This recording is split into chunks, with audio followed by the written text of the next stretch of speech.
That'll be the general game plan. Try to get CENTCOM to brief early afternoon their time, early morning our time, and then someone from here early afternoon. Great. General, thank you. Welcome. You're going to learn to love us while you're here. Question, you say that the forces have crossed the Tigris. Any other major... Euphrates, sir. Pardon. That other river. Just another river, right. Any other major land barriers before these troops get to Baghdad? What's an ETA on the outskirts of Baghdad? Can you give us any idea at all? Sir, trying to predict the conclusion of the operation or reaching Baghdad would be impossible at this point. The forces have moved with impressive speed thus far, as we outlined, and the product of that is where we are. That said, whenever you actually execute a plan, the enemy gets a vote. We've still got significant Iraqi forces in front of us. They may fight, they may not. If they fight, there could be a tough battle to be taken. So trying to predict a time would be really difficult. And I just add on to that, General Myers, I think yesterday, was the one who said, we're making good progress. There are still a lot of unknowns out there, and I've already picked up a tendency to look and seek for hard and fast benchmarks. We won't be predicting those, and we will be constantly cautioning as much progress as we are making, bad things could still happen. The first part of the question, any more natural barriers, or are they just going to be speeding across mostly desert towards Baghdad? So I don't want to talk about the operational details of their route. They've crossed the Euphrates very, very successfully. Well, General, since the Iraqis obviously already know, could you give us the furthest point of advance by, say, at least the 3rd Infantry and the 1st MEF? Could just kind of pinpoint a little bit for us on the map? Let me jump in there for a second. Operations are underway. A lot of parts and pieces are moving as we speak. And clearly, strategic surprise isn't something we've got. There is still tactical surprise, and we're going to try hard not to stand up here and paint a picture for the Iraqi regime of exactly where we are and exactly what we've got going at any moment in time. I just mean ballpark, sort of. Yeah, even ballpark.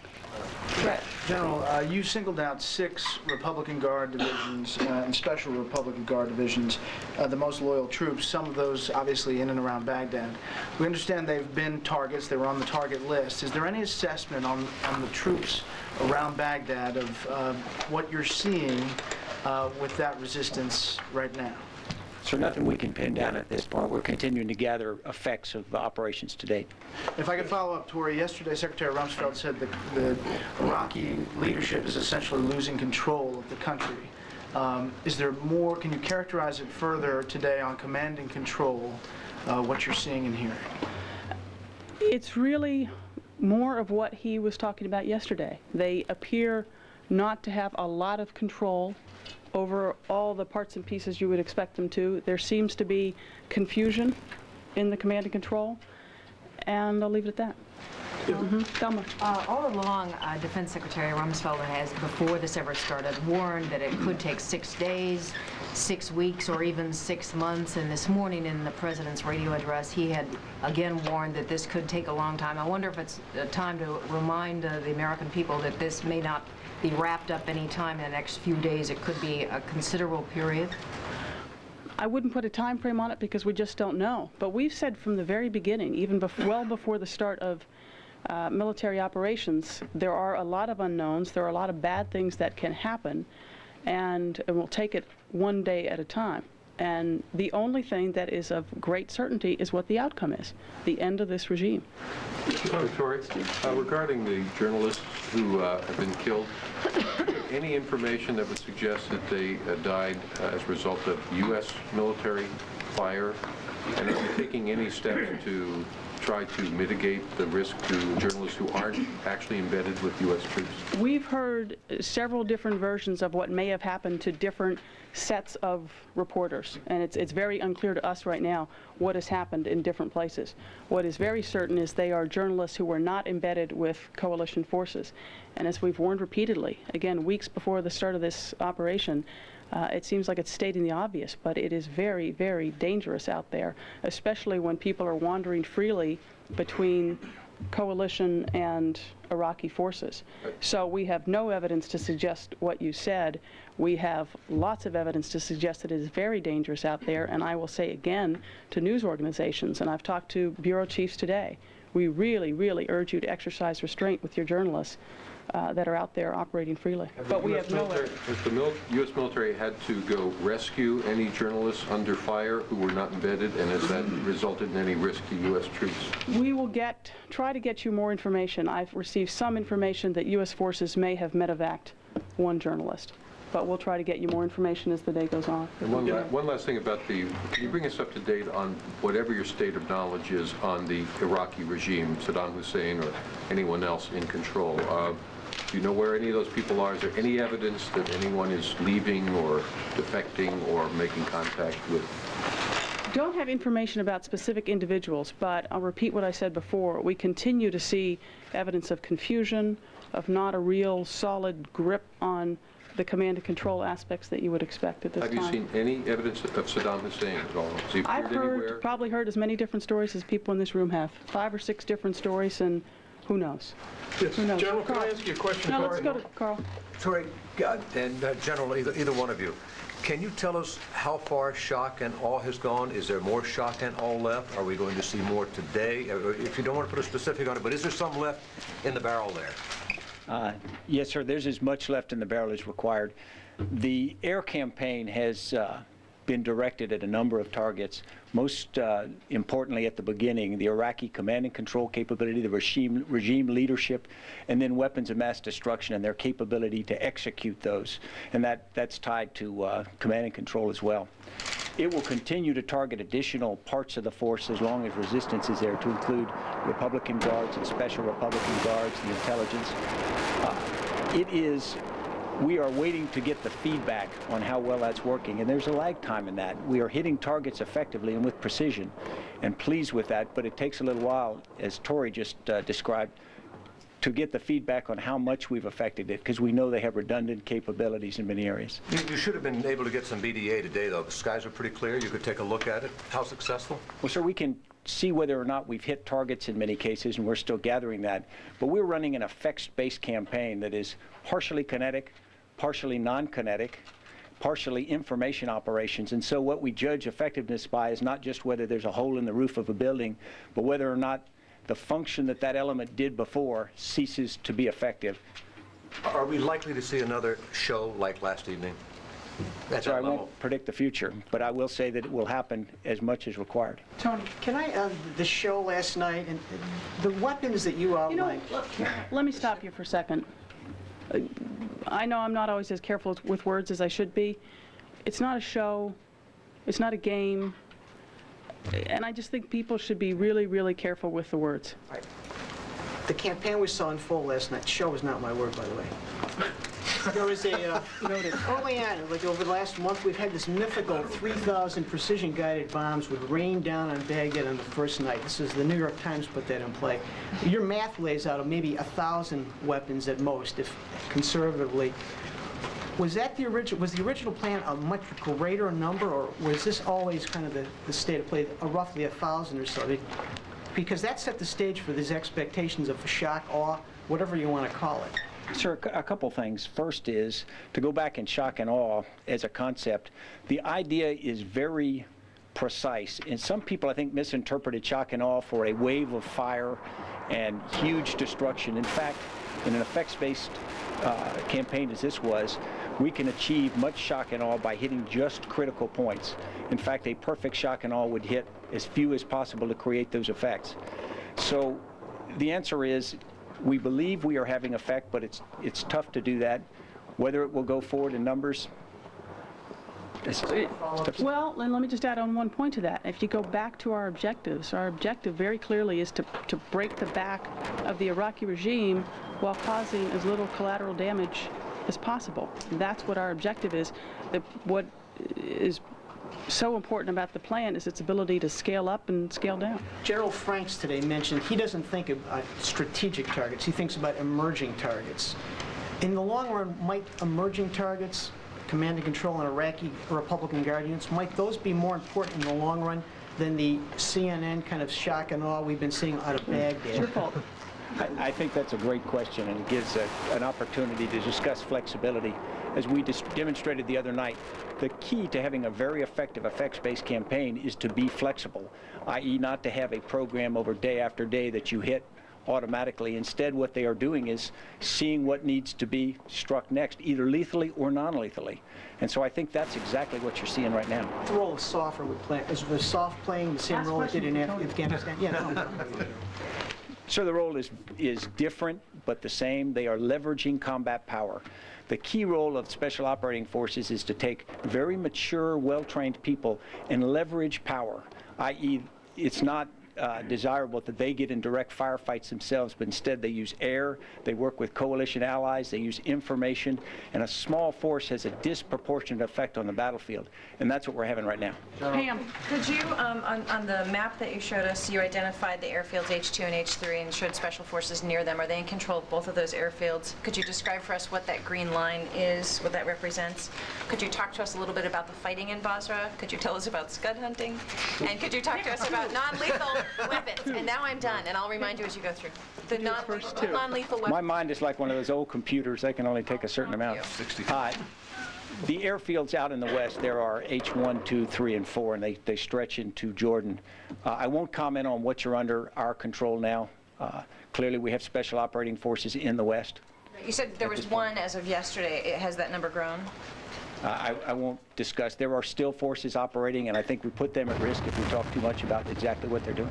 Okay, and the green line that was on the map, what does that represent? It has a sign that says green line.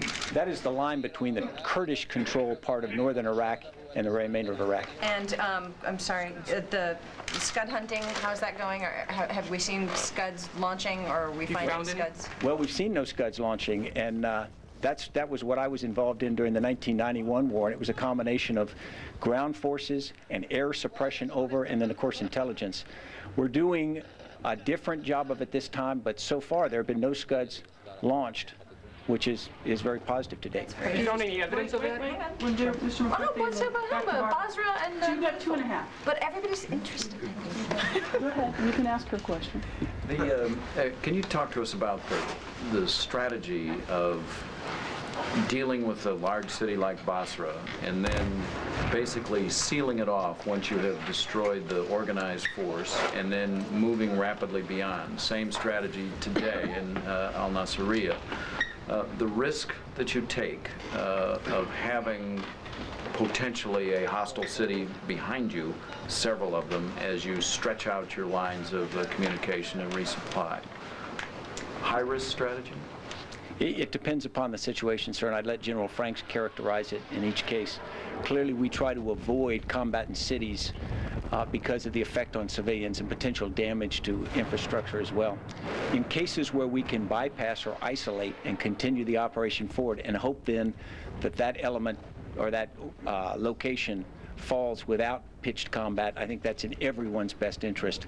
And the commander on the ground weighs whether or not the enemy forces in the city are any kind of threat to his lines of communication. But aren't you leaving a boiling pot behind potentially if the reception of American forces is different than you hope it's going to be? You leave something that can interrupt your resupply, something that can hit you from the rear? So I wouldn't speculate. I think the commander on the ground really has the feel to make the assessment in each case. And they also have the ability to scale as needed and appropriate. Barbara. General, we saw some early morning bombing over Baghdad at dawn Baghdad time. Should we take from that that you're now confident enough that you've taken down the air defense system enough over Baghdad and over Iraq to have daylight bombing? Ma'am, we have the capability to operate anytime. We still respect the air defenses in the Baghdad area. It, of course, as you know, was known as the Super Missile Engagement Zone, or MEZ. But the air defenses there are an integrated system of air defense artillery, radars, command and control communications, and surface-to-air missiles. If you can take down parts of that and degrade it, then it gets more feasible to operate effectively in day or night. We are still respectful of what they have. And if I could also follow up, Secretary Rumsfeld yesterday again spoke about communications that elements of the administration had with Iraqi leadership. and that was key to your decision-making on going forward in the campaign. If they were to surrender, that might be a good sign. Has there been any sign beyond the Republican Guard that you spoke about that any member of the senior leadership in Iraq is responding to the overtures from the Bush administration? I'd say two things. One, for quite some time now, with a variety of tools, the President of the United States speaking very openly, the leaflets, the commando solo, a variety of ways, a variety of conversations and discussions. We've been communicating with the leadership saying, end this now. Save your lives, save the Iraqi people's lives. So we have communicated with them consistently over with a range of tools, and we'll continue to do this. I'm not going to characterize individual conversations, but discussions are ongoing, and there is still an opportunity for some people to do the right thing. General, have you found any evidence, if the Special Operations Forces operating in Western Iraq found any evidence of Scud, either missiles or launchers or fueling trucks or anything that might suggest there are any Scuds left out there? To my knowledge, we have not discovered any to this point. General, can I ask you, in the airstrikes that have targeted the Republican Guards, can you say whether you're going after headquarters and leadership as opposed to fielded forces? And if you are, why would you not go after forces that you may have to fight? So I wouldn't give the operational details of exactly what we're targeting. We are trying to have effects-based outcomes on those organizations as well. Sometimes destroying the internal command and control of a division fragments its combat power more quickly than anything else. But I think that's as far as I'd go. Without disclosing the location of where you actually crossed the Euphrates, can you just tell us, did you cross at a place where there were already bridges in place, or did you bridge over the Euphrates at some other point and cross? Sir, in fact, we were able to utilize bridges that were already in place. Tom Bowman. Can you get into the weapons of mass destruction sites? They were listed the first night of the air campaign. How many were struck? What do you suspect was there, either chem, bio, or long-range missile? And did you use any special kinds of weaponry, incendiary devices, for example, to take them out? If you go back to what Secretary Rumsfeld talked about yesterday, and General Franks went through it again today, clearly one of our top priorities, one of our top objectives, is to find and destroy the WMD. There are a number of sites. I won't go into details which ones they are, where they are, but it is I will not give you a ballpark, but I'll do two things. One is just underscore what a priority that is for us, and two, try to manage expectations. We know with great certainty the Iraqi regime was extraordinarily skilled at hiding this stuff, at dispersing this stuff in very small amounts in underground bunkers. So I want to manage expectations. It could be difficult to find and exploit this stuff. Any kind of special bombs and missiles used to take some of this stuff out, incendiary kind of weapons that... And that's a great question. In fact, the whole weaponeering process that we use in our very, very meticulous targeting process identifies every target, identifies the best munition to use. In some cases, a munition that might potentially help destroy any agents that might be there is an option. There are many other options, but in addition to the correct munition from that standpoint, we also balance that against potential collateral damage, potential unintended casualties of civilians. So a lot goes into the calculus that determines exactly what munition is used. When you mention the target category of weapons of mass destruction and the capability to execute them, what are you really talking about? Can you explain that? Because I don't think you're actually bombing stocks of chemical weapons. What are you bombing? I would not go into the specifics exactly, but we are taking great care not to achieve a negative effect with something we're trying to hit. And do you hope to see some of these sites with ground troops as opposed to bombing it because of the concern maybe about some sort of a chemical plume, let's say, or something? Well, I think exactly. Every weapon of mass destruction location has its own inherent built-in danger to it, either if it's stored incorrectly, even just going in. And so as we go after each of those, we'll look to secure them, and we'll look to then render them safe in a very in a way that's not dangerous for our coalition forces going in or to the surrounding area. Clearly, some you feel safe to bomb as opposed to seize.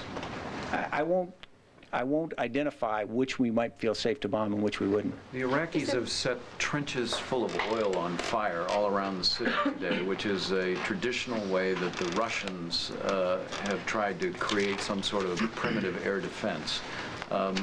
Would you speculate for us on what you think they're doing? Do they not know that the United States has JDAMs other than making The pollution? general wants to speculate about it from a military operations standpoint. I encourage him to do so. My personal opinion for a long time has been that they intended to do this for a very different reason. I don't think they truly thought it would impede our planes or our precision-guided weapons. I think for a long time, because their propaganda, their disinformation, their lies and deception are such a big part of the apparatus, I think they've planned for a long time to do that, to try to create very dramatic images of what it looks like is happening in Baghdad. What we know with certainty is that we have carefully chosen every target. What we know with great certainty is that we have chosen every target toward our objective of breaking the back of the regime and keeping the collateral damage and the non-combatant casualties to an absolute minimum. So I personally am quite confident it was for a very different reason. Don't there have to be explosions before fires are started? I mean, that sort of, if there isn't a bombing campaign at that time, I don't know how stupid the Iraqi people or the international community is. I don't know how that washes. Well, who knows right now what the Iraqi people are seeing or hearing, but and also we're trying to keep tabs, but it's hard to see what people in the other parts of the world are seeing or how it is being characterized to them.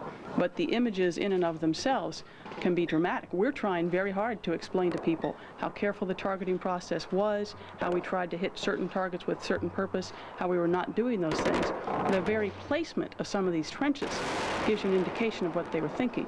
Putting trenches near hospitals and mosques and schools, which are clearly not targets for us. Is So there if any the general military reason? Does it impede any aspect of anything you do, John? I believe there could be a belief that any obscurant could assist them, but it is, I do not believe that will have the effect that they may hope. Gentlemen, can I ask you a question about activities in the north? We haven't heard much other than that there are special operations forces there.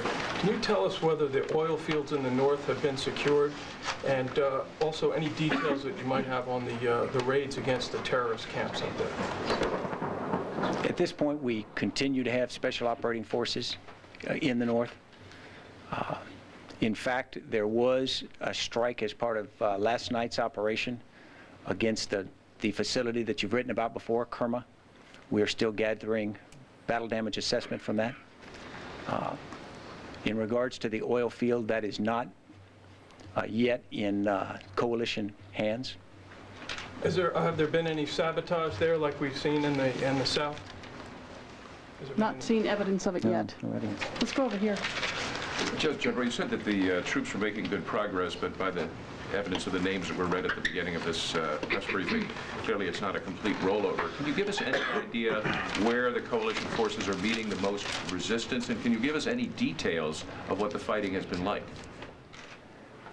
I would leave it to CENTCOM to describe that, because I think they do it better than we have. I think the speed of the advance will indicate that any engagements there have been settled fairly rapidly. General, will the north remain a special operations area, or will there be regular Army forces, ground troops moving in larger numbers in the coming days? So I won't really add to what the chairman said. There will be a northern option or part of Operation Iraqi Freedom, and whatever operational forces we decide to use will be seen as it unfolds. Let's take Tammy and then we'll go way back. Is there any evidence so far that any of the resistance encountered by advancing troops has been directed from Baghdad, or perhaps are the units on the ground responding to standing orders in place? And then also, have U.S. forces encountered any caches of WMD of any kind? We have found no caches of weapons of mass destruction to date. It is difficult to say what causes the engagements from the Iraqi forces. Way in the back. Tori, and for the general, is Is it your belief that Saddam is the only really cohesive force holding the Iraqi defenders together? In other words, that the demise of Saddam or the demise of his leadership circle would translate automatically into immediate evaporation of resistance? Or is there some scenario where you could see Saddam going away but the fighting continuing? I'll try and then you can follow up. As I've said before, who knows about Saddam Hussein? There are 5, 6, 7 different reports about what his status might be. Clearly, we're having an impact on the leadership. As I said before, and the Secretary has said repeatedly, there is confusion. There doesn't seem to be the vigorous, robust command and control direction that you would expect. So clearly, we're having an impact on the leadership. And I think we'll just leave it there. More about the strikes on the Ansar al-Islam in the north. Could you tell us the extent of those were cruise missile strikes and whether also airplane strikes? So they were Tomahawk land attack missile strikes that went into the Kerma facility. Troy, what about those 4 KIA that were reported today? Has that been sorted out whether there were 4? Mixed reports. Don't have anything for you on it. Can I get a clarification, General, real quick?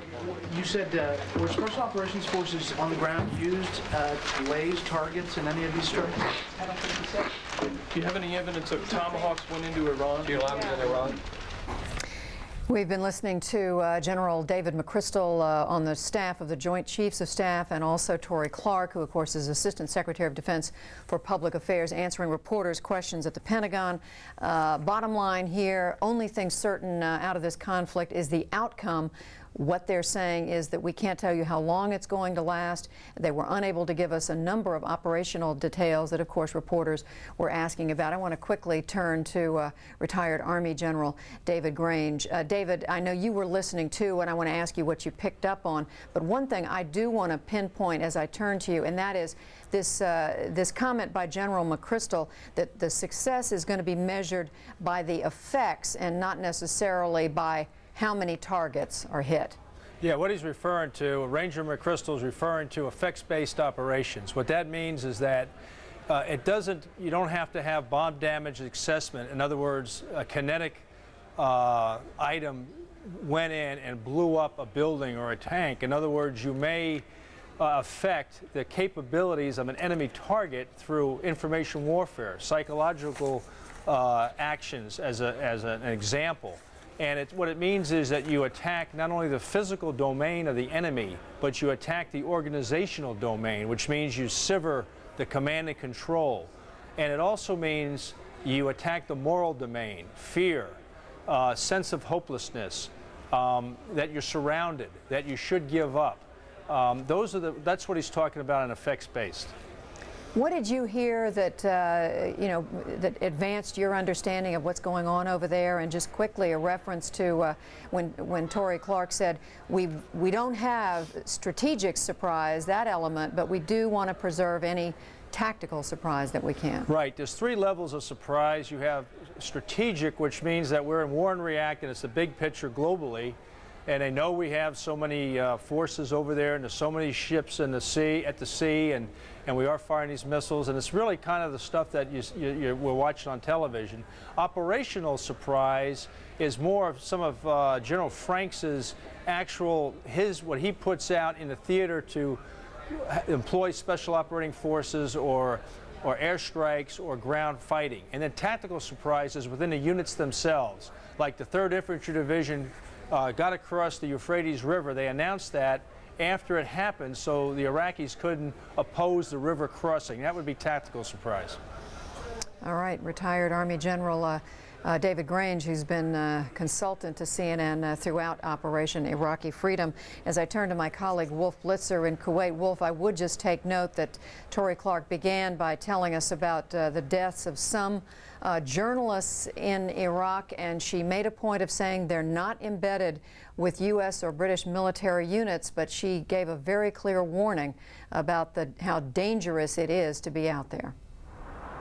It's dangerous for all journalists who go into Iraq, whether they're embedded with U.S. military personnel or British forces, or whether they go, as we say, unilaterally on their own with their own security. And the the deaths of at least one journalist we know in the northern part of Iraq today, and perhaps others, underscores the dangers for all of these journalists. We wish only the best to all of our colleagues, all of our journalistic colleagues, as they continue to try to do their jobs and cover this war. I was also struck, Judy, by what the general said at the briefing at the Pentagon, that 400 Tomahawk cruise missiles were launched, another 100 air-launched Tomahawk cruise missiles, and several hundred more precision-guided bombs. I'm thinking about 1,000 of these altogether during this first 24-hour period of the shock and awe campaign. And as you say, significant development, crossing the Euphrates River, moving 150 miles so far on the ground into Iraq. Significant developments. Nick Robertson was until yesterday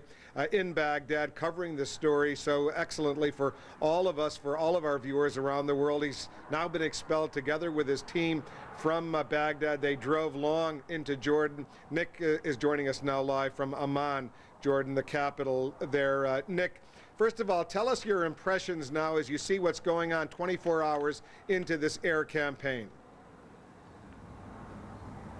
Wolf, when we were leaving Baghdad this morning, the detonations that we could hear around the outskirts of the city were huge. We were in the center, so anyone living in the center of the city could feel almost this continual rumbling as one detonation came after another, after another, after another. That sense of shock and awe must, to a degree, be being felt by many in Baghdad, but in particular by those close to all those detonations. And of course, anyone in the center of Baghdad overnight last night would have seen the destruction of one of President Saddam Hussein's presidential areas, a large area in the center of Baghdad, right on the Tigris River, hit repeatedly through the night. And certainly most people in the city would have been able to see the flashes and hear the detonations and even feel the rumbling. So it is beginning to take an effect. The streets were very empty as we left the city today. In fact, really, the only people we were seeing around were Ba'ath Party officials in their olive green uniforms, most of them armed,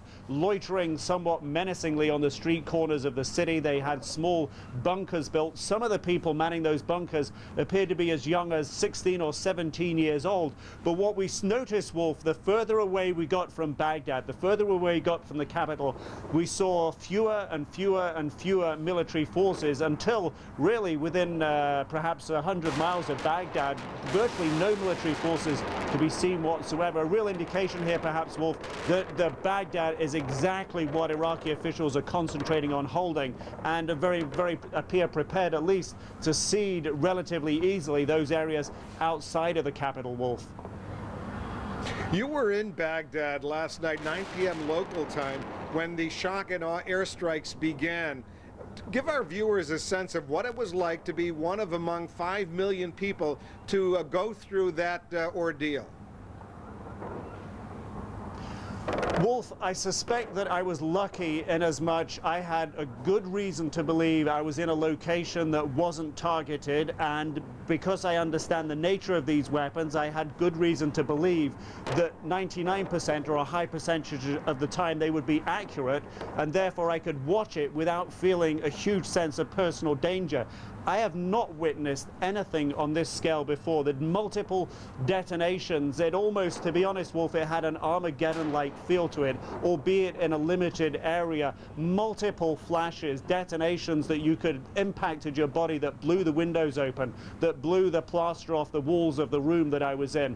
It was massive, it was awesome, and for people who perhaps didn't have that same degree of knowledge of the weaponry and a certain knowledge that perhaps the location they were in wasn't about to be targeted, it certainly would have been shocking as well. It was awesome is perhaps the only way to describe it, Wolf. And presumably that will not be the last time that kind of shock and awe bombing strike affects the Iraqi capital or other cities in Iraq. Nick, before I let you go, describe a little bit what it was like to drive from Baghdad to leave Iraq, to get into Jordan, make it where you are now, Amman, the Jordanian capital. Specifically, we had heard stories from other journalists who were expelled from Iraq that they were forced to pay huge sums of money to Iraqi officials simply to get out safely.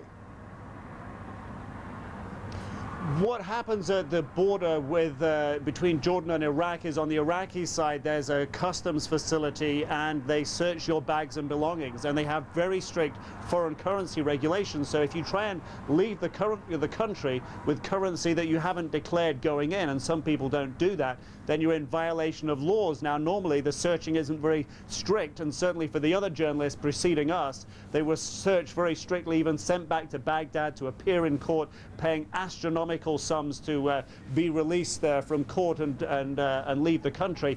We perhaps were somewhat luckier. Perhaps the border guards now realizing that they only do themselves have a few days duty left at that border point. They weren't so strict in their searches. They did pay a lot of attention to detail to our equipment, but we certainly didn't get any of the body frisking that I know my other journalistic colleagues had when they came out a few days ago, Wolf. Nick Robertson, he's safe and sound in Amman, Jordan, outside of Iraq. Nick, I think I speak for all of our journalistic colleagues, not only at CNN, but at news organizations around the world. We're happy all four of you made it out safe and sound, and we thank you for all of your excellent work. Back to you, Judy. His crew got out safely, and also admiring of the enormous courage they showed while they were in Baghdad, as long as they were permitted to be by Iraqi officials. Still ahead, voices of protest here at home and overseas. When we come back, we're going to go live to New York City, where demonstrators have been out all day long speaking out against the war, and others showing support for the troops. Where do you get your pet's flea, tick, and heartworm medications? Oh, what a hassle. I take the dog, drive to the vet's office, then sit and wait. I just call 1-800-PET-MEDS, and my pet's medications are delivered right to my door.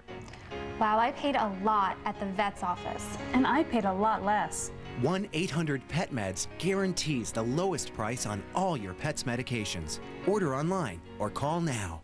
Introducing New America Online 8.0. With hundreds of new features, there's never been a better time to try it. You've got mail. With 8.0, I can customize my email. AOL's new parental controls I can set up for each one of my children. Now AOL searches are faster than ever with Google. The customer service is free and it's 24 hours a day. Call now and get 1,025 free hours for 45 days. There's no commitment and you don't even need a credit card. America Online has so much more. New AOL 8.0 with hundreds of new features. There's never been a better time to try it.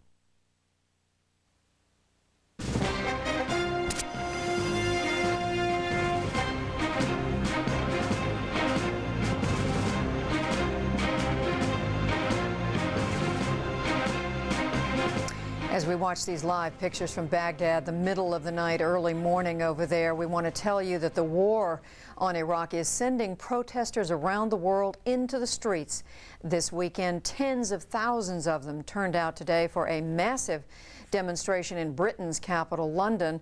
While organizers claimed at least 250,000 people showed up, police put the number at about 80,000. In the Middle East, a large and angry crowd marched through the streets of Gaza City to protest against the U.S.-led attacks on Iraq.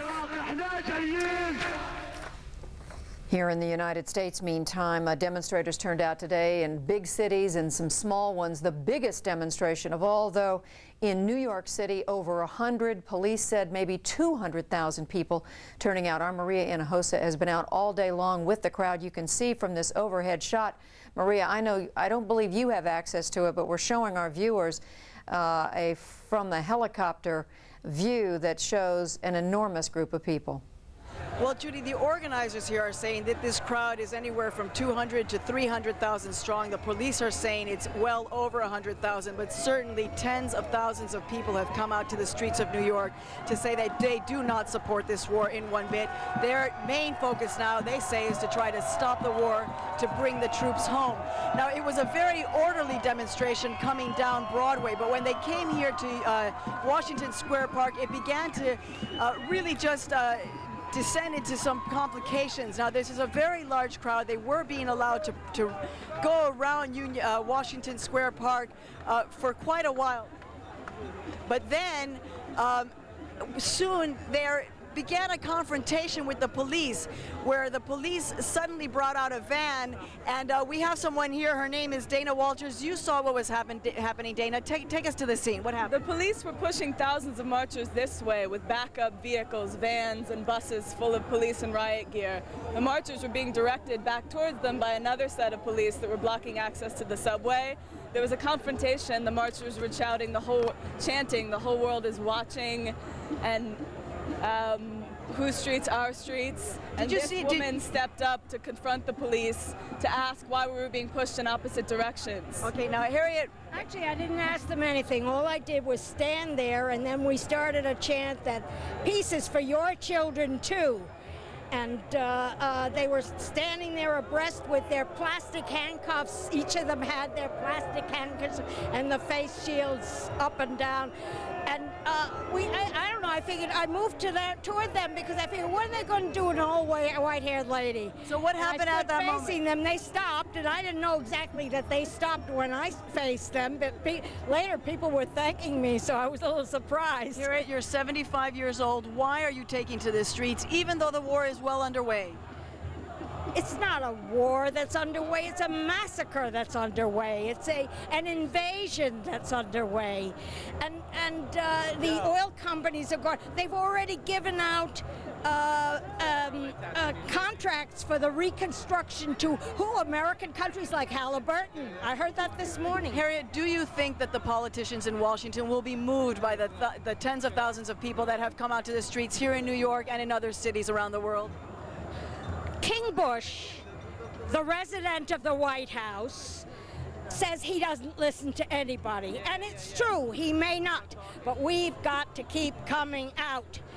And it may have slowed them down a little, but not much. Right, well, that doesn't matter. We're going to get America back for the people. Thank you. And clearly, Harriet, who's only 75 years old, was able, she's now being credited with keeping the police at bay, though there were confrontations. We know that there were several arrests. We don't have any confirmation now. We do know also that there was pepper spray that was used on a couple of the demonstrators. A lot of anger, Judy, a lot of anger directed at the media, saying that we are not telling the story of the people who are against this war. So it's very tense right now. We know that there are police over there. We've got protesters on this side, so we will keep you informed as it develops. Judy. Thank you, Maria. In New York City, the site of the biggest demonstrations today. Well, certainly you can't say the media is not telling that side of the story today. We have been covering these demonstrations all day long in New York City, in Atlanta, in Chicago, where there were people demonstrating on both sides. A short time ago, we had a report of demonstrations in Los Angeles, and further up north in the state of California, San Francisco, a city that's no stranger to protests and demonstrations. CNN's Rusty Dornan is there. Rusty, the last time I saw you, the crowd was gathering. Well, the crowd now is dispelling a bit because they're gathering for the march, Judy. It's a bit of a festival atmosphere, very different from the previous 2 days here in San Francisco, where we had crowds in the street, a lot of civil disobedience. More than 2,000 people were arrested for tying up traffic and destroying property. But today, we also heard a lot from speakers here about the fact that they don't feel that the media is covering this properly. They feel the embedded reporters are just spokespeople for the Pentagon and that they are urging on this war. There's also a very radical contingent here that's saying they want to shut down military bases, they want to shut down all ports with civil disobedience, and that's the only way they can have their voices heard. But the folks who organized this rally really wanted it to be a peaceful one. They wanted people and families to be able to feel like they could gather. Now the march is just beginning to assemble. They're planning to march for about an hour or an hour and a half and come back here for music and more speakers. There's also just a wide variety of folks here who have gathered for this. On one hand, you've got a gentleman who claims to be a Maoist. Over here, we have folks who are for the war and are backing Bush. They've been getting, you can see a confrontation going on right now between an anti-war person and someone who does support the war. Those have been going on all day, but fortunately, they have not been getting violent. There's been some pretty strong words used, but no one seems to be getting violent about it. So they will be back, as I said, in about an hour. The police say as long as this demonstration is peaceful, they're fine, but as soon as they start tying up traffic in the streets, they will begin arresting. Judy? Rusty, are there any, how many people are you seeing there who support the president and support the policy of going into Iraq? The only folks really here, there's about 10 people here right now, Judy, but there is also a huge demonstration in Sacramento today. A lot of the folks that I know that are pro-Bush supporters and support the troops say that they went there today rather than coming here. All right, Rusty Dorn in San Francisco. We've been showing you these protests in a number of cities, and we'll tell you that while these anti-war protesters are spreading this message on the streets, our latest poll shows that 76% of Americans tell the pollsters that they approve of the U.S. decision to go to war with Iraq, while 20% say they disapprove. Let's bring in our senior political analyst, Bill Schneider, with more on the war and public opinion. Bill, first of all, how different is public opinion for this war from the first Gulf War back in 1991? Well, Judy, the New York Times reported an interesting comparison that showed a really striking difference between this war and Bush's father's experience in the Gulf War. In the Gulf War, Republicans, of course, were solidly behind the first President Bush, but so were Democrats. 81% of Democrats said they supported his handling of that war after the first few days. But compare that with this war. 93% of Republicans are behind this President Bush, but only 50% of Democrats.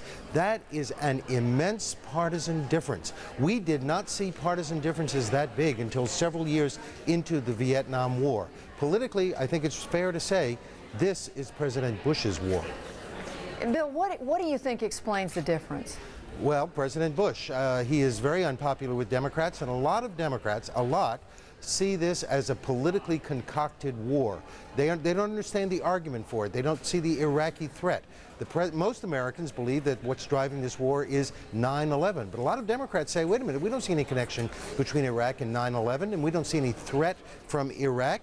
And moreover, the argument, weapons of mass destruction, they say, let the inspectors finish their job. Let them find the weapons of mass destruction. We haven't seen them yet. They're very suspicious of President Bush, and they think this war is being driven by politics. And the rest of the world is not on the United States side, and that substantiates that Democratic criticism. All right, Bill Schneider, our senior political analyst, as we look at the live pictures of Baghdad. And as we look at those pictures, we want to share with you that among the military families keeping close watch on what all is happening are the U.S. troops, are those troops' families at Georgia's Fort Stewart. Christina Waterhouse joins us now. She is the wife of Sergeant Donald Brett Waterhouse. He's a member of the 3rd Infantry Division, Mechanized Division, that is, based at Fort Stewart. Ms. Waterhouse, thank you for talking with us. When was the last time you spoke with your husband? I spoke with my husband about 3 weeks ago. And what was he saying to you then? Just indicating that they were still waiting for information, but that probably would not hear from him for a while. But he did indicate that they were all fine, doing well, and trained for this mission and ready to go whenever they were called. What's your best understanding of where he is right now? My best understanding is that somewhere in the vicinity of approaching Baghdad. Where exactly, I don't know at this time. What are your thoughts, Mrs. Waterhouse, as you watch the images on television of this war?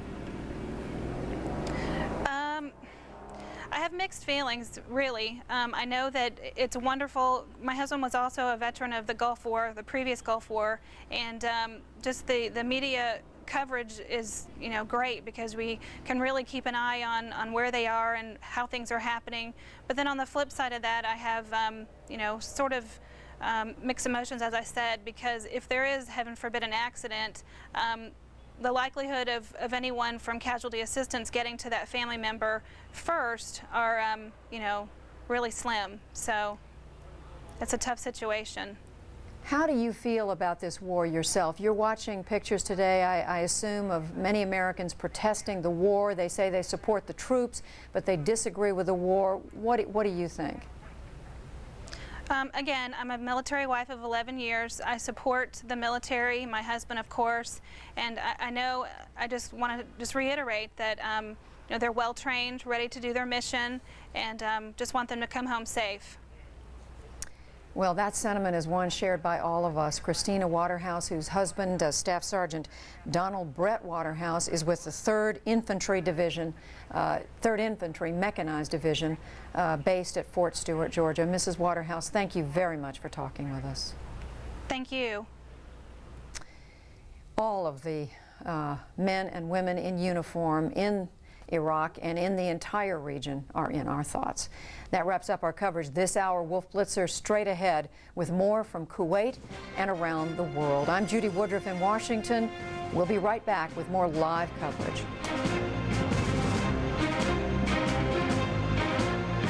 CNN Tonight, the strike on Iraq continues. The latest from the war zone, plus a Desert Storm tank commander. Only on Larry King Weekend. CNN Tonight, 9 Eastern. Do Monday nights leave you with an empty feeling in your stomach? Well, then you better watch. We've got great movies. We've got great food. It's entertainment that sticks to your ribs. It's ham-tastic. It's entertainment that fills you up and never leaves you bloated. It's hot and hey, we're trying to get... Hey! Dinner and a movie. Fresh television that's filling. Every Monday night on TBS Superstation. Dinner and movie, great food, great movies, Monday nights. This month on Showtime, Behind the Red Door, a powerful Showtime original picture. Go behind the secrets, the lies, and the fear to discover the truth behind the red door. The places other networks won't go. Things they will never show. Limits they will never test. Daring to do great TV. Showtime, no limits.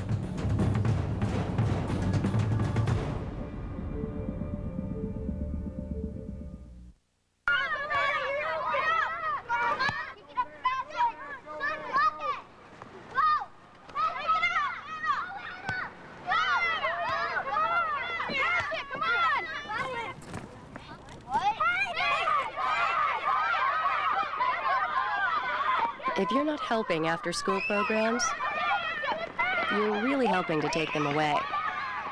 After-school programs, wouldn't you rather be helping? Get a job. Look, it's a giraffe. I don't see it.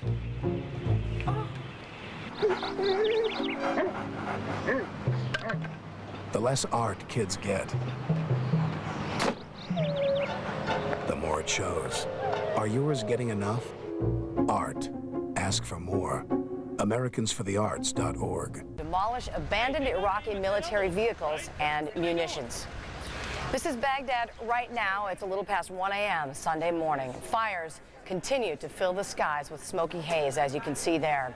The Pentagon says the massive air campaign of 2,000 sorties beginning more than 24 hours ago was an historic first. It was the first time every single bomb in an aerial assault was guided by precision technology. More than 300 Tomahawk cruise missiles struck the capital, many of them tearing apart the sprawling riverside complex that makes up the heart of the Iraqi government. Iraqi officials claim more than 200 civilians were injured in the bombardment, but President Bush has accused the Iraqis of putting civilians near potential military targets.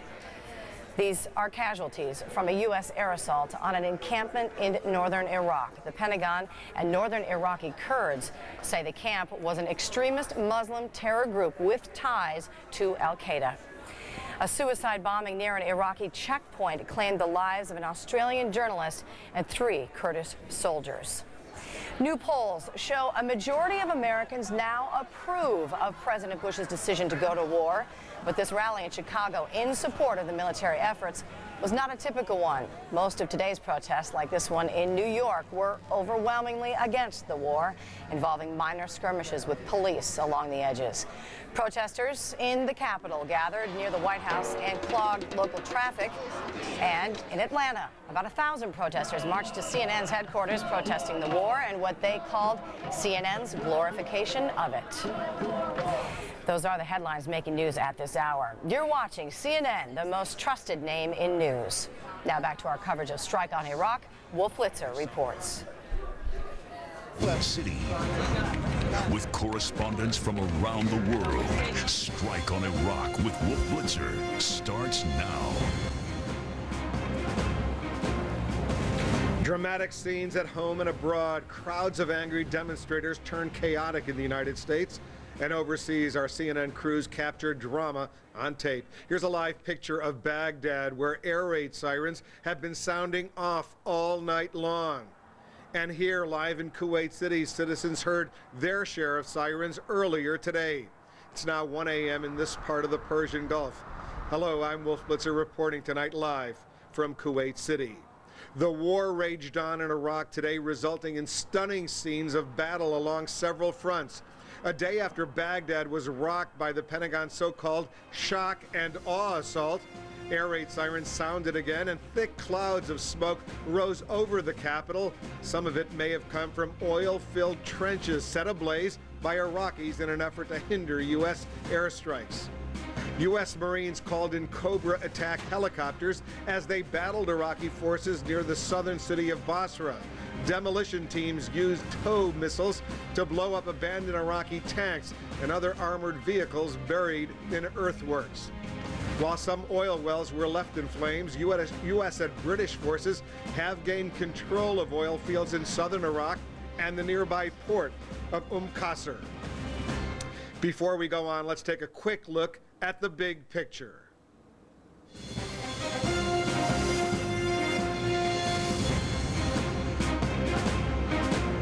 We begin in the south with the race to Baghdad, the forces coming out of Kuwait. CNN's Walter Rogers reports the 3rd Squadron of the 7th Cavalry is the furthest along. We're permitted to report it currently is about 160 miles south of the city, slowed after an encounter with Iraqi troops. CNN's Martin Savage, embedded with the Marines, watched U.S. troops destroy abandoned Iraqi tanks near Basra in southern Iraq. The battalion also encountered rocket-propelled grenade fire. And CNN's Christiana Manpour reports the strategic port of Qasr, after several heated battles, has been captured by coalition forces intact. The U.S. says Allied forces have reached Basra and the city of Nasiriyah on the Euphrates River, considered a vital river crossing. The Pentagon reports that Iraq's entire 51st Division, based in Nasiriyah, up to 10,000 troops, have surrendered to U.S. forces. In the West, CNN's Chris Plant reports coalition forces have seized a network of significant airfields known as H2 and H3, considered by U.S. intelligence to be a potential storage site for weapons of mass destruction. And in central Iraq, the air campaign continues, with Baghdad being hit with more bombs Saturday evening. This, roughly 24 hours after the coalition began its shock and awe bombing campaign, which includes cities to Baghdad's north, Tikrit, Kirkuk, and Mosul.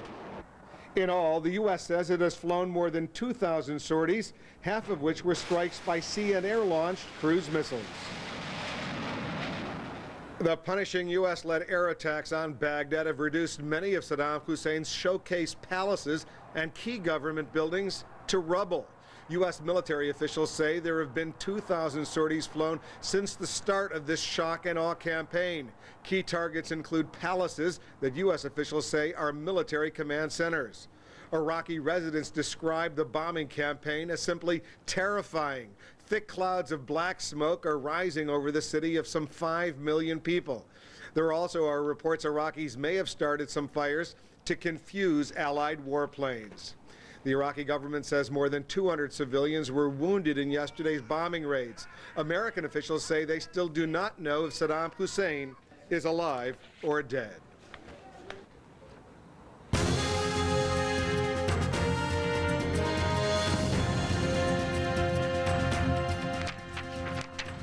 CNN's Frank Buckley is aboard one of the U.S. aircraft carriers in the Persian Gulf, the aircraft carrier Constellation. Frank's joining us now live via video phone. Frank? Wolf, at about this time last night, the first strike packages that had gone into Baghdad from the USS Constellation were arriving back on the aircraft carrier here. What we weren't able to share with you last night was the scene that took place before all of the strike packages left the USS Constellation. Those were the briefings that took place with the pilots. Tonight, we are able to show you that. The flight deck of the USS Constellation roared to life with the first strike fighters bound for Baghdad.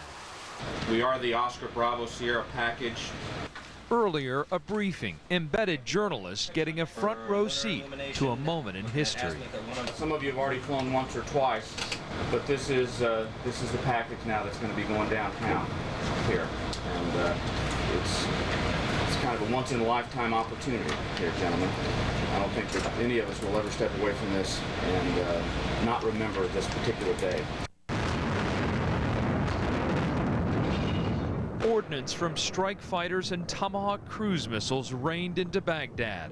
Anti-aircraft fire flew up. The men who flew over it saw things they'll never forget.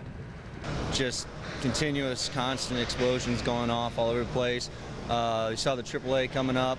Occasionally you see some missile outbursts. I don't think anything we could have thought of would have prepared us for what we were going to see happening on the ground out there. The first strike package was led by a Desert Storm veteran, the Carrier Air Wing's commanding officer, Mark Fox. We didn't fly on night vision goggles back then, so everything that you saw then was with the naked eye, and now you've got an ability to see a lot more. So I don't know if that's necessarily a good thing or not, but there was a hell of a lot of stuff to look at.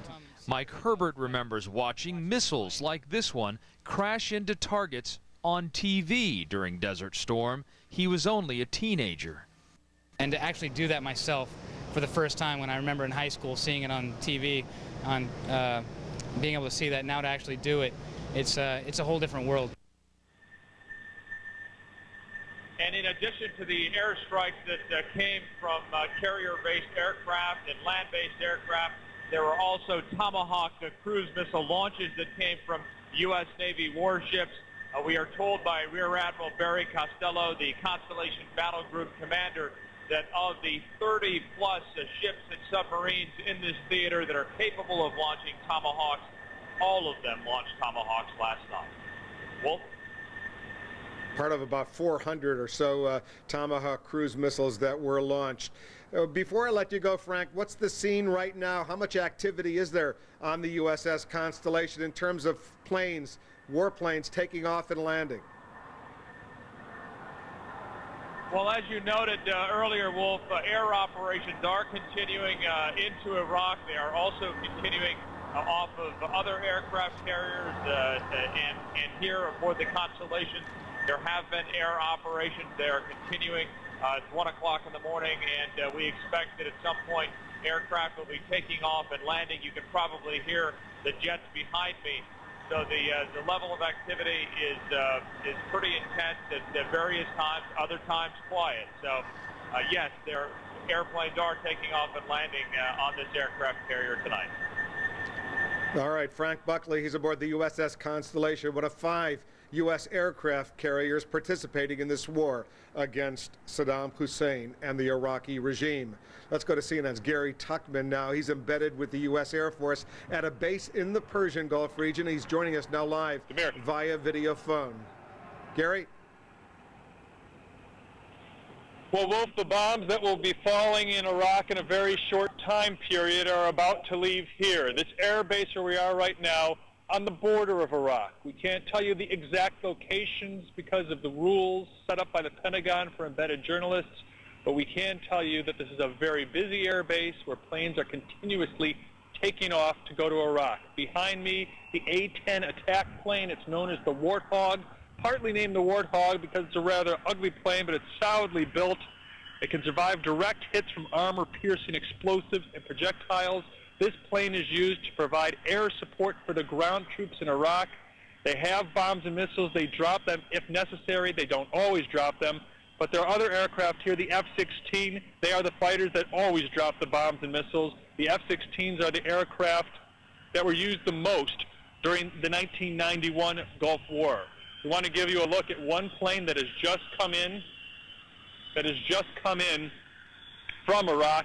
And you can see it right now. It just landed here, and it's coming into park. This is one of the A-10 Warthogs that just came from one of its missions. So this gives you an idea. We have constant activity here on these taxiways and runways here at this base, where there are more than 8,000 American servicemen and women right now. They are here from all 4 branches of the service, the Army, the Navy, the Marines, and the Air Force, but mostly Air Force. There's also a contingent here from Great Britain, a contingent here from Australia.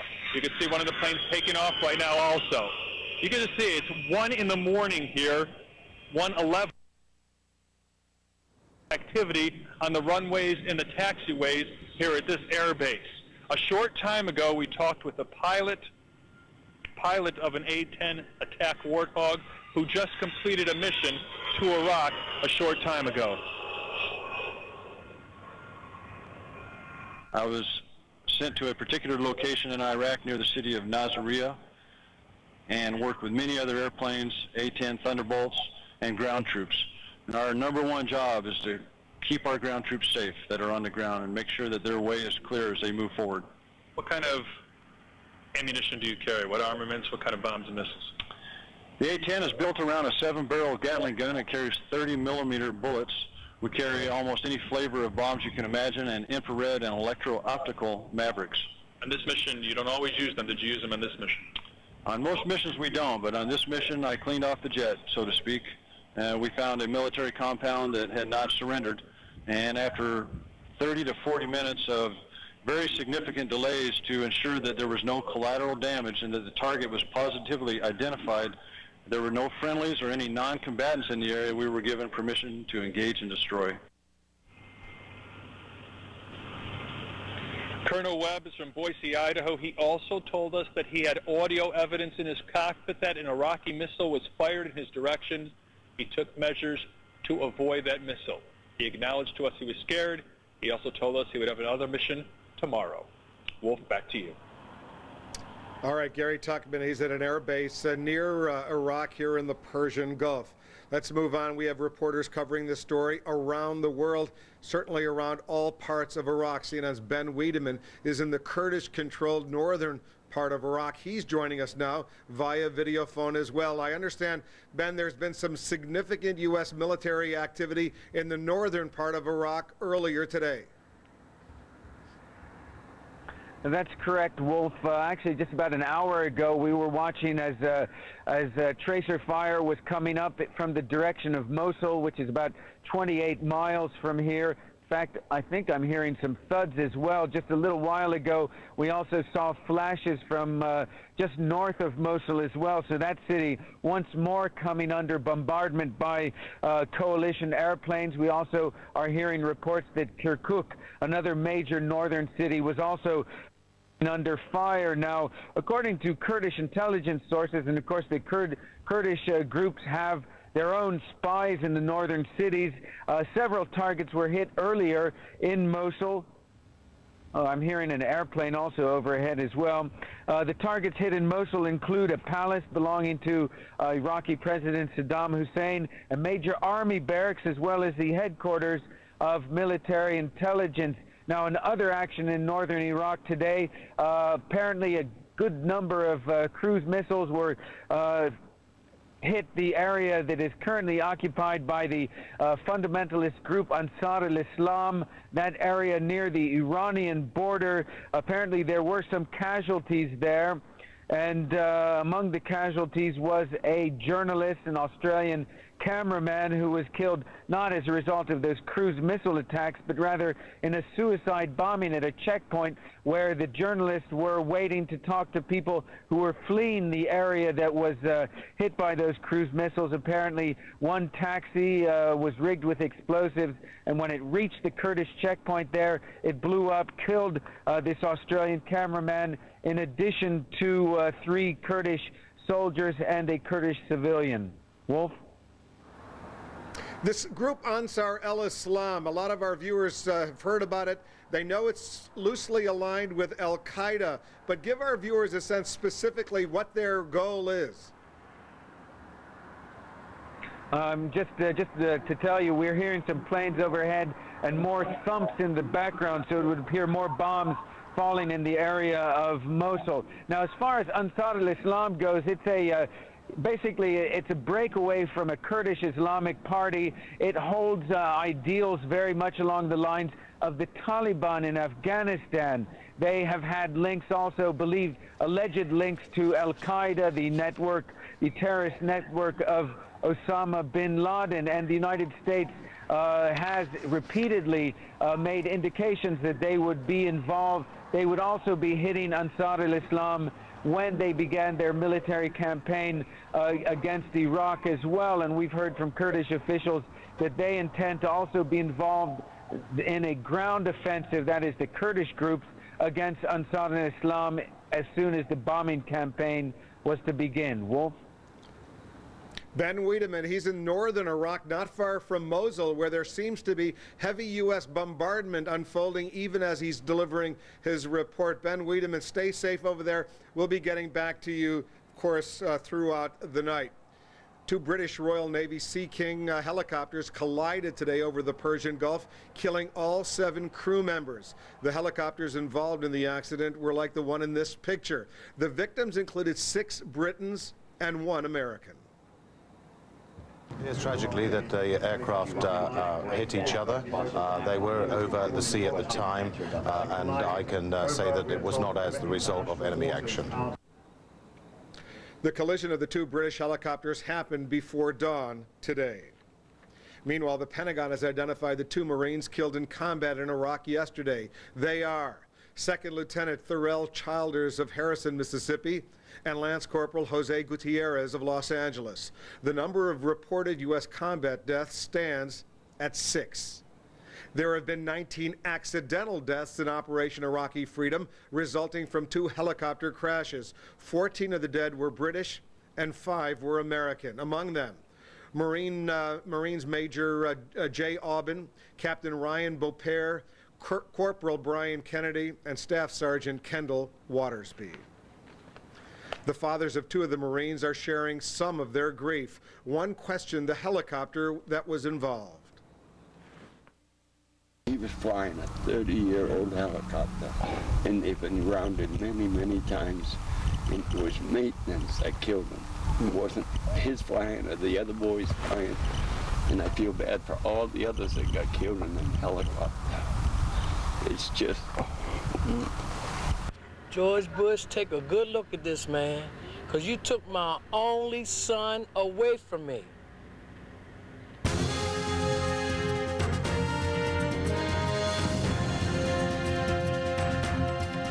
And our hearts and prayers, of course, go out to the families of all those killed in action so far. For the most part, the port city of Qasr in southern Iraq is now in the hands of American and British forces. CNN's Christiane Amanpour went there and spoke with the troops. A helicopter flight over the port of Qasr reveals the area is relatively quiet. And down below, British soldiers do some war tourism, looking at one of those giant billboards of Saddam Hussein. Taking Qasr was a joint operation. The 15th U.S. Marine Expeditionary Unit was under the command of the British Royal Marines Commando Brigade. Now, U.S. Marines rest at the port after more than a day on the move. Some, like 21-year-old Corporal Jeremy Archer, had feared the worst. I expected a big war, I guess, but they're all giving up, so it was easier than I thought. Not all are giving up, though. About 3 kilometers away from the main port, there are pockets of resistance. The commander of the U.S. Marine unit sent up Cobra helicopters and fired artillery to destroy the Iraqi fire. They did resist, but once it appeared that they would have to deal with some overwhelming firepower, they would have a tendency then to give up. The British commander says the resistance is isolated. It hasn't been a particularly cohesive fighting force. It's been a D-30 gun firing a few rounds prior to its destruction, or a group of individuals firing. It took longer than expected to secure Qasr, and the military says it's still mopping up small pockets of resistance in the town. Nonetheless, the military says it plans to bring in the first elements of humanitarian aid, perhaps within 48 hours. Qasr is Iraq's main commercial port. It lies at the mouth of the Shatt al-Arab waterway, which flows into the Persian Gulf. This was an important strategic target for Allied forces and will be the main port of entry for relief and other humanitarian goods. Just yesterday, Iraqi ministers vowed that Qasr would never fall, but hundreds of soldiers have given themselves up, and now they are POWs under US and British control. Christiana Manpour, CNN, at the port of Qasr in southern Iraq.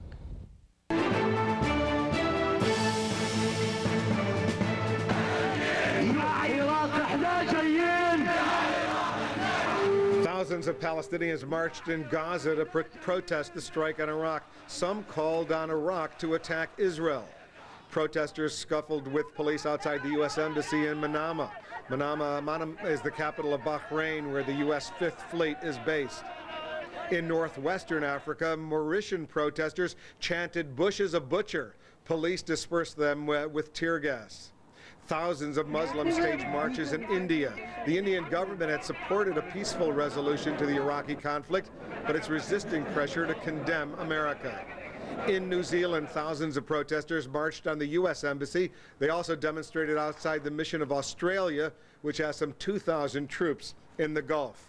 Protests also outside the U.S. Embassy in Moscow. Russia's foreign minister says U.S. interests hoping to profit from Iraqi oil are trying to nullify Russia's oil contracts with Iraq.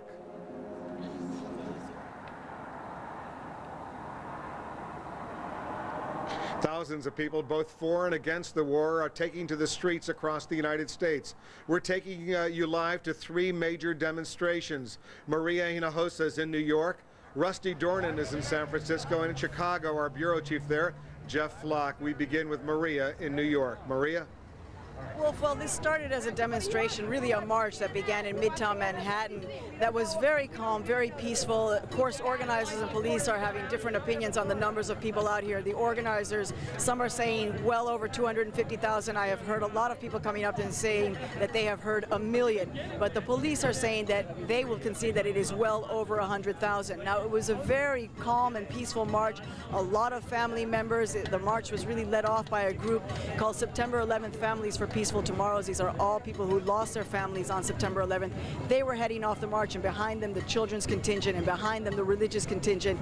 A very diverse group of people. Now, they came down to Washington Square Park, which is where they are now, and a lot of the protesters were going around and around the park, really in a calm manner. There was no real confrontation that was happening, but just about a half an hour ago there was a confrontation when the police brought in a big truck here and started pushing the protesters down. And over my corner over there was some confrontation. The police were saying that some of the demonstrators had brought out gasoline and kerosene and had lit a flag on fire. But this woman here was saying that you were hit with pepper spray. What happened to you, very quickly?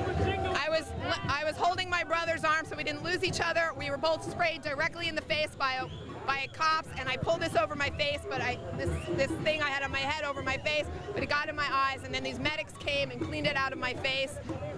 And another guy was pushed to the ground and handcuffed. We were dancing. We were playing music.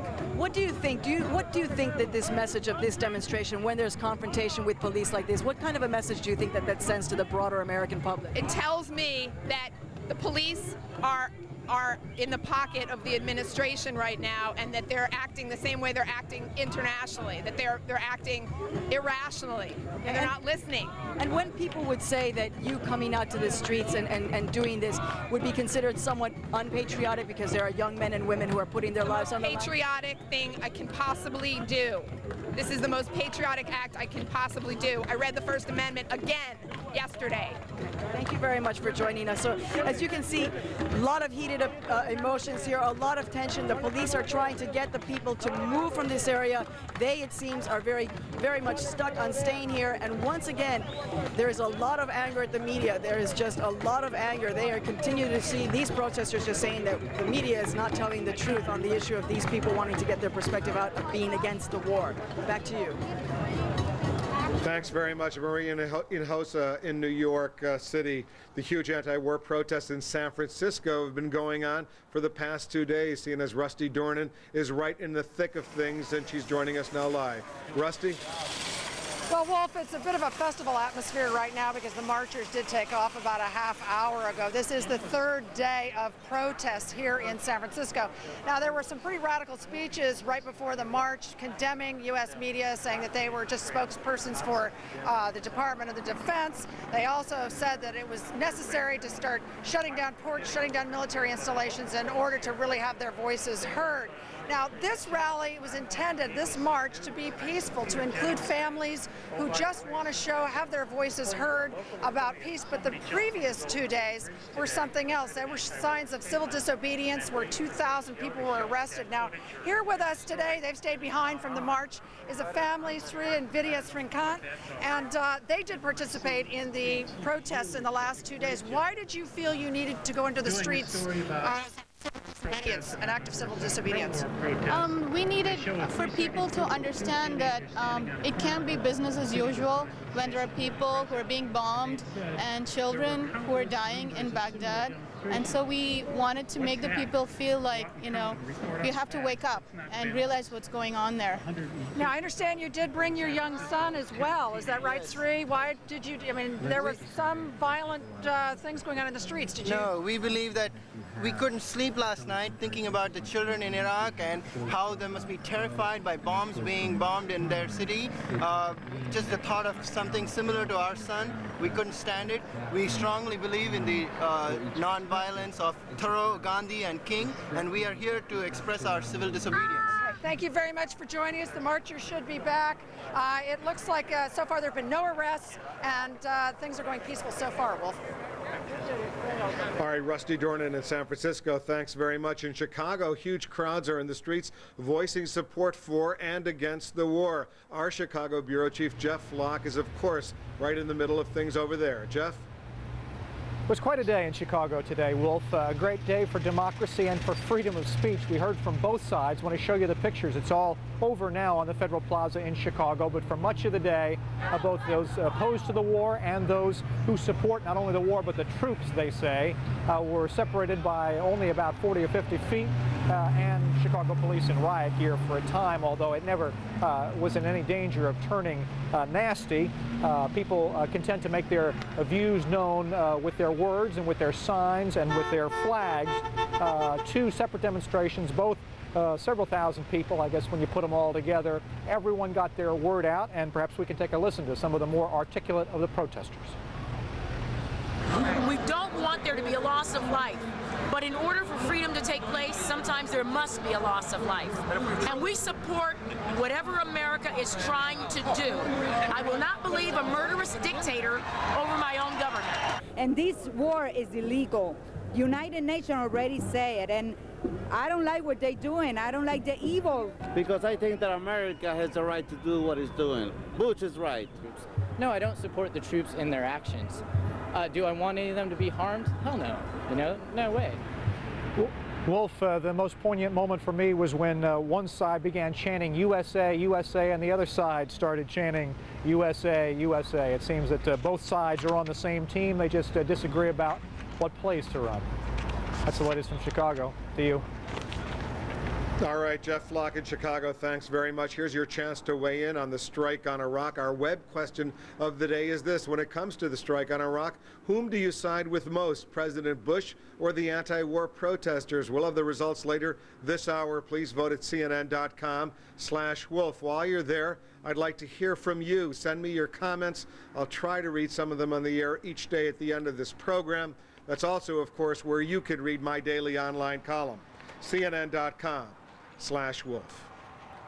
An Australian cameraman was killed in an apparent suicide bombing at a checkpoint in northern Iraq today. The Associated Press reports at least 4 other people were killed. It happened near the camp of a militant group that has been linked to Al-Qaeda. Reporter Carl Vick of the Washington Post witnessed the attack. He's joining us now live on the phone from northern Iraq. Carl, thanks so much for joining us. Tell our viewers what happened. What did you see? Well, it was a checkpoint until this morning had been held by a group associated with the group under attack, with the basically sort of more moderate Islamic group that was sort of a gateway into this extremist camp called Ansar al-Islam. The important thing is what happened overnight. U.S. cruise missiles hit the extremist camp. There was a barrage, like 40 or 50.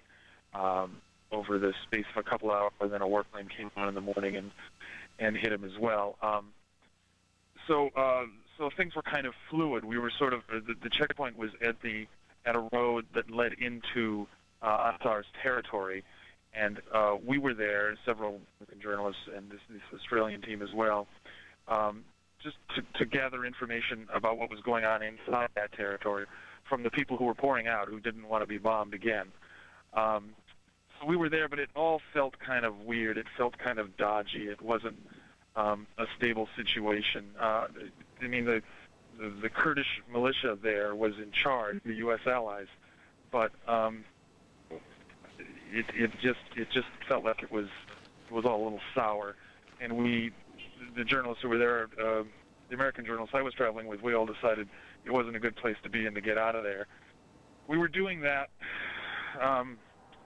when the explosion came, and this Australian team was still there. The cameraman who died, I passed him as we were leaving, 5 seconds maybe before the explosion. He was not far from where this car bomb went off. He'd been filming the scene and just was in a bad spot. And he's identified, Carl, as Paul Moran, 39 years old, a cameraman, an Australian. Yeah, I didn't know him. Maybe if I had, I might have slowed down and recognized him and said Paul's in the place to be. But he was sort of a face going by me. And, now. Carl, you and your colleagues there are trying to cover this story independently in the sense that you're not embedded with any U.S. or British military forces. You're basically on your own, which raises the stakes considerably as far as your own security is concerned. Well, it does, and and that's how people get hurt. I mean, we saw this in Afghanistan where there was no embedding. And now we have, these situations in the South today, and this bombing up here. This Ansar group, has been targeting Western journalists, according to our Kurdish hosts up here, and advised to be wary. So we had been, and we got out of there because it just didn't feel right. You know how instinct can be in these situations, and it was right. It was just luck that it timed out the way it did. But this is what we have to rely on in the absence of an armored column to around us. Carl Vick of the Washington Post, good luck to you. Good luck to all your journalistic colleagues over there. Be safe. We'll be reading your material, of course, in the Washington Post, as we do every day. Thank you very much. And he witnessed the bombing over Baghdad. We'll check in live with CNN's Nick Robertson. Plus, where's Saddam Hussein? The latest intelligence on the dictator. And on the front line, see firsthand as U.S. troops move toward Basra. You're watching CNN, the most trusted name in news.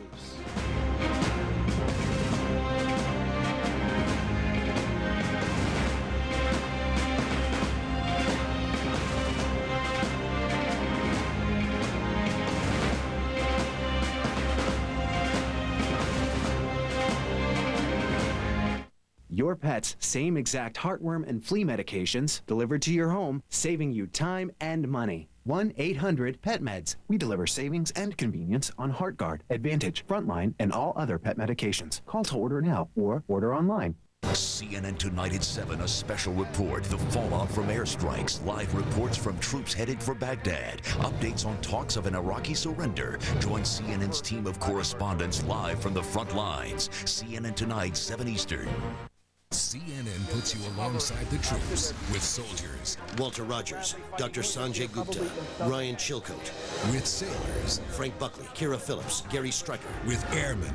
Gary Tuckman, Bob Franken. With Marines. Jason Bellini, Art Harris, Martin Savage. Plus, CNN joins forces with top news organizations and our network of affiliates to put more reporters in the region than anyone. No one gets you closer than CNN, the most trusted name in news.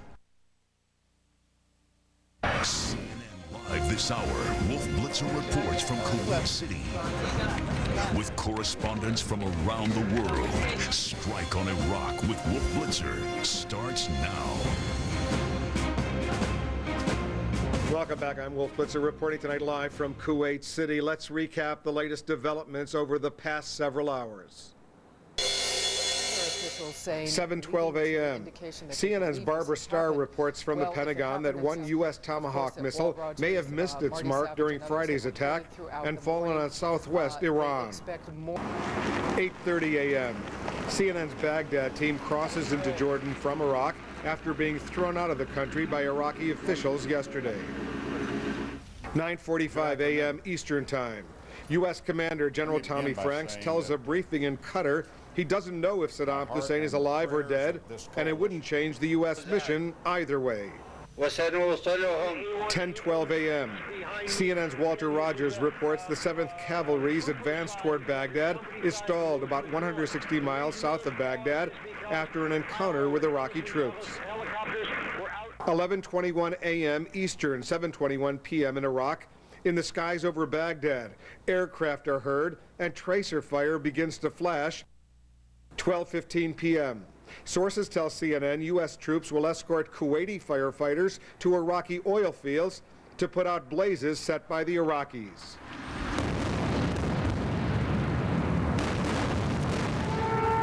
(3:30 p.m. Eastern, 11:30 p.m. Baghdad time. More air raid sirens and more explosions in the Iraqi capital, and Reuters reports parts of the city were plunged into darkness. With U.S. forces running into resistance as they press on toward Baghdad, let's check in with our senior Pentagon correspondent, Jamie McIntyre. Jamie? Well, Wolf, according to the latest word from the Pentagon, U.S. and British troops have now pressed with 150 miles into Iraq as they continue their march on Baghdad. They have crossed the Euphrates River, but even as the U.S. continues to make progress in the ground war, U.S. Central Commander Tommy Franks is warning that victory could still be days, perhaps even weeks away. Images from the battlefield show the U.S. military is basically having its way with Iraq's poorly equipped and demoralized frontline forces. Even so, at some southern cities, such as Al-Nasiriyah and Basra, U.S. forces have encountered Iraqi troops who are fighting and inflicting casualties before giving up. U.S. commanders believe those Iraqi forces may include Republican Guard elements designed to stiffen their will. But aside from 9 oil well fires set in the Rumaila oil fields before the ground war began, so far U.S. troops have encountered no nightmare tactics, including no chemical or biological weapons. There will be surprises, but we have not yet seen them. The psychological campaign appears to be paying off. This satellite photograph released by the U.S. Central Command shows what appears to be 700 Iraqi troops lined up in the desert, just as U.S. leaflets instructed them to do if they wanted to surrender.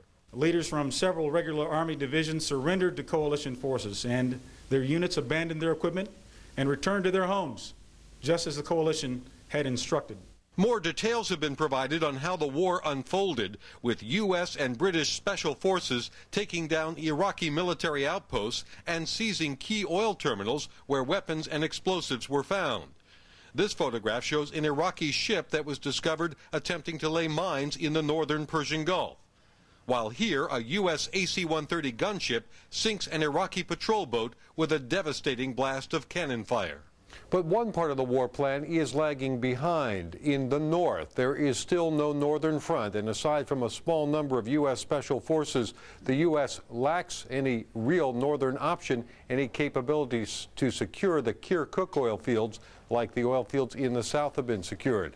Pentagon officials say it will take a little bit longer to neutralize Iraq's air defense to the point that those troops can be flown up to the north to secure those areas. Meanwhile, the U.S. strategy to speed the advance toward Baghdad is to avoid taking as many prisoners as possible and avoid entering and taking big cities, instead encircling them, leaving troops around them, and continuing on to the north. Wolf? Jamie McIntyre at the Pentagon. Thanks, Jamie, very much. Now that the coalition forces do have control of the huge Rumaila oil field in southern Iraq, they're getting ready to put out fires. Officials say at least 7 wells are burning. A source tells CNN 22 Kuwaiti firefighters will be escorted into the area tomorrow. One expert thinks the fires can be capped within 45 days. Iraq says it filled trenches with oil and set them on fire to set up a smoke screen, but it denies setting the wells on fire. President Bush, meanwhile, is at Camp David, Maryland, but he met with his war council, spoke with a key ally, and warned the nation that victory may not come all that quickly. Let's go live to our White House correspondent, Dana Bash. Dana? Wolf, on that idea of war may not be ending very quickly, there's a new public opinion poll out today that says that Americans do think that this war will be short. So the president spent some time today making sure that Americans lower those expectations. No justice, no peace. A heavy police presence controlled anti-war protesters, now a permanent fixture outside the White House gates. But the commander-in-chief was not home to hear them. As his father did during the 1991 Gulf War, this President Bush is spending the first weekend of war at Camp David, a U.S. Marine facility equipped with the same technology of the White House. Joining him there, his entire war council, including Vice President Dick Cheney, Defense Secretary Donald Rumsfeld, and the chairman of the Joint Chiefs of Staff. They met for 90 minutes, going over the latest reports from the war front. Concerned about perception the war may be wrapped up quickly, the president used his weekly radio address to brace the country. It could take a while. A campaign on harsh terrain in a vast country could be longer and more difficult than some have predicted. And helping Iraqis achieve a united, stable, and free country will require our sustained commitment. The president signed off on two major decisions last week. First, ordering the broad battle plans, then making the dramatic call to accelerate the campaign and go after top Iraqi leaders. But since then, White House aides say Mr. Bush is leaving the hour-to-hour direction of the war to his generals. Our troops are performing as we would expect, magnificently. And indeed, the outcome is not in doubt. Senate Minority Leader Tom Daschle, who denounced Mr. Bush just last week over his, quote, failed diplomacy on Iraq, used the Democratic radio address to voice support for the troops and for the president. Today, 250,000 Americans are in the Persian Gulf, risking their lives to disarm Saddam Hussein. Our nation is united in gratitude and respect for them and in support for our commander-in-chief. Now, the president was also in touch today with his staunchest ally in this effort, Tony Blair, the British Prime Minister. They spoke, according to a White House spokesman, for about 30 minutes by telephone about the progress of the war. And they talked, we are told, about the huge humanitarian aid conflict and the huge humanitarian aid package that they are going to have to deal with in the future. Wolf? Dana Bash at the White House. Thanks, Dana, very much. And as we've mentioned, the Iraqi government expelled CNN's 4-person crew in Baghdad. Yesterday, correspondents Nick Robertson and Reem Brahimi, executive producer Ingrid Formanek, and our cameraman Brian Pucciati, after experiencing the massive bombing of the Iraqi capital, they traveled overland to Jordan earlier today, and they're all safe and well. They're joining us. They're of course now in Amman, Jordan. That's where Nick Robertson is joining us now live. Nick, it was a harrowing ordeal, I assume, just to be in Baghdad during those airstrikes.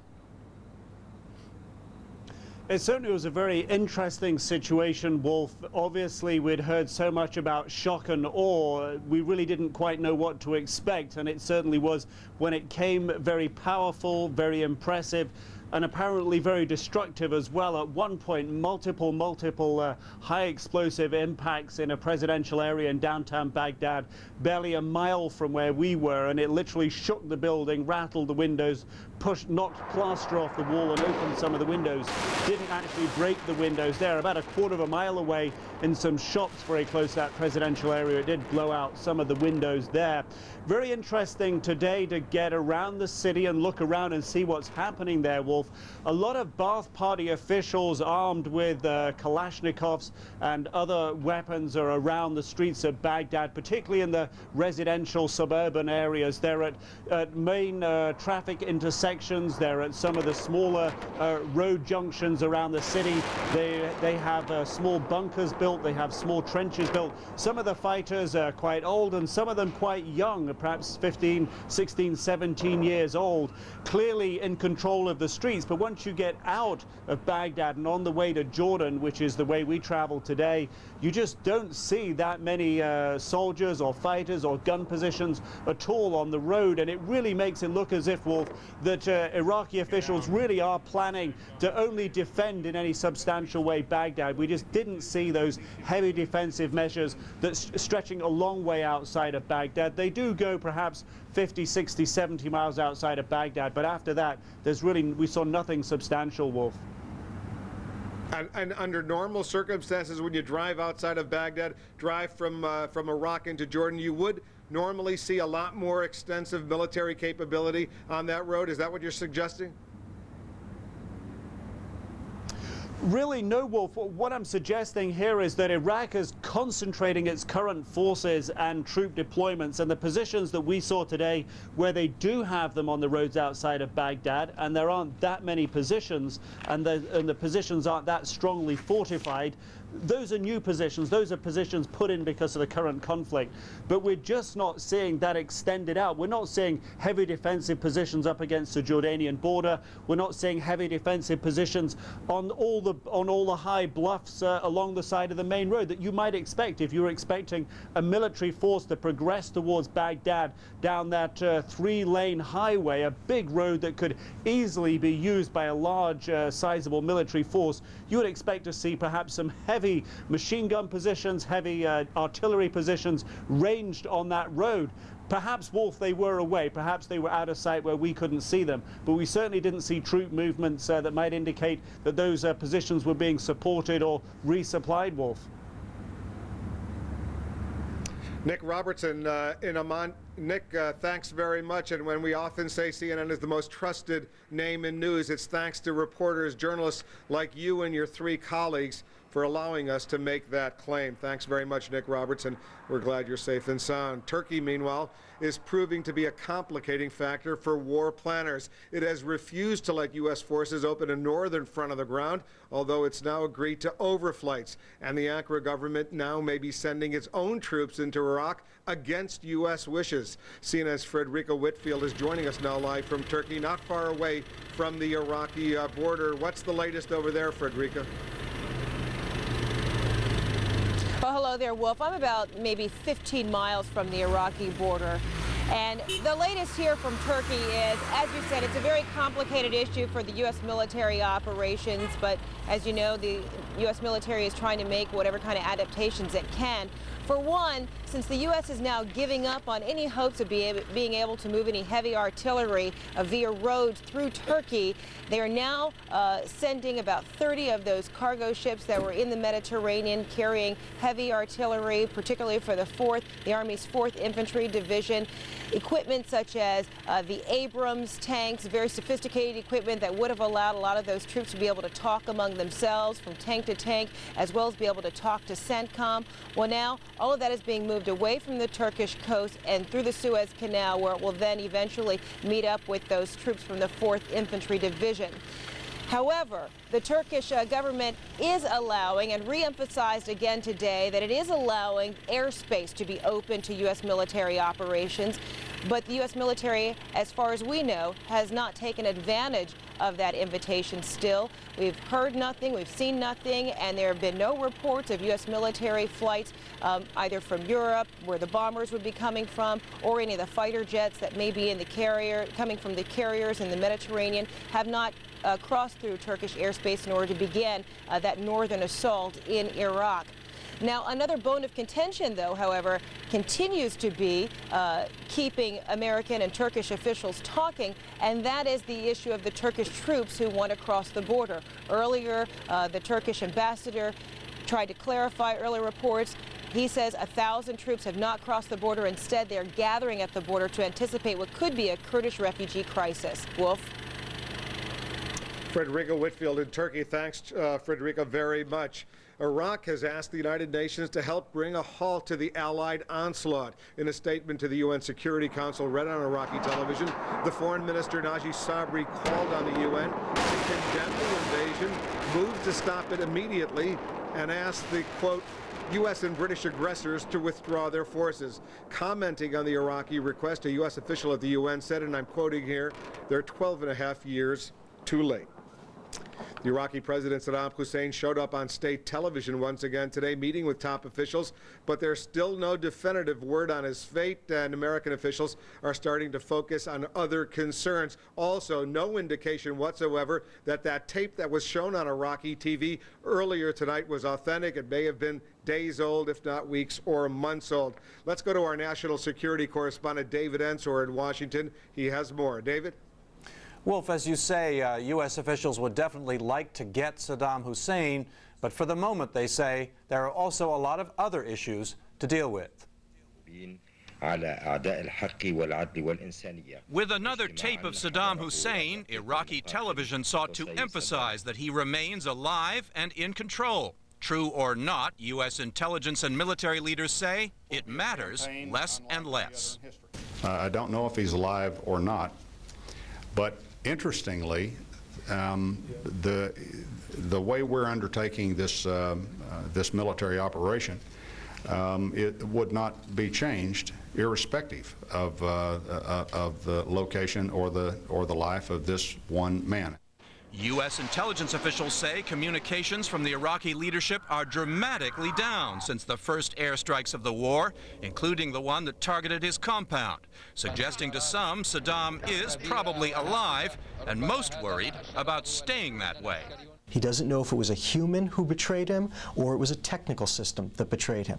And so as a result, his MO is always go to ground, go into hiding, rely only on your trusted emissaries. Besides tracking Iraqi leaders, U.S. intelligence officials say they have several key goals now: to protect and help U.S. troops, to negotiate surrenders and stand-downs of Iraqi units, to watch Iraq's weapons of mass destruction, and not only to keep those weapons from being used against American soldiers. One of the great concerns that the administration has is that in the collapse of the regime, you may have individuals who will take some of the weapons of mass destruction and transfer them to other countries or to terrorist groups. The U.S. military dealt with one such group Friday, bombing the northern Iraqi enclave held by Ansar al-Islam, a fundamentalist group the U.S. says has ties to al-Qaeda. Special forces and U.S. intelligence moved in after the bombs. Though publicly U.S. officials are playing down the importance of Saddam Hussein at this point, they would still very much like to get him. Analysts argue if he dies, there is a good chance the regime would quickly come apart at the seams, potentially saving many lives, American, Iraqi, British, and others. Wolf? David Ensor in Washington. Thanks, David, very much. An exchange of fire caught on camera. We'll show you what CNN's Martin Savage had to live through earlier today.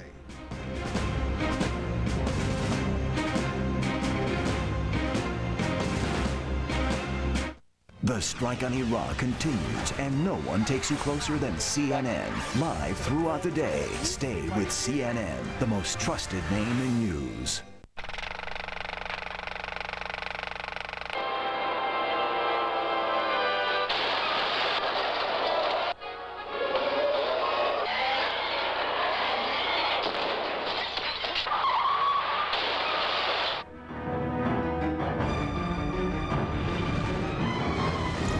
Hundreds of movies, millions of emotions. Star Super PAC.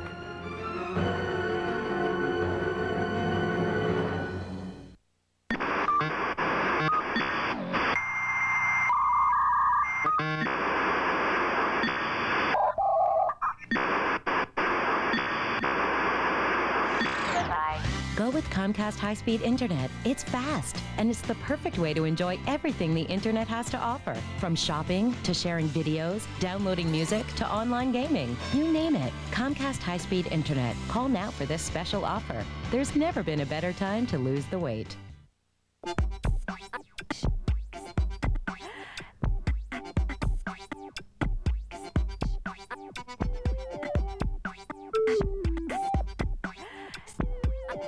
These look so innocent.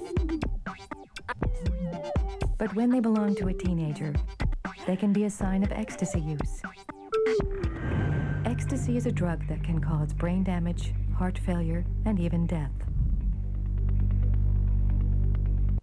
Prices below Blue Book, only at Wallingford Buick GMC Used Car and Truck Outlet. Over 100 certified program direct and inspected vehicles priced below Blue Book. This 03 Century, $15,990. This 03 LeSabre, $19,940. This 02 Regal, $14,980. This 2000 Ford Taurus Wagon, $89,10. This 95 Yukon, $14,940. Or this 99 Pontiac Grand Prix, $79,95. All prices below Blue Book, only at the Used Car and Truck Outlet at Wallingford Buick GMC, Route 5, Wallingford. They have the people who did it. Right now they are saying this is a terrorist attack, and the infantry is now forming up to secure the entire perimeter and area. But they do not think they have who did this yet. What you're suggesting, you're in Kuwait now at the Camp New Jersey and Camp Pennsylvania. These are U.S. military outposts here in Kuwait. So the suspicion is that there are terrorists on the loose who threw these hand grenades at U.S. troops, members of the 101st Airborne. Is that what you're saying, Jim? It's the middle of the night here, and the suspicion is that two grenades, one in each, and one of, my mistake, two tents, two grenades, and the people who did it ran off into the darkness. They've got a 3-mile run to the post here at Camp Pennsylvania, to the berm. So the area is being secured. They're confident they're going to get whoever did this.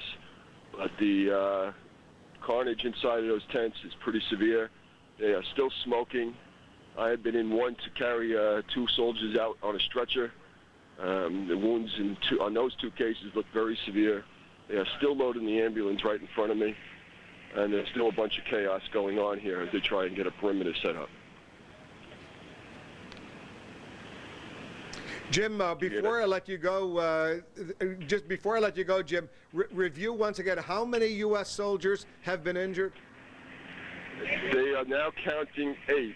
They believe 6 have been seriously injured. I have personally seen 5 seriously injured taken onto ambulances and carried 2 of them. They are just putting the last seriously wounded person in an ambulance now. There are medics all over the place. There is at least two slightly wounded officers who are organizing the defense and have not left the area yet. And how far away were you, Jim, from these soldiers when those hand grenades went off? I was in the next tent about 20 yards away. So you're just lucky that it wasn't you, Jim Lacey, embedded. You're embedded with the 101st Airborne, is that right? I am, and it seems that these 2, whoever did this knew exactly what tents to go for. They got the 2 leadership tents. What's been the general reaction among other members of the 101st over the past 15, 20 minutes? I assume you've spoken with a lot of those soldiers. I have talked to at least 2 dozen of the young soldiers, and they are reacting superbly. I have seen the officers that are here and moving around are doing exactly what you would expect of them.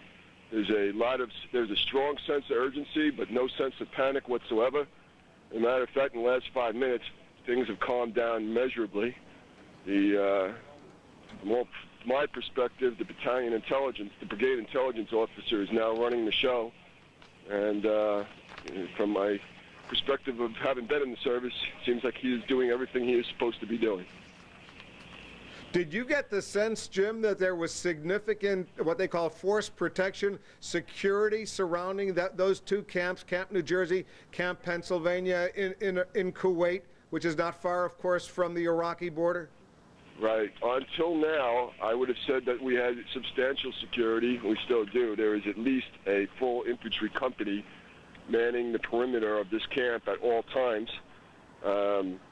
But there is traffic in and out in terms of trucks and buses and contractors coming in. So it's not a foolproof system, but from all appearances, looking from the outside in, it seemed like a very damn good security system. Jim Lacey, take care of yourself over there. We'll be checking back with you. Thanks for giving us that information. Jim Lacey from our sister publication, Time Magazine. Sad words about, 8 U.S. soldiers injured, 6 of them seriously, in a grenade attack at this base, which houses the 101st Airborne, at least elements of the 101st Airborne, originally based at Fort Campbell, Kentucky. Jim Lacey of Time Magazine, thanks very much. Very quickly, we'll give you the results of our web question of the day. The question is, when it comes to the strike on Iraq, whom do you side with most, President Bush or the anti-war protesters? The results so far, 72% say President Bush, 28% say the protesters. Thanks very much for spending some time with us. Well, we're having continuing coverage, of course, on the strike on Iraq. I'm Wolf Blitzer in Kuwait City. I'll be back throughout the night. Let's get to Heidi Collins in Atlanta for a quick check of all the late-breaking developments. Thank you, Wolf. Hello, I am Heidi Collins at CNN Center in Atlanta. Here's what's happening at this hour in the strike on Iraq. Coalition troops advancing from Kuwait are now halfway to Baghdad. Units of the 3rd Infantry Division have captured a key bridge over the River Euphrates in the town of Nasiriyah, northwest of Basra. Just outside the town, coalition military traffic was so heavy that it sometimes came to a complete standstill. Marines around Basra have been destroying abandoned Iraqi armored vehicles. The Marines have now handed over responsibility for the area to the British Army. British troops are securing the Marines' rear and right flank. More explosions shook Baghdad tonight as residents braced for the possibility of another round of heavy air and military strikes. Some of the smoke may have been caused by Iraqi troops setting fire to oil-filled trenches. Central Command says between 1,000 and 2,000 Iraqi soldiers have been taken prisoner by coalition forces. Thousands more are reported to have abandoned their positions and gone home. A complete Iraqi division is among the Iraqi units to have surrendered. Well, those are the headlines making news this hour. You're watching CNN, the most trusted name in news. And now back to our coverage of strike on Iraq with Lou Dobbs.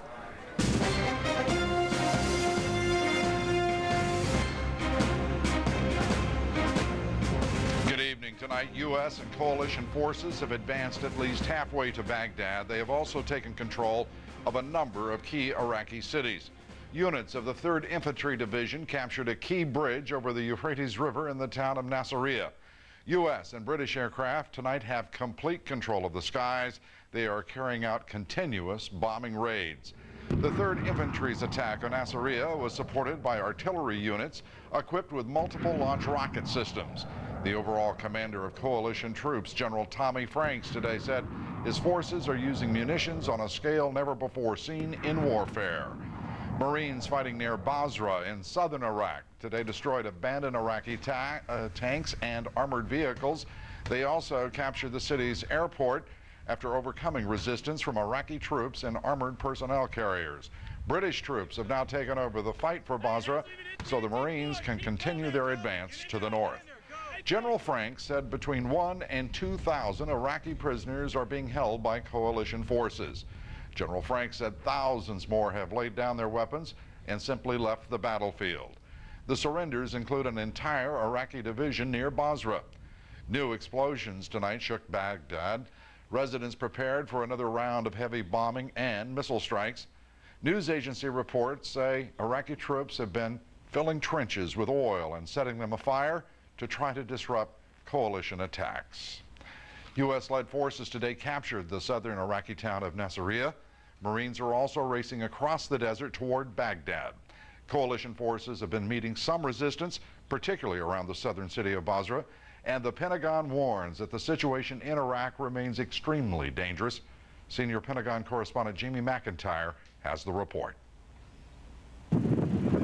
Images from the battlefield show the U.S. military is basically having its way with Iraq's poorly equipped and demoralized frontline forces. Even so, at some southern cities, such as Nasiriyah and Basra, U.S. forces have encountered Iraqi troops who are fighting and inflicting casualties before giving up. U.S. commanders believe those Iraqi forces may include Republican Guard elements designed to stiffen their will. But aside from 9 oil well fires set in the Rumaila oil fields before the ground war began, so far U.S. troops have encountered no nightmare tactics, including no chemical or biological weapons. There will be surprises, but we have not yet seen them. The psychological campaign appears to be paying off. This satellite photograph released by the U.S. Central Command shows what appears to be 700 Iraqi troops lined up in the desert, just as U.S. leaflets instructed them to do if they wanted to surrender. Leaders from several regular Army divisions surrendered to coalition forces, and their units abandoned their equipment and returned to their homes, just as the coalition had instructed. More details have been provided on how the war unfolded, with U.S. and British special forces taking down Iraqi military outposts and seizing key oil terminals where weapons and explosives were found. This photograph shows an Iraqi ship that was discovered attempting to lay mines in the northern Persian Gulf, while here a U.S. AC-130 gunship sinks an Iraqi patrol boat with a devastating blast of cannon fire. Despite the fact that the U.S. military is making good progress in the south, it only has a handful of special forces in the north. That means the vital Kirkuk oil fields north of Baghdad are vulnerable, at least for another day or so, until the shock and awe air campaign neutralizes Iraq's air defenses to the extent that troops can be flown to the north to secure those oil fields and other objectives. Lou? Jamie, we know there has been unit-to-unit communications, as the Pentagon has described it, at least in the last 24 hours, concerning the possible surrender of Iraqi troops. Is there any further information on those discussions and those contacts? Well, no, you're seeing because the pace of the military campaign, including the bombing and the movement of troops on the ground, indicates that at this point they've got no agreement for any significant surrender by senior Iraqi generals or other officials. But those communications are still going on, and the Pentagon is convinced that once the outcome is clearly inevitable, that perhaps some of those senior leaders will crack. Any suggestion that we will see a continuation of the heavy bombardment, the selective targeting of Baghdad? We've been led to believe that this air campaign, which kicked off yesterday, will essentially continue for 3 or 4 days, perhaps not as intense everywhere, but they still have a significant number of targets to hit over the next couple of days. And as I mentioned, one thing they still need to do is completely bring down Iraq's air defenses so they can begin that movement of troops up into the north. Jamie McIntyre, thank you very much, senior Pentagon correspondent. Wolf Blitzer joins us now from Kuwait City. Wolf, we know the coalition forces are continuing to make good progress in their advance toward Baghdad. Give us the best assessment that you've received about the strength of Iraqi resistance. There certainly is Iraqi resistance, and it seems to get stronger as the U.S. and British forces move north. They've made significant progress. The commanding general, Tommy Frank, said they're about 150 miles into Iraq right now. At the Pentagon later in the day, they said that the U.S. troops have actually crossed the Euphrates River, gone on the other side. They're well on the way to Baghdad, as you point out, about halfway there, but they're meeting resistance, and they anticipate as they get closer to Baghdad, the resistance will stiffen up as Republican Guard, special Republican Guard units, these elite forces still loyal to Saddam Hussein, fight and probably fight very hard. Earlier in Qasr, the huge port in the southern part of Iraq, the U.S. and British forces took that relatively quickly. They're moving on Basra, the next largest city, the second largest city of Iraq, about 1.5 million people. They have not taken Basra yet, but they're moving there. From there, they'll move up to Nasiriyah and continue up the road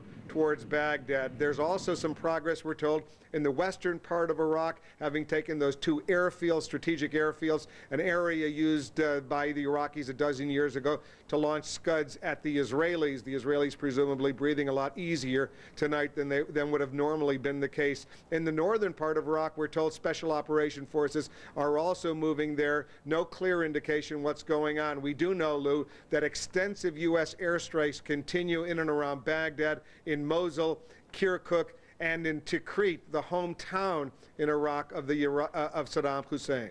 Lou? And Basra, just to the north of you, a matter of just about 40 miles, in fact. The city's surrounded, but it's still in Iraqi control, the regime's control. What is the latest there? The latest is they think they're going to go in there, they're going to take it. They're trying to assess not only how the remaining Iraqi military will deal with the U.S. and British forces. They're not anticipating a huge fight, especially now that one Iraqi division, the 51st Division, which was in charge of Basra, they basically just gave up. But they are anticipating some problems with the local population, so they want to be very careful. They want to make sure that there are no terrorists out there who could endanger U.S. and British personnel. And Wolf, we thank you. Jim Lacey, our colleague from Time Magazine, right now working to update us on the breaking story, 2 tents of the 101st Airborne being struck by terrorists this evening. Do you have anything else more recent than that right now, Wolf? What we know is what Jim Lacey reported just a little while ago here on CNN. He's one of those embedded journalists from Time Magazine with the 101st at Camp Pennsylvania, Camp New Jersey, here in Kuwait. Security was thought to be very good at those military bases, but apparently within the last half hour or so, what he believes 1 or 2 or 3 terrorists used hand grenades to attack a tent, 2 tents in fact, at that base. 8 U.S. Army soldiers have been injured, 6 of them apparently very seriously. They've been evacuated to local military hospitals, a source of grave concern to the U.S. military officials, of course, military personnel wondering how could terrorists penetrate the kind of lines that the U.S. military has at these bases. Some concern that perhaps some local contractors, local people could have perhaps penetrated the protective corridor that is supposed to protect the U.S. military personnel at those 2 bases. Lou? Jim reported, Wolf, as you well know, a full company forming up perimeter security for the 101st. He also described, Wolf, those 2 tents that were struck apparently by hand grenades as being leadership tents. Do we know any more about the state of the command structure for the 101st? No, he said that there were 8 soldiers who were injured, 6 of them seriously. The 101st obviously is a very large group. It's the Airborne Division, the famed Airborne Division based at Fort Campbell, Kentucky. They've got a key role to play in this operation, and they're preparing it at these 2 bases in Kuwait, Camp New Jersey and Camp Pennsylvania. But we have no indication who are among those 8 soldiers who have been injured. Wolf, thank you very much. You might stay there just for a moment. We now have Jim Lacey on the phone from the camp there in northern Kuwait. Jim Lacey of Time Magazine with the 101st. Jim, are you there? Yes, I am. What more can you tell us about the injuries in those 2 tents? Right now, they are reporting 10 total injuries, of which 6 of them are serious. 4 are not serious. I see at least 2 people who are slightly wounded, still walking around their offices, and they are pretty much running the defense right now. And Jim, you described in your initial report these as being 2 hand grenades hurled into these 2 tents, these leadership tents. Right. Does that appear to be the situation? Yeah. Since then, I have found a U.S. Army major who was sitting outside one of the tents and says he saw the grenade roll by him. Can you hear me? There's a Apache helicopter circling the perimeter now. We can hear you, Jim. Okay. So it's almost definite that this was a grenade attack. They still do not know who's responsible. There's a strong perimeter right around the tents right now. I see a Black Hawk helicopter coming in. That might be to remove some of the wounded who are now in the aid station here. The infantry, there are 2,100 plus infantrymen on this post. They are being formed up and fanning out over the entire compound to see if they can find who is responsible. There are 2 people being held here. 2 people. 2 people being held. By that you mean suspects in the attack? I do not know if they are suspects. They are Arabic, but they may be contract workers who just happen to be at the wrong place at the wrong time. They are not assuming they're suspects, and there's still a massive manhunt going on this post. What one can only imagine. Jim Lacey of Time Magazine. Wolf, do you have a question for Jim? Jim, when you say there are contractors, Arab contractors who work at the base, do you have any notion of how much security, how much background checks they have for these individuals? I know that when I was at Asaliya in Qatar or Prince Sultan in Saudi Arabia, huge air bases, a lot of local employees, contract workers are there, but I'm not sure what kind of background checks they do. Do you have any sense? No, I do not have a good sense of it, but with the constant flow of traffic here in terms of buses moving troops in and out and The cooks are all contracted here. Most of the menial tasks are contracted, and I can't believe there's been a security checked on all of these people because it's a constant changeover in faces. But they are checked when they come in and come out. But I never looked to see if they were checking for a specific ID or not. Jim, I just want to let our viewers know, Wolf, if I may, that we are hearing more detonations over in Baghdad this evening, and we'll continue just found a bag here, which they think is a bomb, and they're ushering me to the other side of a berm. So, Jim Lacey, can you hear me? Yes. Say again, because I was just letting our viewers know that more explosions. They just found an unidentified bag here. They're putting it off to one side. They're moving everyone away from it. There's no word if it's a bomb or not, but they're treating it as one. I just wanted to say we're talking with Jim Lacey, Wolf Blitzer from Kuwait, and I'm talking to Jim Lacey from New York, of course. Jim Lacey, Time magazine correspondent with the 101st Airborne, where 10 people have been injured, 6 of them seriously, at the camp in northern Kuwait as a result of a terrorist attack, apparently 2 hand grenades. Jim, tell us more about this bag that has been found that apparently is very suspicious. I'm looking at it, and I'm moving away from it. It's a camouflage bag. It just does not look like any piece of military equipment, so they've put it off to one side and telling everyone to stay away from it, but they're not giving it any unusual amount of deference here, so I don't know if they think it's a bomb or if they're just not taking any chances with it. Well, not to take chances with all that is going on there certainly makes great sense. Jim, I don't want to, as much as I would like to, probe further about the nature of those injuries in those tents and who specifically was injured. I think that probably would be wise for you and I at this point just to remind our viewers that 10 people of the 101st Airborne have been injured in a grenade attack. 2 grenades into 2 tents, which Jim Lacey did describe as leadership tents of the 101st Airborne in northern Kuwait. Jim, if you will, as you get more details and further developments, please let us know. We will join you to report those developments. Jim Lacey from northern Kuwait with the 101st, thank you very much. We are continuing. We are now hearing gunshots on Jim Lacey's line. Is that line still open? I'll have the there, guys. I repeat, is that line still open? Okay, we do not have the line, but the line, before it went down, there were gunshots again. Apparently, well, we'll just have, we won't say apparently. Gunshots heard just as we hung up with Jim Lacey of Time magazine with the 101st, which has suffered a terrorist attack tonight in northern Kuwait. We will, of course, be diligently trying to find out what is going on there. The 101st obviously suffering a very serious terrorist attack in its camp in northern Kuwait tonight.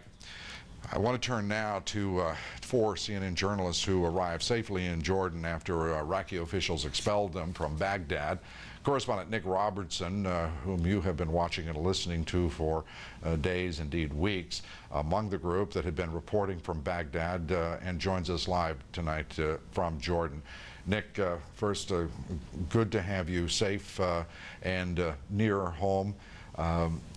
Your exit from Baghdad into Jordan, tell us about that journey, how it was arranged, and how long it took, if you would.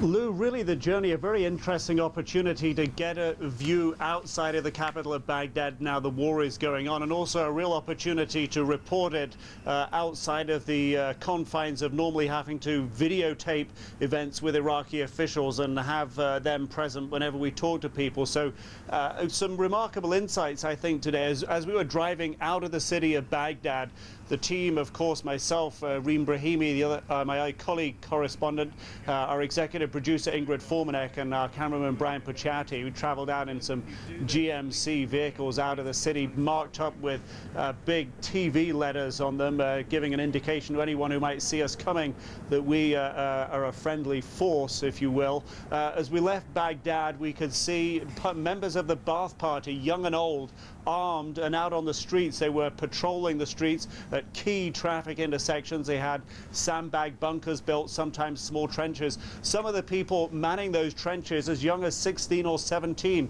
armed. But the interesting thing, Wolf, the main checkpoint as you leave Baghdad, there is really only one guard on each side of the road, very lightly armed. And as you leave Baghdad, a minimal number of defensive positions around the city. And once you get 50 or 60 miles away from the city, virtually no visible heavy defenses whatsoever. Really appears to be an indication here that the Iraqi officials plan only to defend, at least on the western side, plan only to defend Baghdad from inside Baghdad itself. As we went across the western Iraqi desert towards Jordan, we approached that area known as H2 and H3, where we believe U.S. Special Forces, at the very least, have secured those airstrips there in the western Iraqi desert. We didn't see any sign of the U.S. forces. What we did see were a number of Iraqi military vehicles that have been shot up and burnt out at the side of the road, and what appeared to be a number of indications of military engagements along that road. And looking at the debris, it appeared to be the Iraqi military forces coming off the worst there. Lou? Nick, before we turn to the actual, I'd like to get your characterization of the most recent bombings and missile attacks in Baghdad. But before doing that, you made reference to something that I think many of our viewers might be curious about. And you said there were members of the Ba'ath Party operating basically in at intersections and armed.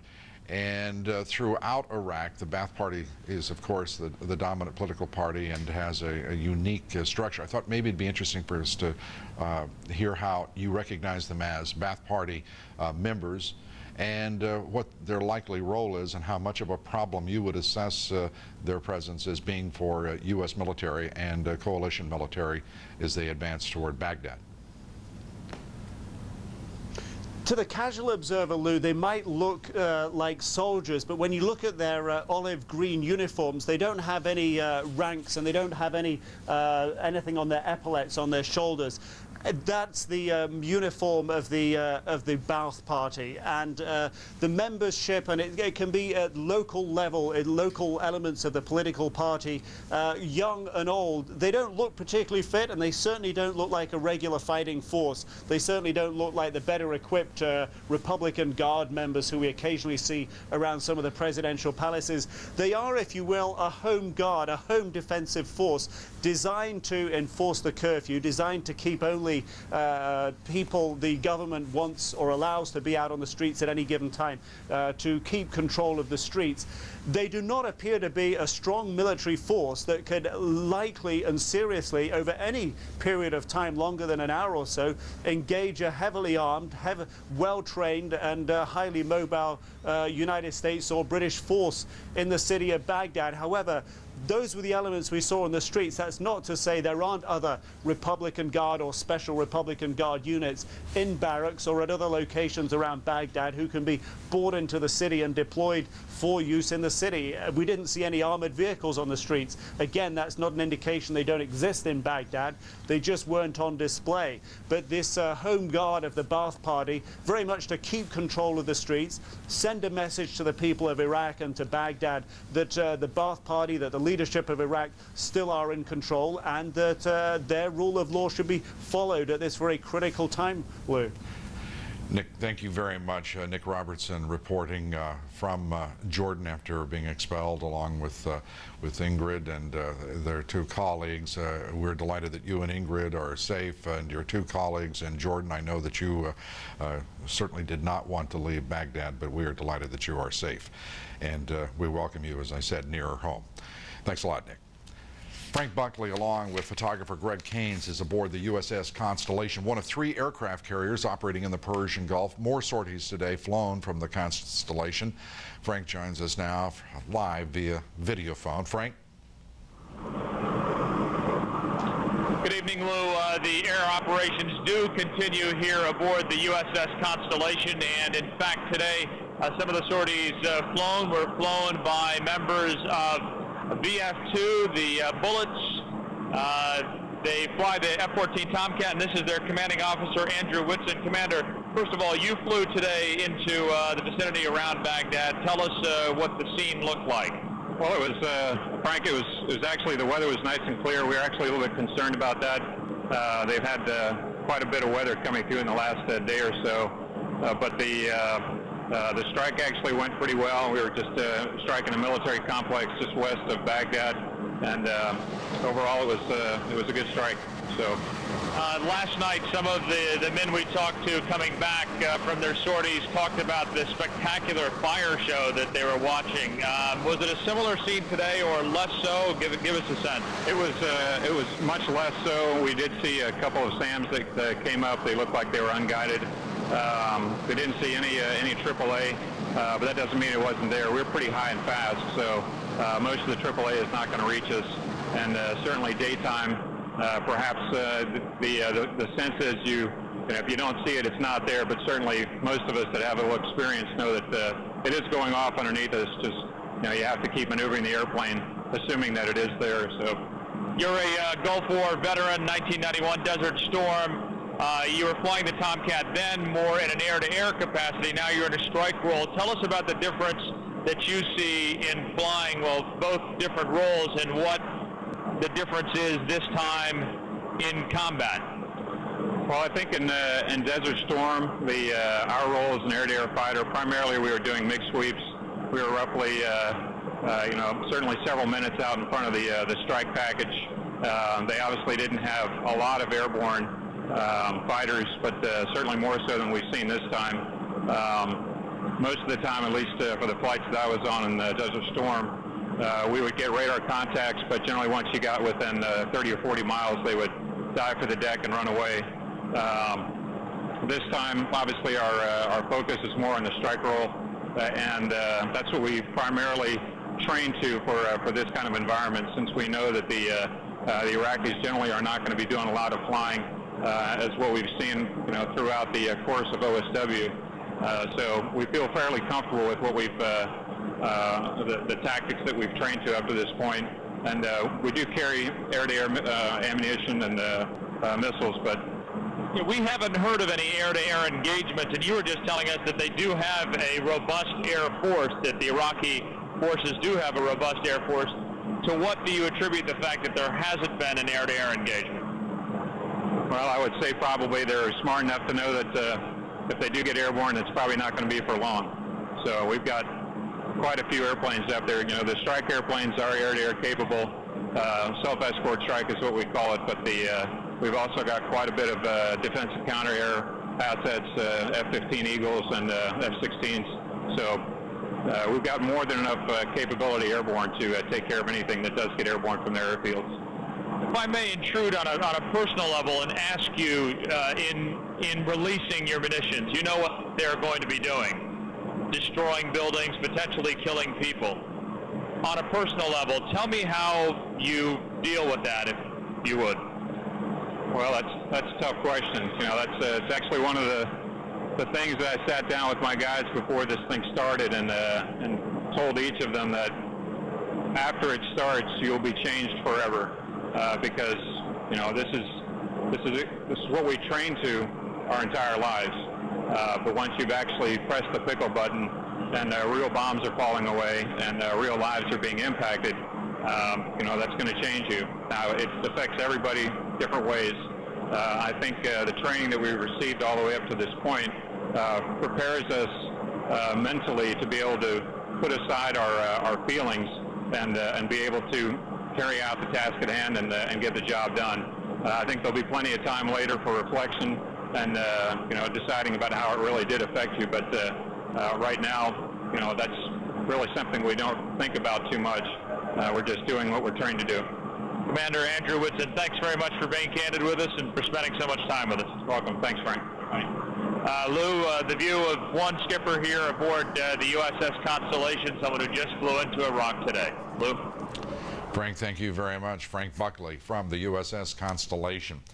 Well, coalition aircraft are flying hundreds of sorties in the strike against Iraq. Military sources say virtually all U.S. Air Force fighters and bombers in the region have been used in those strikes. Some of the aircraft come from an air base near Iraq where Gary Tuckman and photographer Damir Loratek are stationed. Gary joins us now with the very latest. Gary? Well, Lou, the coalition against Iraq is using 30 different air bases in 12 different countries in this theater, and we're at one of them right now. This is the largest attack and fighter wing out of all of them. Very busy place behind us, some of the A-10 Thunderbolt attack planes.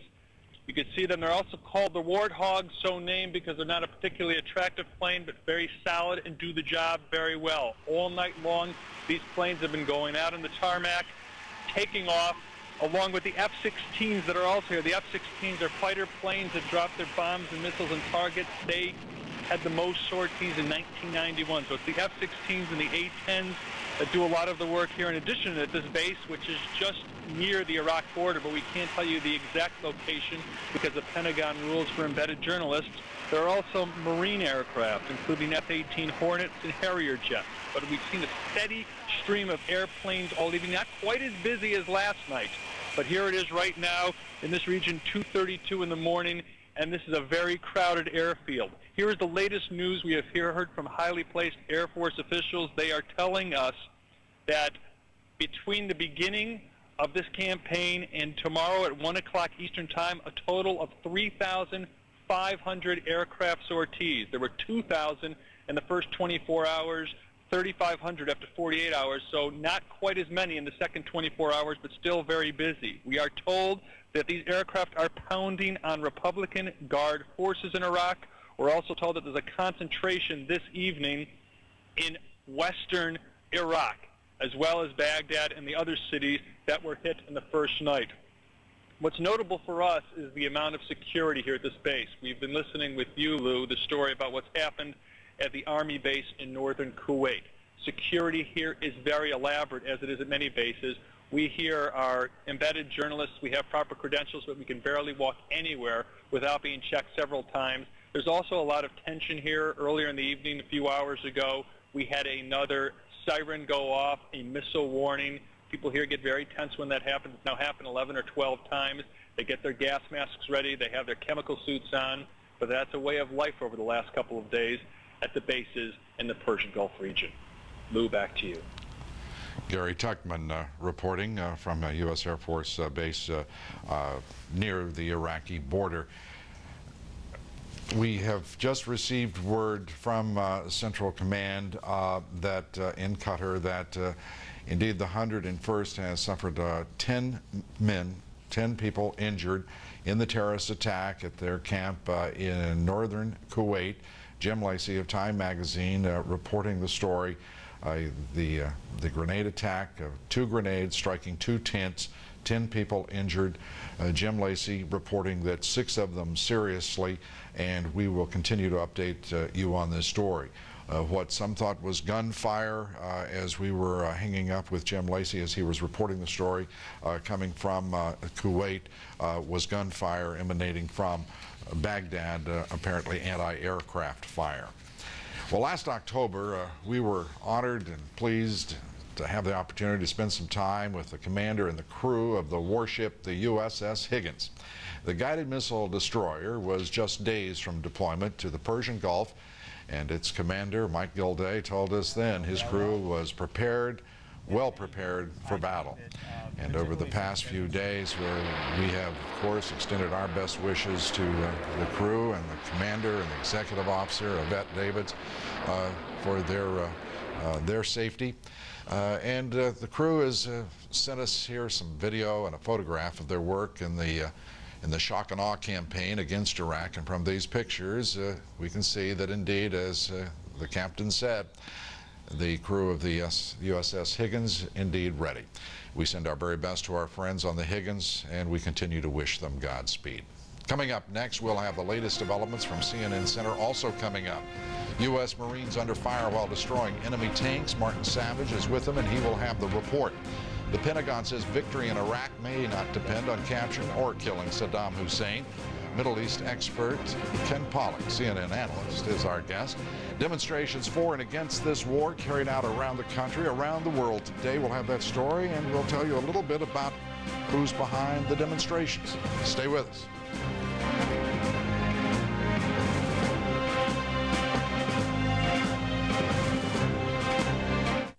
Let's say one phone company provides you long distance and a completely different one has your local service.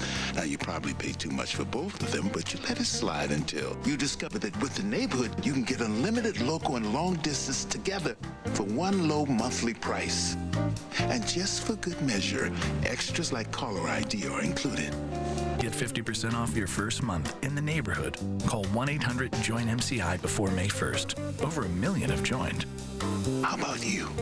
Well, there was one year where I almost lost the entire backyard to crabgrass, and I vowed that would never happen again. The following year, I did use Turf Builder plus Halts. It not only got rid of the crabgrass, but it also greened up the lawn and thickened it. I used the cheaper brands, but I didn't have the color that I wanted, and I did have the weeds. Look how thick it is. Look at the color of it. There are no weeds. I take the credit instead of Scott's. I call it Luby Lawn. I'm very proud of the results that I get from Scott's. And there will be no crabgrass.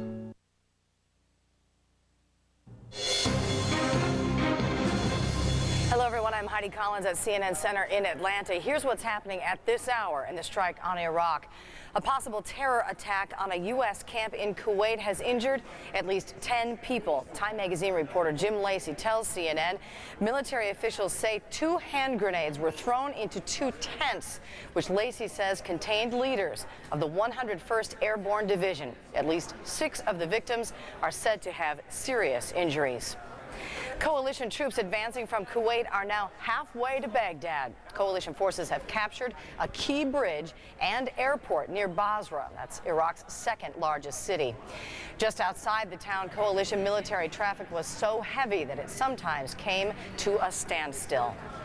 Marines around Basra have been destroying abandoned Iraqi armored vehicles. The Marines have now handed over responsibility for the area to the British Army. British troops are securing the Marines' rear and right flank. More explosions shook Baghdad tonight as residents braced for heavy air and missile strikes. Some of the smoke may have been caused by Iraqi troops setting fire to oil-filled trenches. Central Command says between 1,000 and 2,000 Iraqi soldiers have been taken prisoner by coalition forces. Thousands more are reported to have abandoned their positions and gone home. A complete Iraqi division is among the Iraqi units to have surrendered. An estimated 200,000 anti-war protesters took to the streets of New York. The crowd snaked for more than 2 miles through the heart of Manhattan. At one point, skirmishes broke out between police and marchers. Some demonstrators said police used pepper spray on some of those marchers. But things were more peaceful in San Francisco, unlike the past 2 days of anti-war protests, which resulted in more than 1,600 arrests there. And in Chicago, about 800 people came out to demonstrate in support of President Bush and U.S. troops.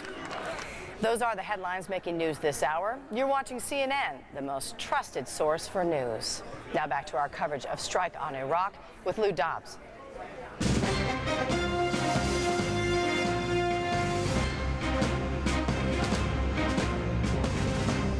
Let's go now to Ben Wiedemann in Kurdish-controlled northern Iraq. Ben has just reported that he has heard bombing tonight in the city of Mosul, and he joins us now live by phone. Ben? Yes, Lou. Throughout the evening, we've been hearing fairly regular bombs falling on the city of Mosul. We're about 28 miles to the east of that city, the largest city in northern Iraq.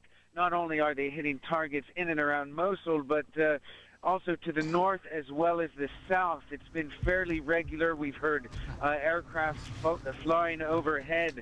Now, we've seen that, at least we've heard from Kurdish intelligence sources who have people on the ground inside Mosul, that in the last 24 hours, some of the targets that have been hit in Mosul include a palace belonging to Saddam Hussein, a major military barracks, and the headquarters of military intelligence in that city. Lou? Ben, thank you very much. Ben Wiedemann reporting from northern Iraq, and indeed the pictures you're looking at in the night scope, that night vision, it looks a great deal like Baghdad, but that it was indeed Mosul.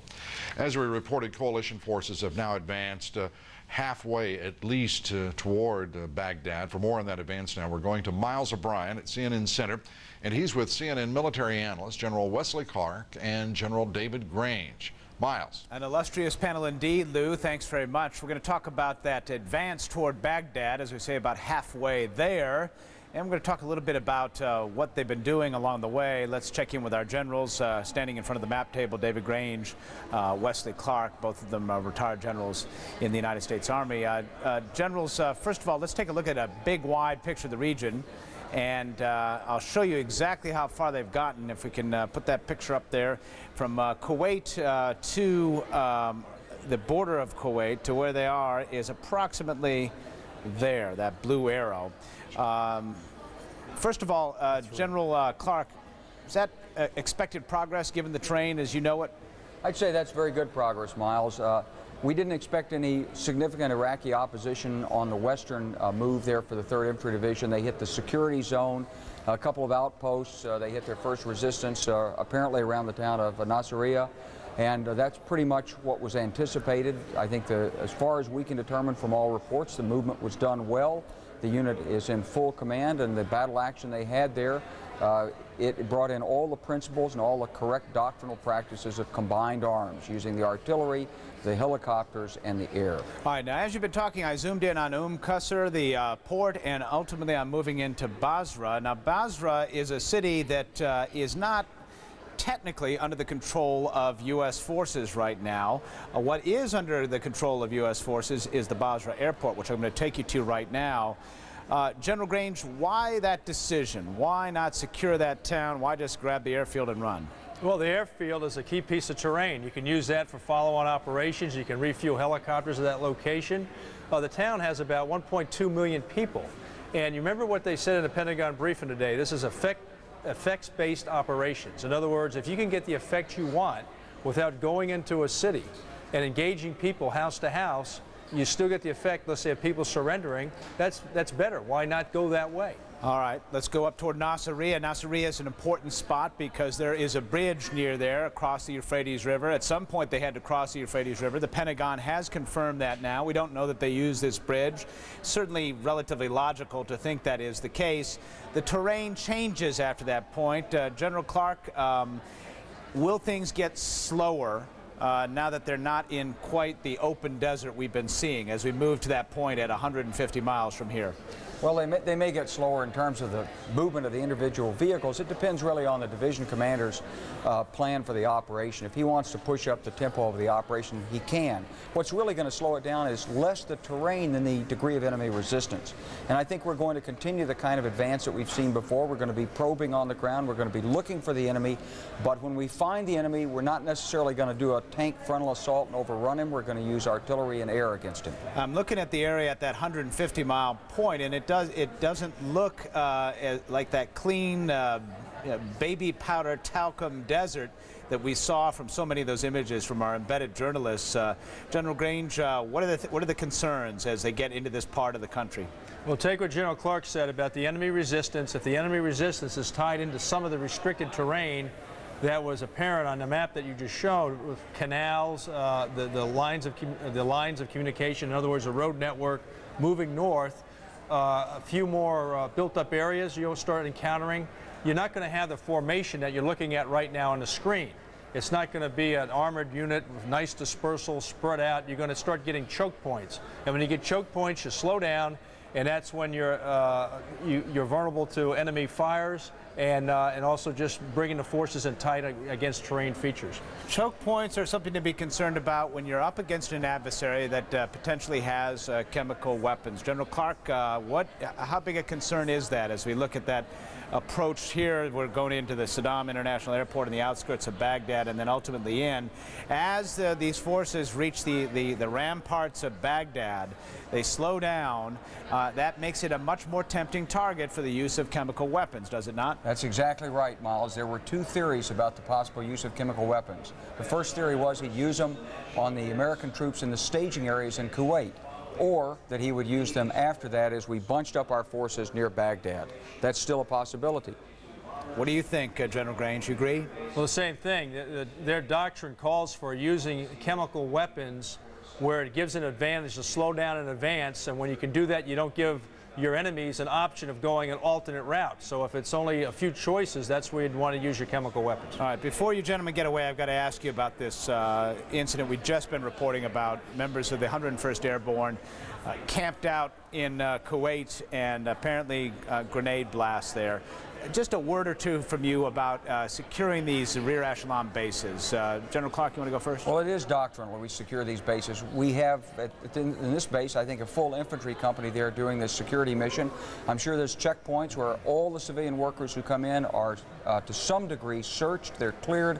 We probably have photograph ID cards, but we probably don't have full background checks. And, of course, given the transitory nature of that operation, it's impossible to know everything about everybody who's in that camp. So this is the kind of incident we've been concerned about, and it happened. General Grange, almost unavoidable, because at a certain point, you have to make use of locals in order to do what the Army does, right? Well, here's what you have. Well, the bases will be secure. A lot of discussion today when you bypass enemy forces that do not become prisoners of war, when you bypass built-up areas.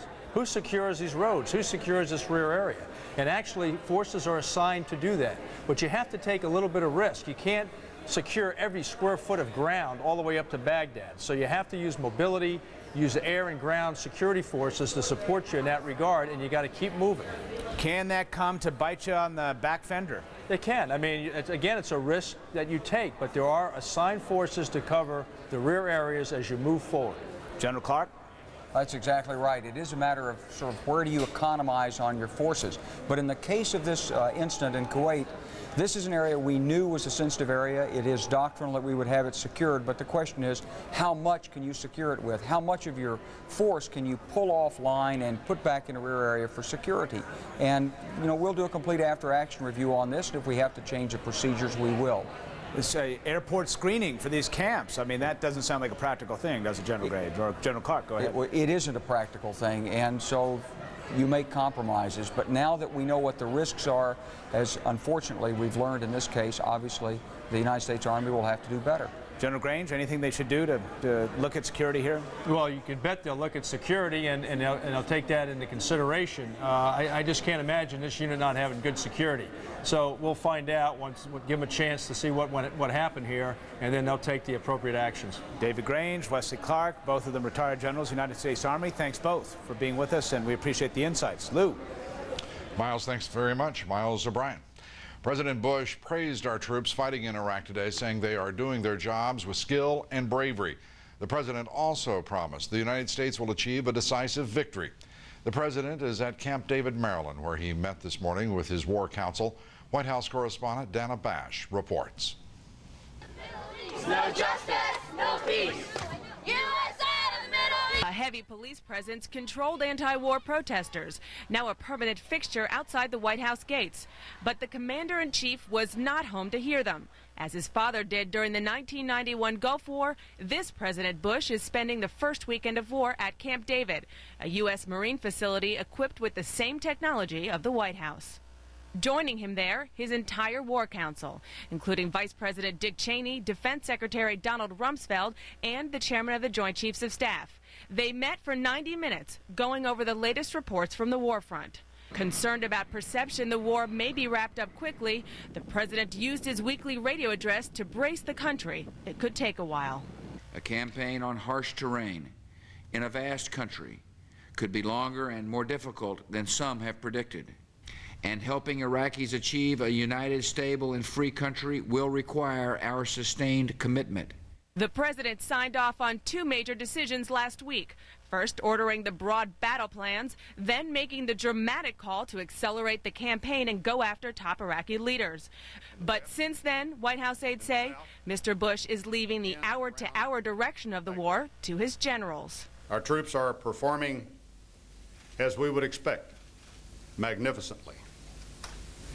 And indeed, the outcome is not in doubt. Senate Minority Leader Tom Daschle, who denounced Mr. Bush just last week over his, quote, failed diplomacy on Iraq, used the Democratic radio address to voice support for the troops and for the president. Today, 250,000 Americans are in the Persian Gulf, risking their lives to disarm Saddam Hussein. Our nation is united in gratitude and respect for them and in support for our Commander-in-Chief. The president was also in touch with his top ally in this effort, British Prime Minister Tony Blair. The White House says the two men spoke this morning for about 30 minutes discussing the progress of the war and also the large-scale humanitarian effort that awaits them. Lou? Dana, thank you very much. Dana Bash from the White House. More now on frontline action. Troops with the 1st Battalion, 7th Marines are on the move again tonight. They came under fire outside the Iraqi city of Basra earlier today after they stopped to destroy Iraqi armor. That armor abandoned by the Iraqis. Martin Savage reports. Let me tell you what is going on. Those are secondary blasts coming. This is the demolition of the tanks, T-55 tanks along the line here. What they're doing is hurriedly setting charges. They're using both C4 and other explosive devices as well as the ammunition that's on board the tank itself. What they've done is they've blown it up, essentially. Now you're hearing the secondary explosions. That would be coming from the rounds inside. They want to make sure they don't leave anything behind that could be used by, say, follow-on soldiers, Iraqi soldiers that might be in hiding right now. The moment they find armor, the moment they find any tanks, they're blowing it up. And that's exactly what is taking place in the background here. Whoa! I think my floor sight's off. All right. Yeah, that was the TOW missile fired in the general area where you saw that tank before that was being blown up. Obviously, they're seeing stuff down there they're not too happy about, not taking any chances. The TOW missile is a very heavy weapon. They throw the tube off the top. They'll get ready to reload again. They'll try to move positions, too.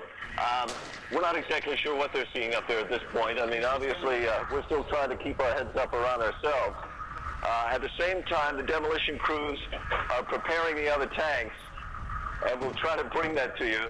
They seem to be concerned about, obviously, the village itself. Not that there is obvious reason to be suspect.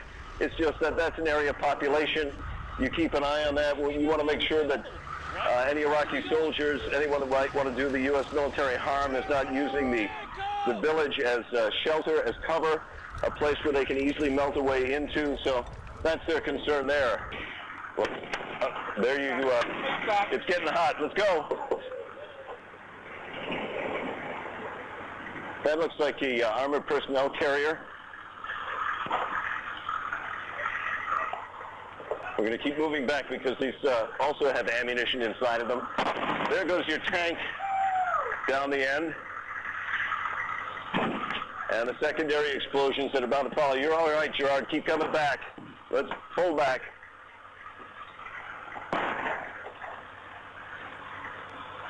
So the concern, obviously, in that RPG is it came from the village, and now who fired it? And do they have another one, obviously? Which is why we're not going to linger too much longer. But there are more tanks to go, so if you miss that one, there'll be another one soon enough. Talk, take pin, completely released. Check. It's just Saddam's hardware being taken apart piece by piece, and that is something the U.S. military wants to do and did extensively after the Gulf War. Martin Savage reporting. Coalition forces continue to advance tonight on Baghdad. They have met resistance. General Tommy Frank said there are still difficulties that lie ahead, certainly. But the general also said that the capture or death of Saddam Hussein is becoming almost irrelevant to the success of Operation Iraqi Freedom. Here now to assess all of this is Ken Pollack, CNN analyst, one of the world's foremost experts on Iraq's military capability. Good to have you here, Ken. Let's start with your assessment of what is going on. We've had a lot of discussion about unit-to-unit contact, discussions about general surrender. What do you make of it? Well, I think that so far the war is proceeding according to U.S. intelligence expectations regarding how the Iraqis would fight. Going into it, the predictions from U.S. intelligence were that the regular army really would not put up much of a fight, that you'd have scattered units that would be willing to stand and put up a bit of a fight, just as you saw the 3rd of the 7th Cavalry in front of the 3rd Infantry Division have a bit of a fight before they got to Nasiriyah, but that large elements of the regular army would mostly go home or even be willing to surrender en masse, and we're seeing that as well, the 51st Mechanized Division being a case there. So it's really going so far according to the estimates of U.S. intelligence, and that's obviously somewhat comforting, I think, to the military officers, because the estimates of U.S. intelligence were pretty favorable. The 11th Infantry Division obviously giving ground in Nasiriyah, but Basra is still not under control of U.S. and coalition forces. What do you make of that? How big of a problem is that for General Franks? Basra should not be an enormous problem for General Franks. What you can see is that we're probably going to be able to bypass it. The two generals made the good point before that we may have to leave some forces behind to mask the city, to make sure that anyone who is left in the city doesn't come out and give our supply lines a hard time, doesn't try to interrupt the logistical flow that'll be going up to the forward Marine units. Basra is a very big city, and we'd really prefer, the U.S. military would really prefer not to have to deploy into the city, because if you do, you could have it swallow up large numbers of our forces. We'd much prefer to keep those moving. But there are, I'm sorry? We're just out of time. Let me ask you this for your best quick judgment, if I may, and I apologize. Does it look to you as if there is a significant progress toward general surrender here? I don't think we should go that far just yet. We haven't even touched the Republican Guard, and what we saw in the Gulf War is the Republican Guard has much higher morale, much better discipline. Ken Pollock, as always, thanks for being here. And to underline what Ken said, General Franks today saying a lot of tough days ahead.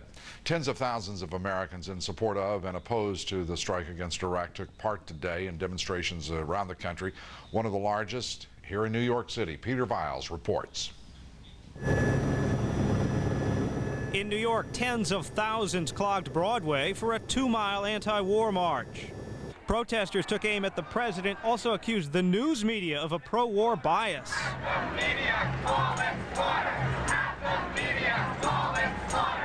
The march, organized by the group United for Peace and Justice, a coalition that includes Greenpeace, the Socialist Party, and some labor groups. At one point, police chased down marchers who broke outside the established route. More skirmishes with police as the march came to an end in the narrow streets of Greenwich Village. Unofficial police estimates put the New York crowd at 200,000, including one brave woman marching in support of the president with a police escort. In San Francisco, where civil disobedience has been rampant, Saturday's protest relatively uneventful. On Thursday and Friday, scattered protests led by the group International Answer resulted in more than 2,000 arrests.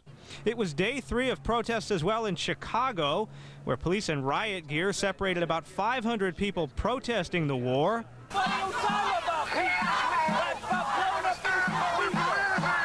from about 800 rallying in support of the U.S. military strike. Another rally in support of the troops, 400 people, mainly military families, in Fort Campbell, Kentucky, home of the 101st Airborne. Outside the United States, huge anti-war rallies, 15,000 in Bangladesh. Large crowds as well in Bahrain and in Gaza. Thousands jammed streets in London. Thousands as well marching against the war in New Zealand.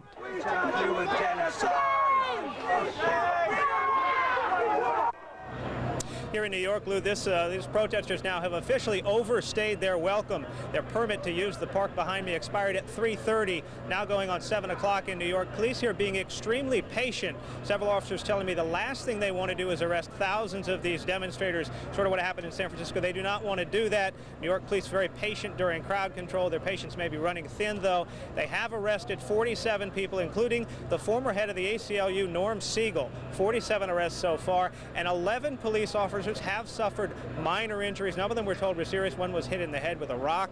A couple others were pepper sprayed by demonstrators. All of that said, however, police here seem to have things well at hand, and they consider this to be a fairly peaceful demonstration. Luke?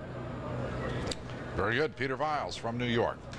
Our coverage of the strike on Iraq continues now with Aaron Brown. Aaron. And good evening to you again, everyone. It's been a busy day, Lou, hasn't it? Well, so much for that start. We tried. Can't say we didn't try.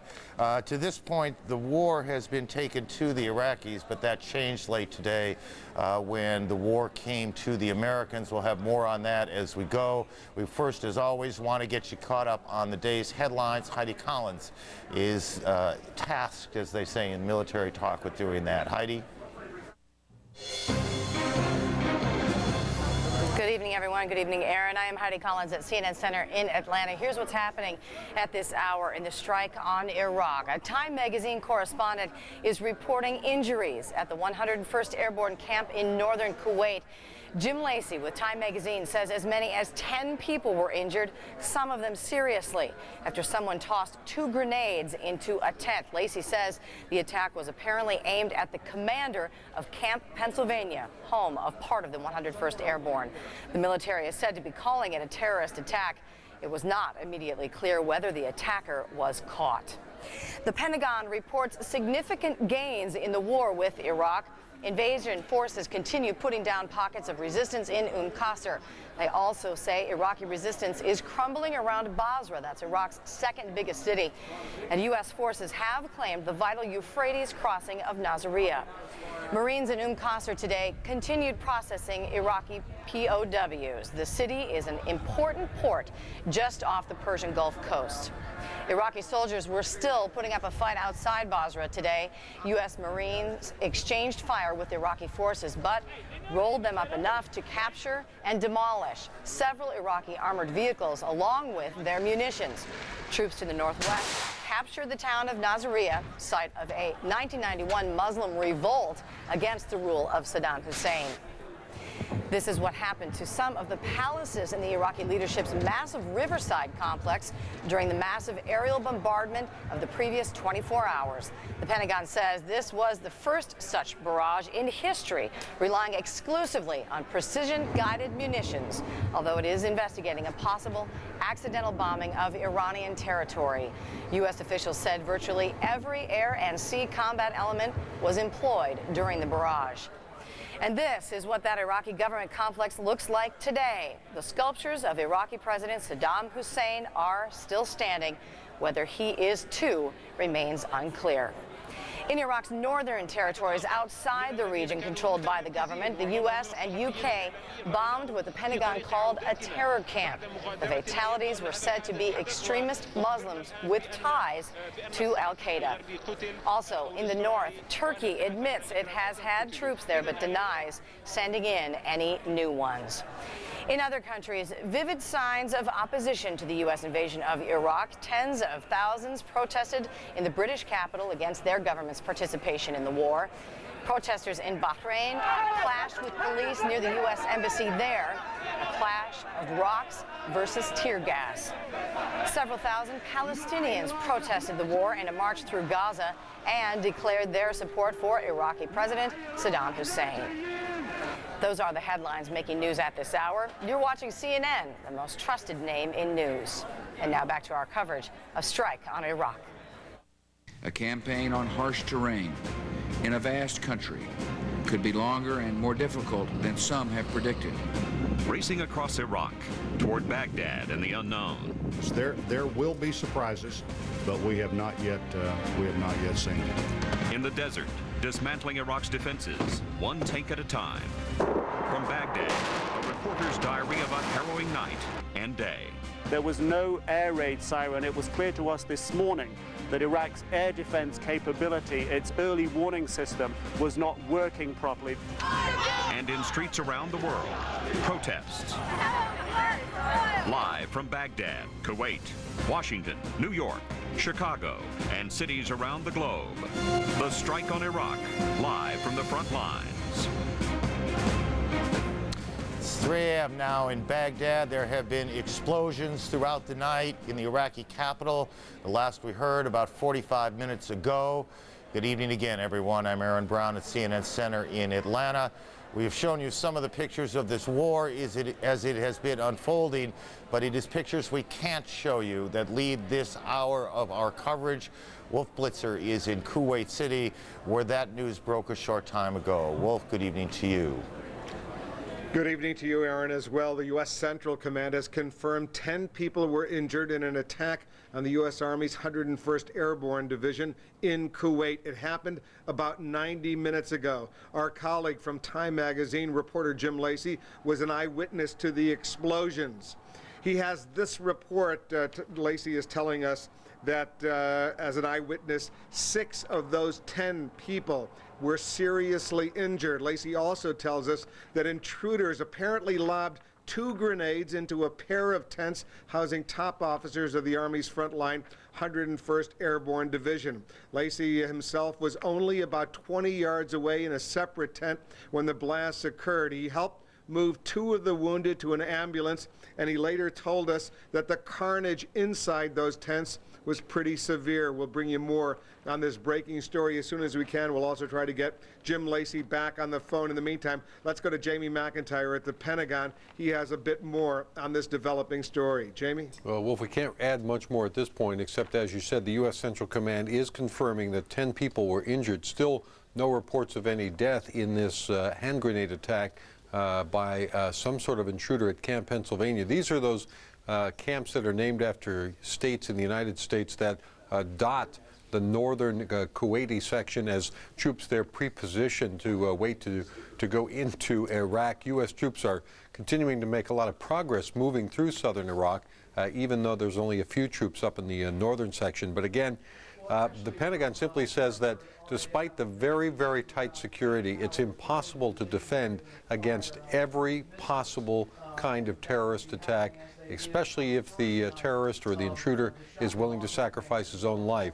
Because of the tight security there, the U.S. is pretty confident it will catch the person or persons involved in this act, apparently rolling a hand grenade into a tent housing U.S. troops. So that's about all I can tell you about that. Meanwhile, in the war campaign today, movement both on the ground and in the air. We're told, by the way, that in the air campaign, part of it that you're not seeing involves the A-10 Thunderbolt, affectionately known as the Warthog. This is a tank-killing aircraft, but Pentagon sources tell us it is being used to go after Scud missiles, part of the Scud missile hunt in western Iraq. And it's employing a new munition it hasn't used before, a GBU-12 laser-guided bomb. Normally these A-10 tank-killing aircraft carry missiles and use their guns. The U.S. is, as I said, moving forces ahead. The U.S. military says that the lead elements of the invasion force of the past 3 days have pushed 150 miles into Baghdad, having crossed the Euphrates River, but the U.S. won't say exactly how long it'll be before they get to their objective. Jamie McIntyre at the Pentagon. Jamie, thanks very much. Let's get back to Aaron at the CNN Center in Atlanta. Aaron? Well, thank you very much. The 101st Airborne, the unit impacted by this attack, this terrorist attack, if you will, they are headquartered at Fort Campbell in Kentucky. It's a legendary unit in the U.S. Army. David Mattingly joins us from Fort Campbell tonight. David, I know you're trying to gather some reaction, and I also know it's early. Tell us what you can. Well, Aaron, right now, no official word out of Fort Campbell. We've talked to a number of the family readiness group's captains. These are wives of officers who are over there. They have a very distinct and very efficient type of phone system set up where when they have information, they will pass it along so that everybody gets informed just as quickly as possible. Right now, everyone is just clamoring for information. They really don't know exactly what happened there, and they are waiting for some kind of word on exactly who was injured and more details on how the attack would happen. I can tell you that some are just shocked by this. They want to know how something like this could have happened in Kuwait. The bulk of the 101st, we've been told, is on the move inside Iraq. That's where all the concern was at this time. So it is coming as quite a surprise that something like this would be happening right now in northern Kuwait. It normally takes about 2 hours, at least it has in the past, when there has been some kind of casualty for the families to be notified, and we haven't reached that 2-hour window yet. It's possible that the people affected by this still just don't know, Aaron. David, it's the last time we talked to you, we had just shown pictures of that part of the 101st that it was getting ready to move out, and the families were able to see their loved ones, and the mood was entirely different. We can only imagine the anxiety now and the anger and the frustration behind those gates, and that will only increase as the night goes on and more details become available. That's right. This is something that they try to prepare for emotionally, but it's something that when it hits home, you never know exactly how to react.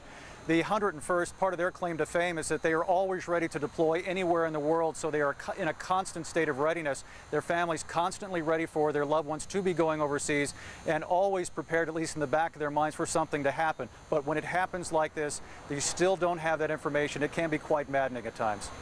David, thank you. I know you'll continue to do your best to humanely try and get what reaction you can, and of course our hearts are with you and them at Fort Campbell tonight. Thank you, David. Mattingly, in Iraq, when night falls, the apprehension rises, as you can imagine, especially with the firepower of the coalition warplanes, which have been directed at Baghdad. CNN's Gary Tuchman is embedded with the U.S. Air Force at a base near Iraq. We won't give you more detail than that. Gary, update us, please, on the air campaign as you can. Well, Aaron, Jamie McIntyre was just talking about the increased emphasis on the A-10 Thunderbolt Warthog. These are the A-10s right behind me. They're sitting here at this base near the border of Iraq, and they have been flying in and out all night. And here's the latest information we are learning from highly placed Air Force officials. We are being told within the first 48 hours of shock and awe, and that's a time period that will end at 1 o'clock Eastern time tomorrow, there will be 3,500 total sorties. 1,500 of those in the last 24 hours. Of those 1,500, 800 are strike sorties using bombs or missiles. The others are on support missions.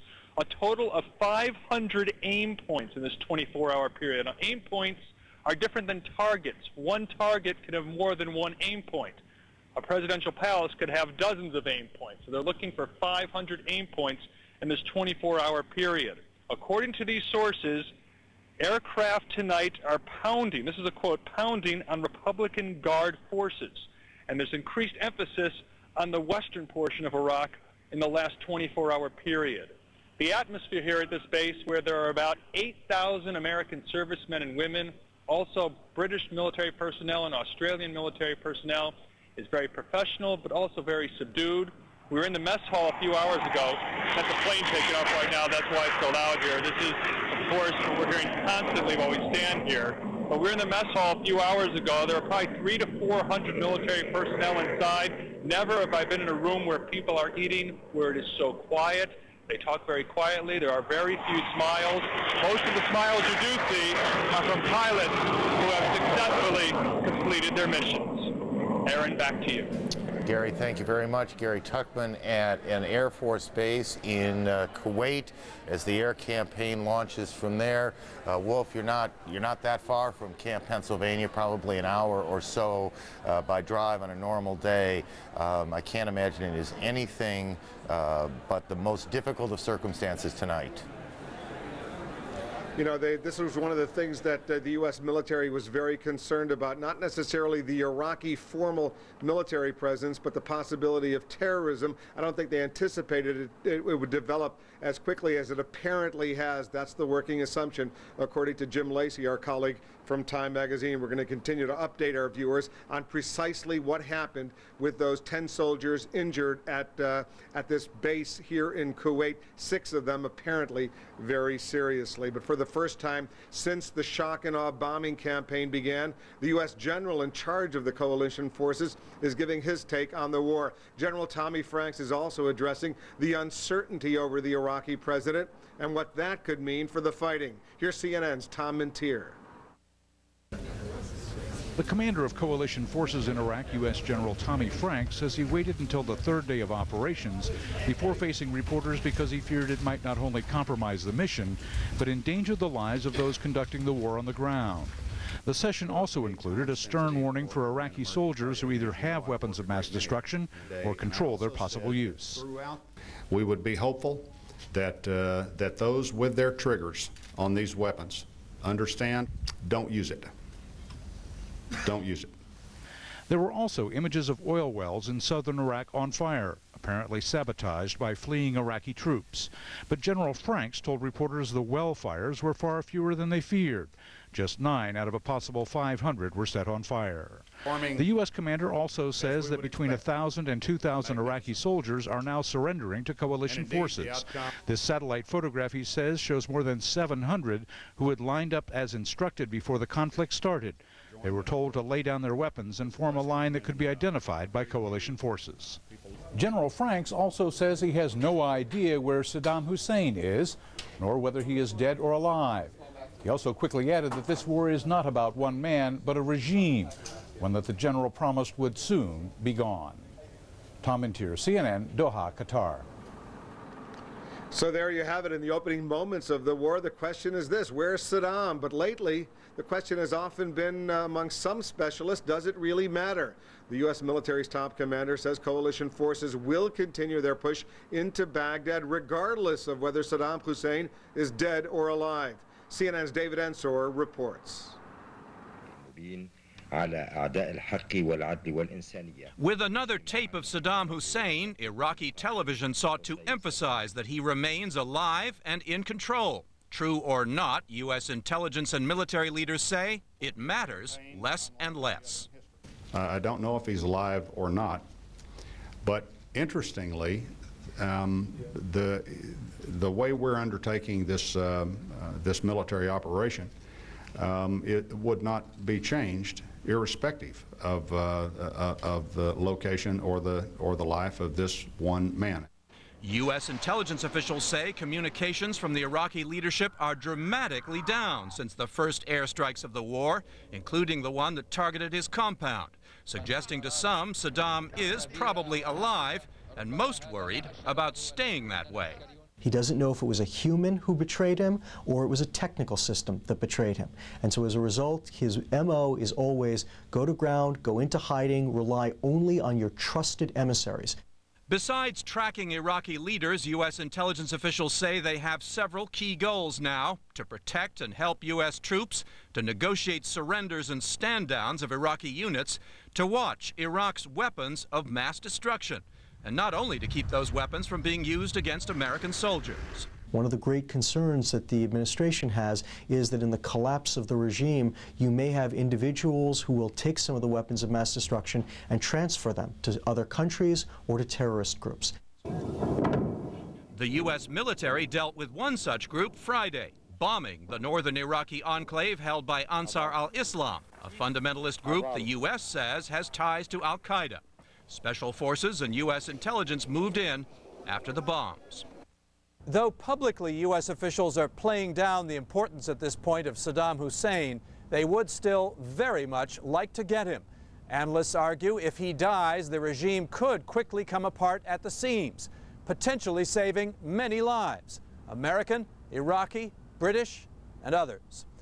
David Ensor, CNN, Washington.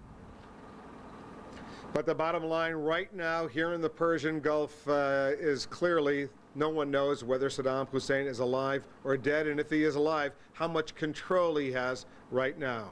Aaron? Well, the big picture here changes not one bit. Coalition forces continue to make their way toward Baghdad. They're pushing ahead. The president is up at Camp David. It is legitimately a working weekend for the president. He consulted with a key ally today, and he met with his war council, his war advisors today. Back at the White House is the press corps. CNN's White House correspondent Dana Bash has the duty tonight. Dana, good evening to you.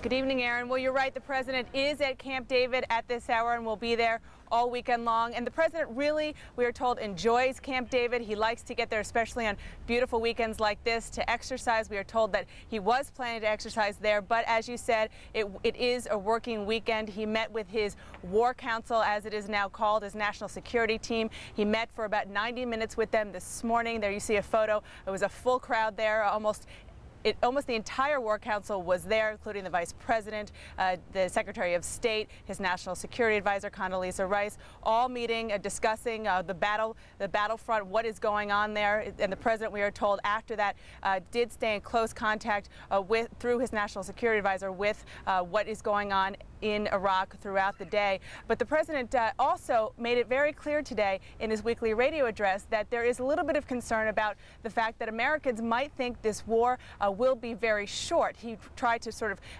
tamp down expectations on that, making it clear that it could be very long and very dangerous. The other thing that he said is that although they want to try to minimize civilian casualties in Iraq, it might be very difficult. American and coalition forces face enemies who have no regard for the conventions of war or rules of morality. Iraqi officials have placed troops and equipment in civilian areas, attempting to use innocent men, women, and children as shields for the dictator's army. I want Americans and all the world to know that coalition forces will make every effort to spare innocent civilians from harm. And the other thing the president did today, we are told, is phone his top ally in this effort, the British Prime Minister, Tony Blair.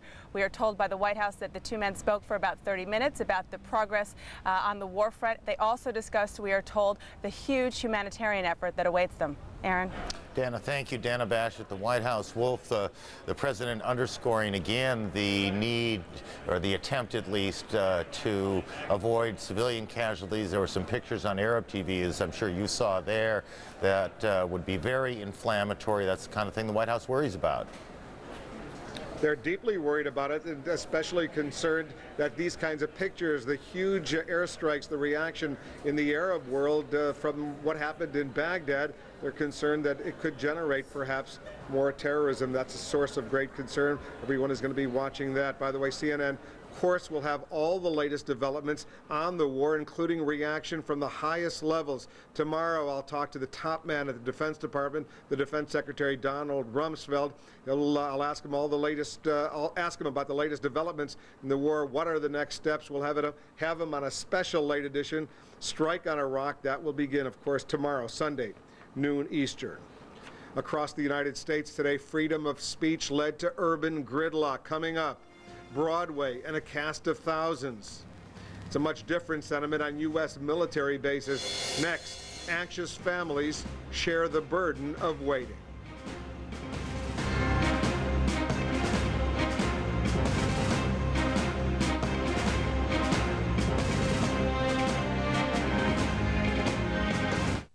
Where do you get your pet's flea, tick, and heartworm medications? Oh, what a hassle. I take the dog, drive to the vet's office, then sit and wait. I just call 1-800-PET-MEDS, and my pet's medications are delivered right to my door. Wow, I paid a lot at the vet's office. And I paid a lot less. 1-800-PET-MEDS guarantees the lowest price on all your pet's medications. Order online or call now. CNN puts you alongside the troops with soldiers. Walter Rogers, Dr. Sanjay Gupta, Ryan Chilcote. With sailors. Frank Buckley, Kira Phillips, Gary Stryker. With airmen. Gary Tuckman, Bob Franken. With Marines. Jason Bellini, Art Harris, Martin Savage. Plus, CNN joins forces with top news organizations and our network of affiliates to put more reporters in the region than anyone. No one gets you closer than CNN, the most trusted name in news.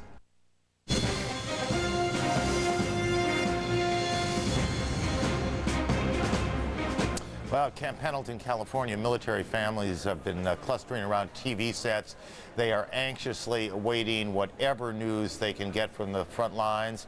Others tie yellow ribbons. They pray for their loved ones to come home, as do we all. CNN's Thelma Gutierrez has been talking with some of those military families at Camp Pendleton, the huge Marine base there, and she joins us live with the latest. Thelma?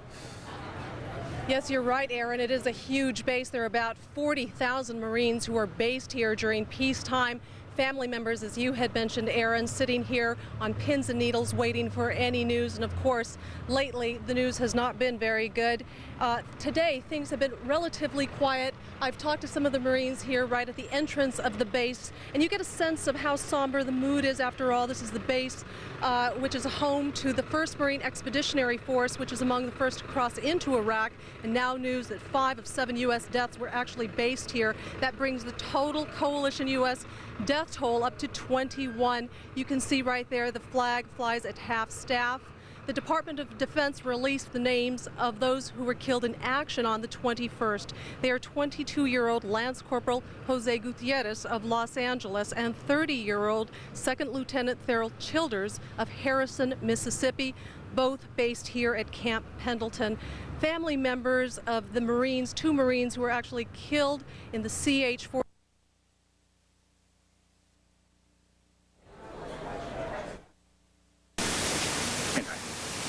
Hate the loss, but you know, I think it's how do I say this? I think it's kind of like a this war. I think is kind of like an ounce of prevention is better than a pound of cure. The Gulf Desert Storm War took less than a year. This one I hope will take even less than that.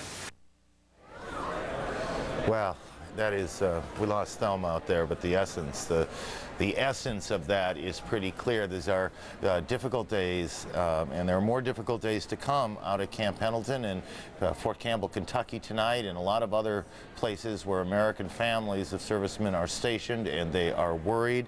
It's been an active day around the world where the war is concerned. Wolf, you're well aware of how the international community has reacted as well. A lot of unease, Aaron, around the world as coalition forces sweep into Baghdad, demonstrations sweeping across the globe. Anti-war protesters rallied in cities from Barcelona to Jakarta and many points in between. Thousands of peace activists turned out on the streets of London earlier today. Some waved signs saying, "Bring our boys home" or "Blair out." The British Prime Minister Tony Blair has been one of President Bush's strongest allies, if not his strongest ally. In Gaza, meanwhile, some 10,000 Palestinians flooded the streets. Many carried signs declaring their solidarity with Saddam Hussein. And in New Zealand, at least 4,000 protesters surrounded the Australian embassy and shouted slogans denouncing the Australian Prime Minister, John Howard. Howard has committed 2,000 Australian forces to the war on Iraq. Aaron? And of course, it was not just overseas that these protests have been going on. There were major protests, large protests in a number of big U.S. cities today. Peace activists in New York and in Washington and San Francisco. Chicago's been the scene of major anti-war protests now 3 nights running. Today, though, peace activists squared off against people who support the policy of the war in downtown. Chicago is a tough little town. Chicago police had to work pretty hard to keep the 2 sides apart. The largest of the anti-war rallies took place in New York today. The police estimates are about 200,000 police activists marched from Times Square downtown to Washington Square Park. Some of those activists did clash with police. Protesters clashed with protesters on the other side as well.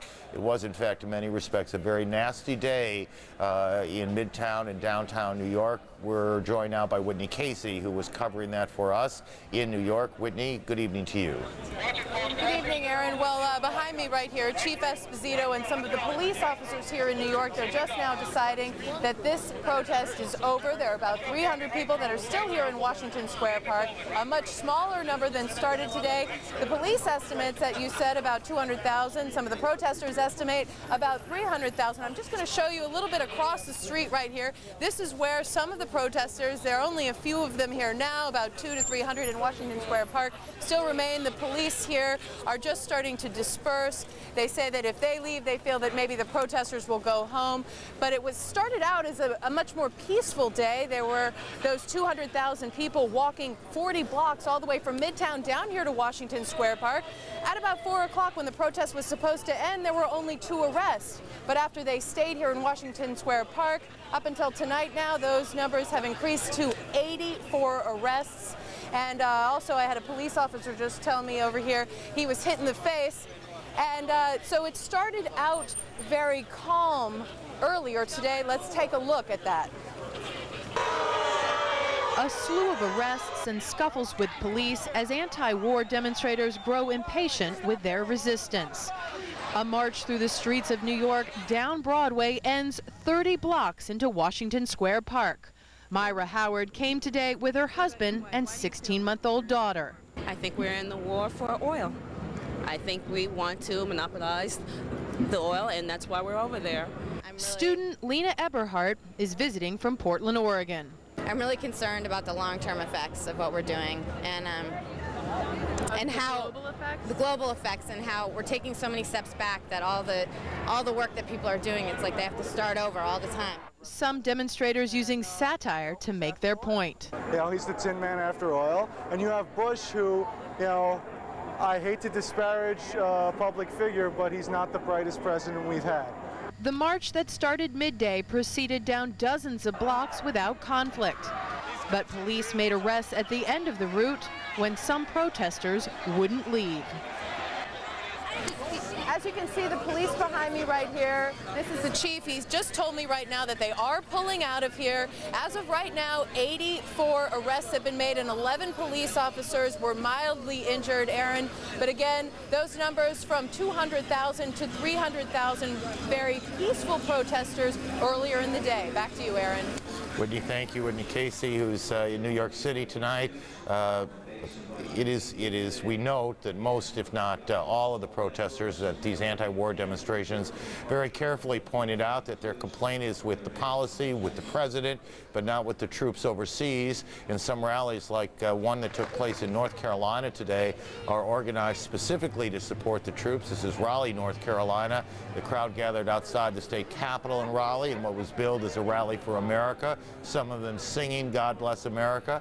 As you can see, others holding up American flags, some even painting their faces red, white, and blue. It was a day to demonstrate your feelings in the United States and in many ways around the world. Coming up, we'll take you back inside Iraq after the Iraqi army fled, in some cases, from coalition troops. Got down to some target practice today. It got serious business. Marty Savage of our staff was right in the middle of it. There are concerns today about the weather. Sandstorms building, and we will check on that as well. And around the United States and around the world, it continues to be a day of protest, and we'll continue following that strain as this broadcast continues.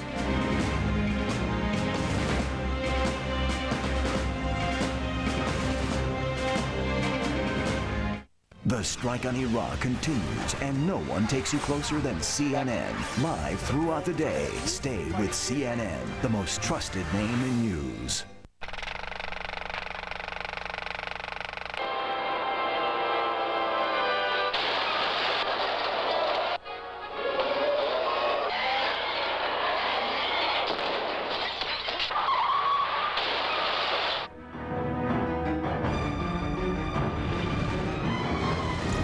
Hundreds of movies, millions of emotions. Star Super PAC.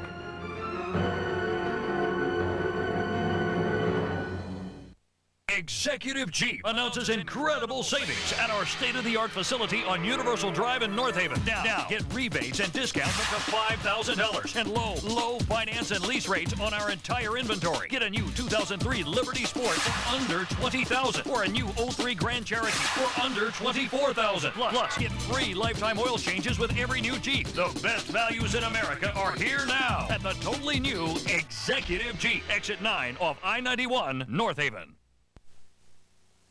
CNN, the most trusted name in news.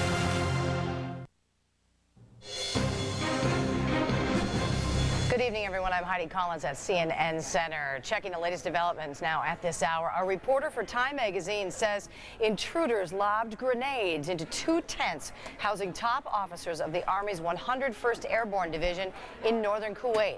The reporter tells CNN at least 10 people were wounded, 6 of them seriously.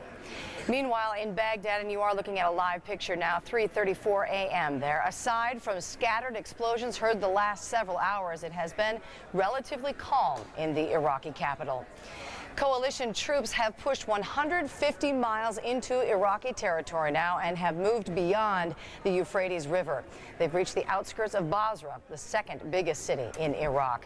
Meanwhile, British and U.S. troops ran into some resistance in Qasr, a port city captured yesterday before all was secure. A knowledgeable U.S. official tells CNN that reports of the death of the man known as Chemical Ali are wrong. Chemical Ali, whose real name is Ali Hassan Majid, played a role in an attack on Kurds in 1988 and may be running some of Iraq's defenses. Protesters both for and against the war in Iraq took to the streets again today. In Chicago, demonstrators from both sides were kept apart by police. In Los Angeles, a large crowd gathered outside the CNN bureau in what seemed to be more of an anti-media protest. And in New York, hundreds of thousands of anti-war protesters marched from Times Square to Washington Square Park. And those are the headlines making news at this hour. You're watching CNN, your most trusted source for news. Now back to our coverage of strike on Iraq.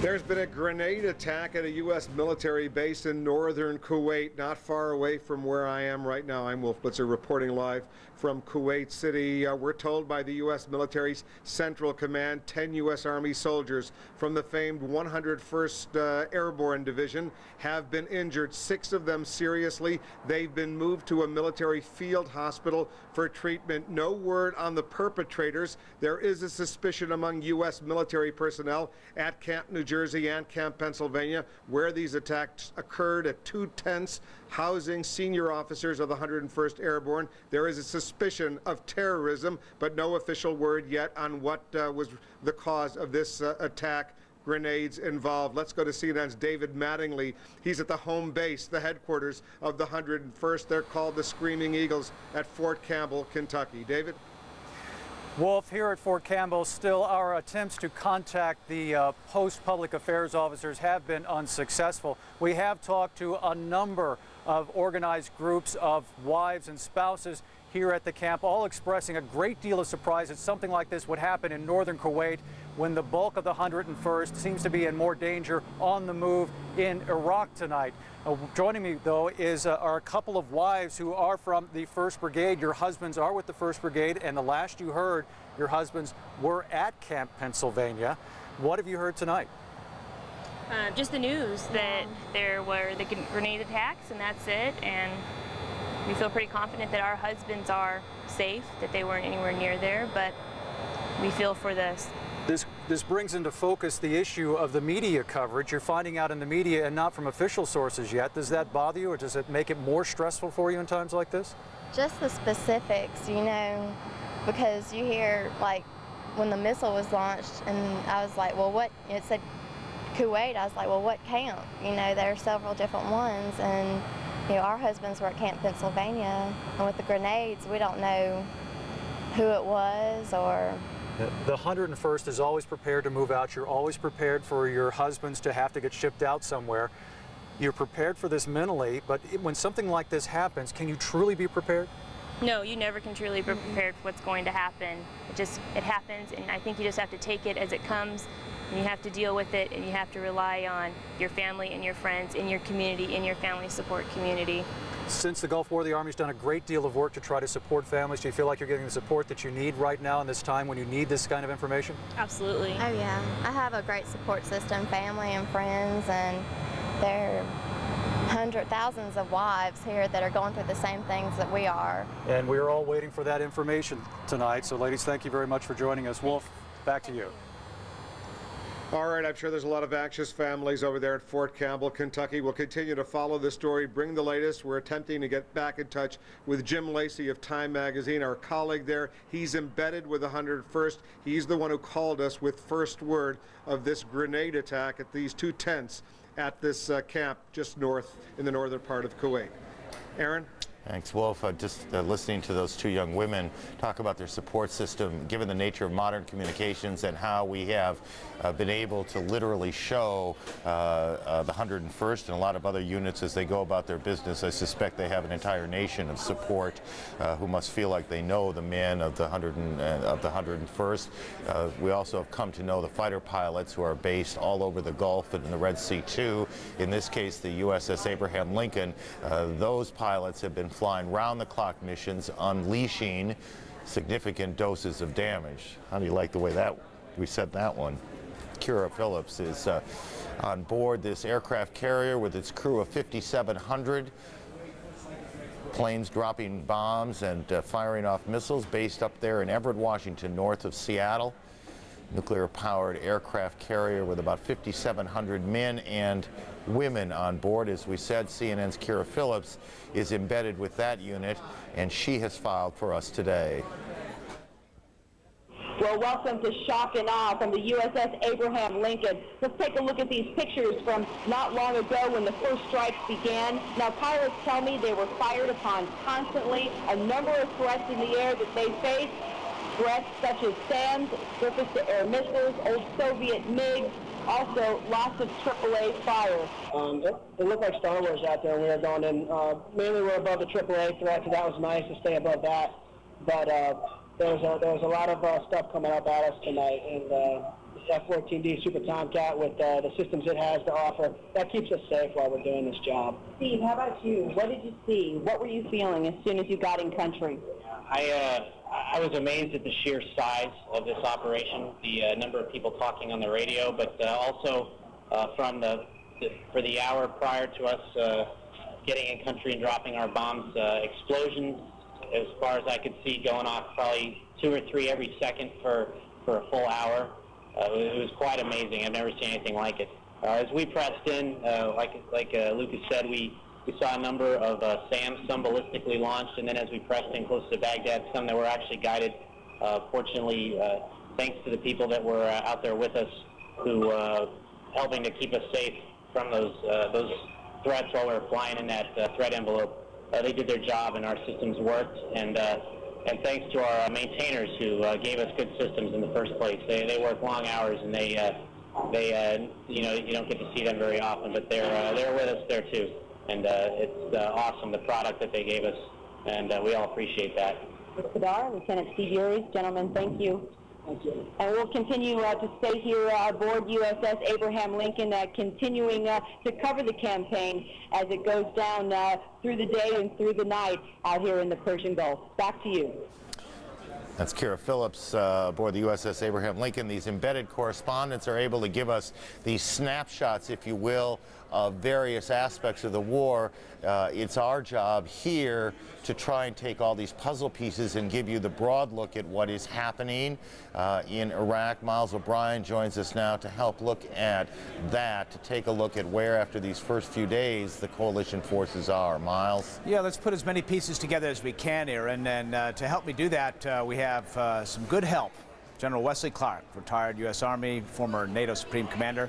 General Clark, good to have you with us. Thanks, Miles. Let's take a look at a wide picture, wide map of the region, showing us a good portion of Kuwait and Iraq. I want to start in the right-hand corner, which is a Basra region, and let's talk about the U.S. Marines and British troops there and what we know about where they are and what they did. What we know, Miles, is the U.S. and British forces crossed the border from Kuwait. They were accompanied by apparently an air assault and maybe a naval operation to take the oil rigs and the oil pumping station at Qasr.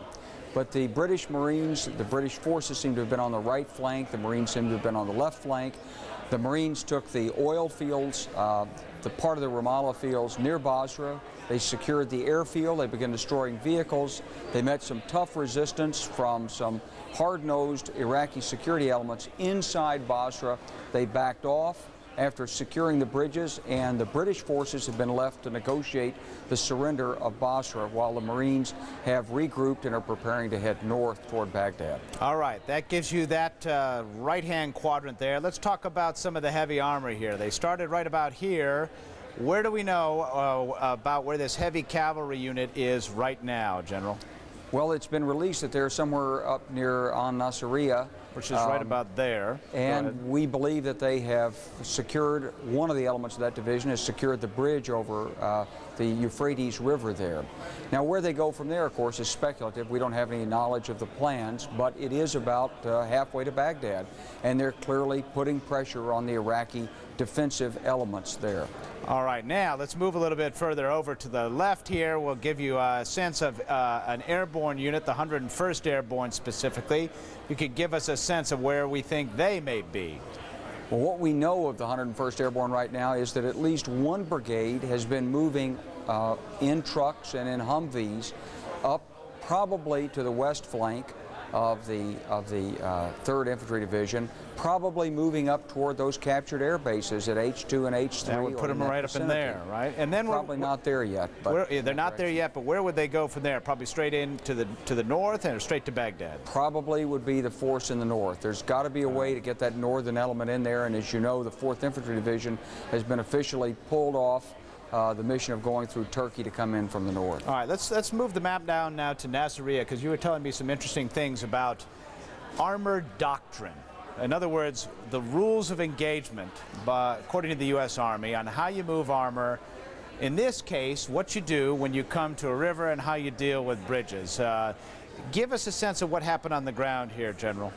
Well, we know that there was some resistance from the Iraqis there, that the forces that we put on the ground did not do a tank charge or World War II style infantry assault to try to overrun the Iraqi forces. Instead, using our superior firepower and communications, we put artillery fire on, and when that didn't loosen them up, we brought in A-10s, and we've heard already today from some of the A-10 pilots who flew that mission.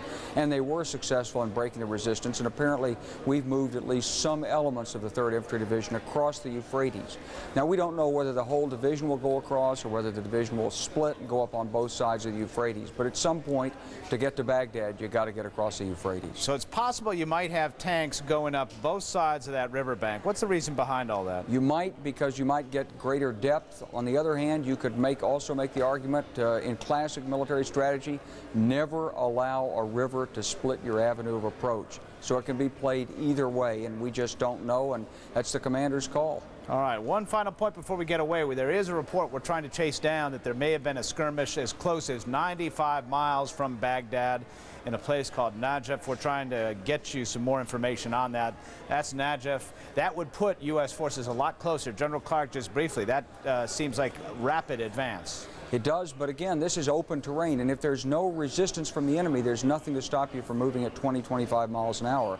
It's the enemy that determines the pace of advance, so it's very possible that this 3rd Infantry Division or some other force has raced north after seizing the crossing site at Nasiriyah and encountered the next speed bump, that Iraqi force at Najaf. All right, the big picture from a man who knows how to synthesize it, put the pieces together for you. We still got a puzzle left, Aaron, but we're working on it. Well, and as the general reminds me often, this is the easy part, the relatively easy part. Getting from the border to this point, it gets a lot nastier, or might, in the days ahead. Wolf. There's no doubt this is a breathtaking story, Aaron. The developments simply are coming in, not necessarily by the hour, almost by the minute. Let's go to CNN's Carl Penhall. He's in northern Kuwait right now with yet another dramatic development. Carl? Yes, Wolf, just a few moments ago, the all clear was sounded. That was following an attack by an Iraqi missile on one of the U.S. base camps here close to the border with Iraq, but on the Kuwaiti side. I heard, I was asleep at the time, but we were awoken in the tent where I'm sleeping by the blast of 2 Patriot missiles as they went up into the atmosphere, U.S. Patriot missiles that went into the atmosphere to intercept an incoming Iraqi missile. Commanders here at the base have told me that that Iraqi missile was successfully destroyed in the atmosphere, and following an alert, a chemical alert that lasted some 40 or 50 minutes, The all clear has sounded, and there has been no detection of any chemicals present. Commanders haven't been able to say yet what type of missile it was. First indications were that it may have been a Scud. They're now revising that and trying to analyze what kind of missile it may have been.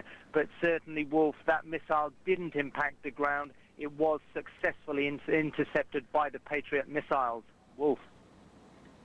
Carl, there have been a few other missiles that have come into Kuwait, successfully intercepted by this new generation of Patriot air defense missiles earlier within the past 48 hours. But the 40 minutes that you were waiting to get the all clear, was everybody in their full chemical and biological protective gear?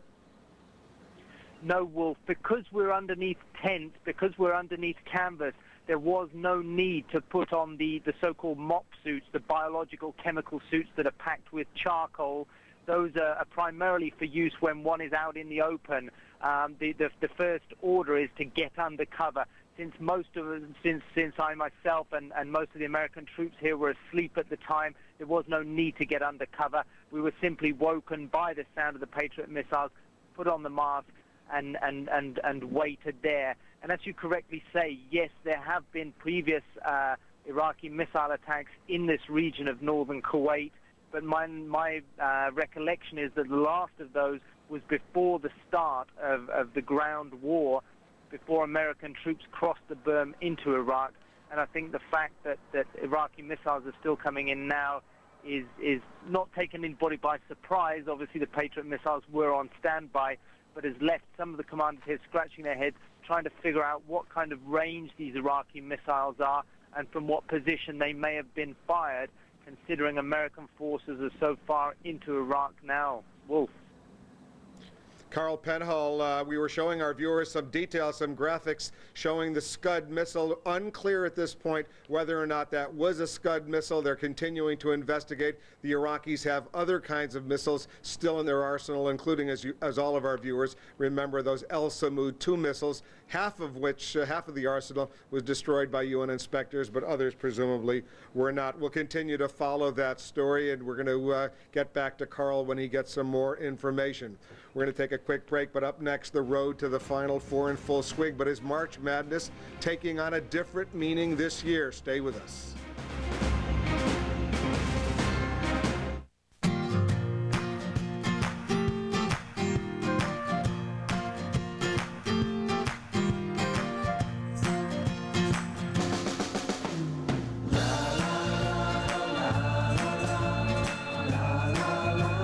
If it didn't have so much style, it'd be just like any other midsize car. Get a 2003 Saturn L Series Ion or View at 0% APR financing for 5 years. For restrictions, see your retailer. Hi, I'm Bob. And I'm Charlie.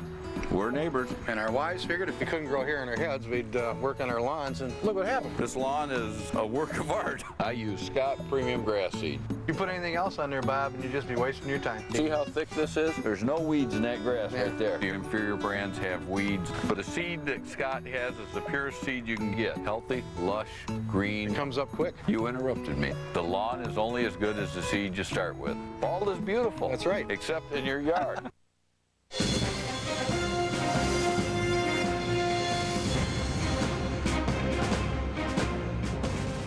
Welcome back to our continuing coverage of the strike on Iraq. You're looking at live pictures of Baghdad right now, relatively quiet, although this has been anything but quiet throughout the past several hours in Baghdad. Huge explosions rocked parts of the city. Indeed, parts of the city went into darkness, according to eyewitnesses, for about 1 hour. The residents of Baghdad getting a little bit of quiet right now, but at any moment you never know, given what's going on, given the promises of the U.S. military that this shock and awe campaign will continue over the next hours, indeed days, as they try to rattle the Iraqi leadership. No definitive word on the whereabouts of Saddam Hussein or many of his other top leaders. Widespread reports of disarray in the Iraqi leadership, widespread reports that communications with top Republican Guard units may not be all that successful. We're going to continue to watch the story in Baghdad. At any moment, things could get exciting there once again. In the meantime, let's go back to Aaron. Aaron? Well, exciting and dangerous and deadly and a lot of other adjectives, I suppose. One of the differences, if you're in Baghdad, if we could see the city again, if you're in Baghdad this morning, you don't expect anything to be terribly normal. But the fact is, here in the United States, it's a very normal weekend for most people around the country. There is the tremendous interest, as there always is, in the NCAA basketball tournament that's being played, March Madness, and the Cinderella stories where the little schools knock off the big powerhouses and all the rest. Obviously, these are not normal times. And the fans know it, and the players certainly know it as well. You want to go out there and still play basketball and still compete. But I think in the back of everybody's mind, definitely keeping loved ones and even other people's families in mind, and the fact that people could lose their lives.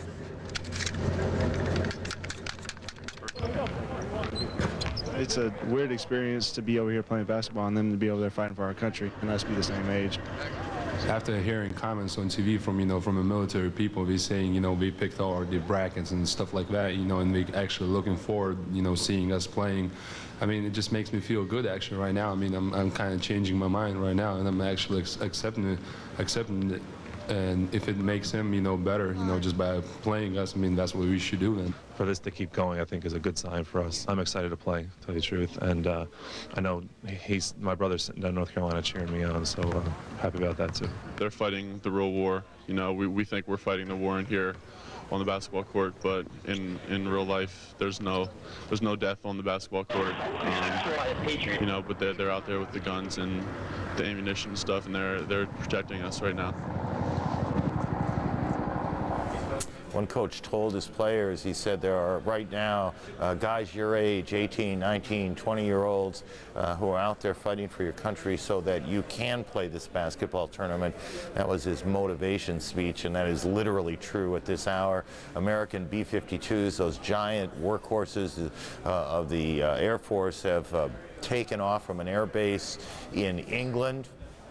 Took off some time ago. We won't go into the specific details of when they launched. The B-52s are as old as most of us. In fact, they have been the main heavy bomber of the American military for a long time. You see pictures of them and going even beyond Vietnam, before Vietnam. They have been updated.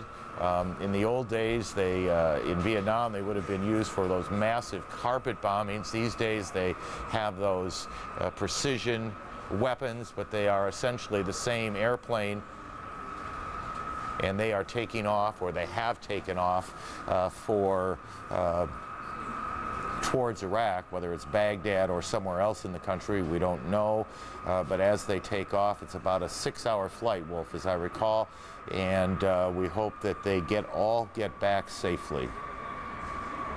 Aaron, these B-52s may be old planes, 40, 50-year-old planes, but they have some of the most advanced avionics, some of the most advanced bombing capabilities in the U.S. military arsenal. They're highly reliable, and of course, they're well used in this bombing campaign that is continuing throughout big parts of Iraq. Not only Baghdad, we have cameras in Baghdad, but they're continuing in Mosul, in Kirkuk, in Tikrit, which is the hometown, the home base of Saddam Hussein. The B-52s, an impressive warplane, impressive bomber. They now have a new generation, those B-2 stealth bombers. The B-2 stealth bombers have been deployed closer to the region right now, and they're being used as well. Aaron? It's just part of the arsenal, I guess would be the right word, that's in play on the ground, in the air, all over the theater. The campaign continues to unfold on this Saturday night. A lot of things have happened today,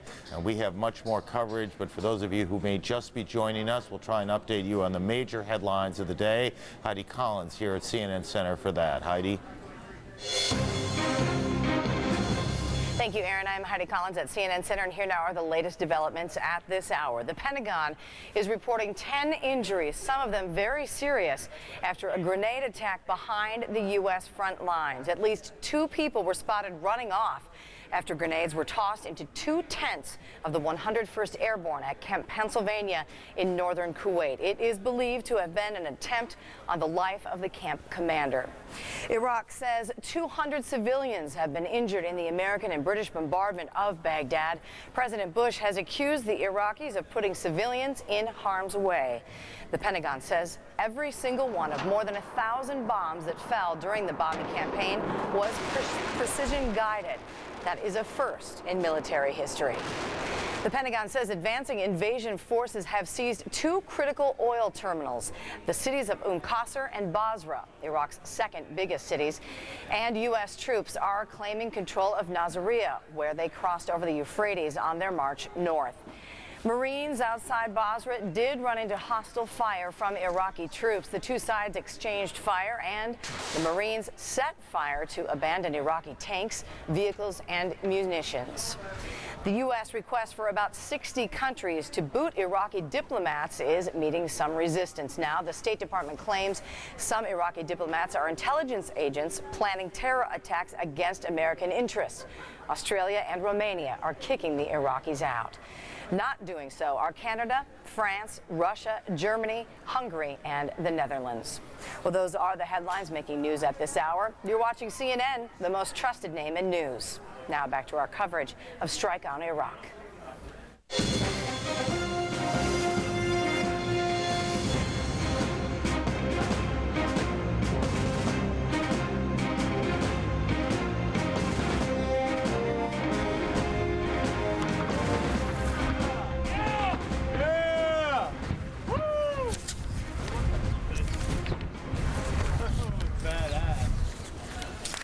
The destruction of Saddam Hussein's war machine continues on the ground and from the air.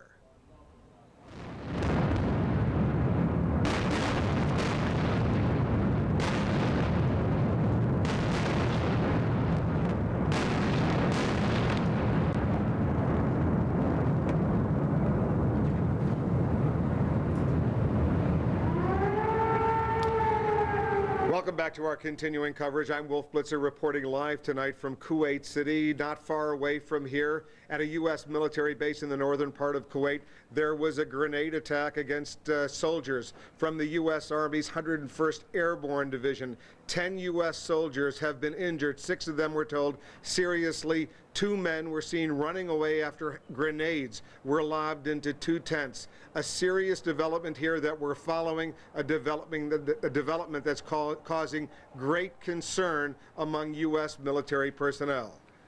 Let's get the latest now from Richard Blystone, CNN's Richard Blystone. He's standing by here in Kuwait. He has some more information. Richard? Wolfie, what I have to tell you is not much advance. In fact, it's even a retreat on what you've already had from the Pentagon and from Carl Penhall. But I can tell you this, the statement has just been released by the military spokesman here. He says 13 were wounded in these attacks at Camp Pennsylvania tonight, and all of them have been evacuated to a field hospital. That's about all there is on that. The attack was carried out, he says, with small arms and grenades, and there are really no further details other than the area has been secured. They have rapid reaction teams there, and the incident is being investigated. Meanwhile, at Camp New York, Carl Penhall was giving you fuller details. All we could get from a military source here was that it was suspected that a detonation heard there was caused by an interception of a missile by a Patriot missile-to-missile defense system. Here at the Hilton Hotel on the southern fringe of Kuwait City, there was an explosion about 3 hours ago.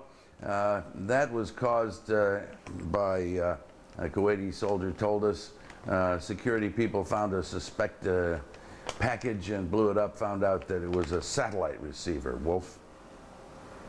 So basically what you're saying, Richard, you're where the military has a headquarters just outside Kuwait City where they deal with the journalists and they provide briefings for the journalists. What you're suggesting is that the incident at the Hilton Hotel was just a false alarm? That's what it seems to be. That's in the hands of the Kuwaiti military, and a Kuwaiti soldier told me what the object blown up turned out to be, yes. All right, Richard, stand by. Aaron Brown is also with us. Aaron, a false alarm at the Hilton Hotel outside Kuwait City, but no false alarm at these bases where there was an interception of a missile coming in. We just heard a few moments ago and earlier a grenade attack against U.S. soldiers from the 101st Airborne. Aaron? Thank you, Wolf. Richard, if you're still with us, Richard Blystone, I know you've been you're working really hard to get information here. Was the public information officer able to tell you anything about the condition of the now 13 people who were hurt? No, Aaron, the statement issued officially was very, very terse. And in response to questions, the officer concerned said he could not give any further details other than that the injured had been evacuated to a field hospital, which he would not even name, although everybody thinks it's Camp Arifjan south of Kuwait City. Okay, Richard, thank you.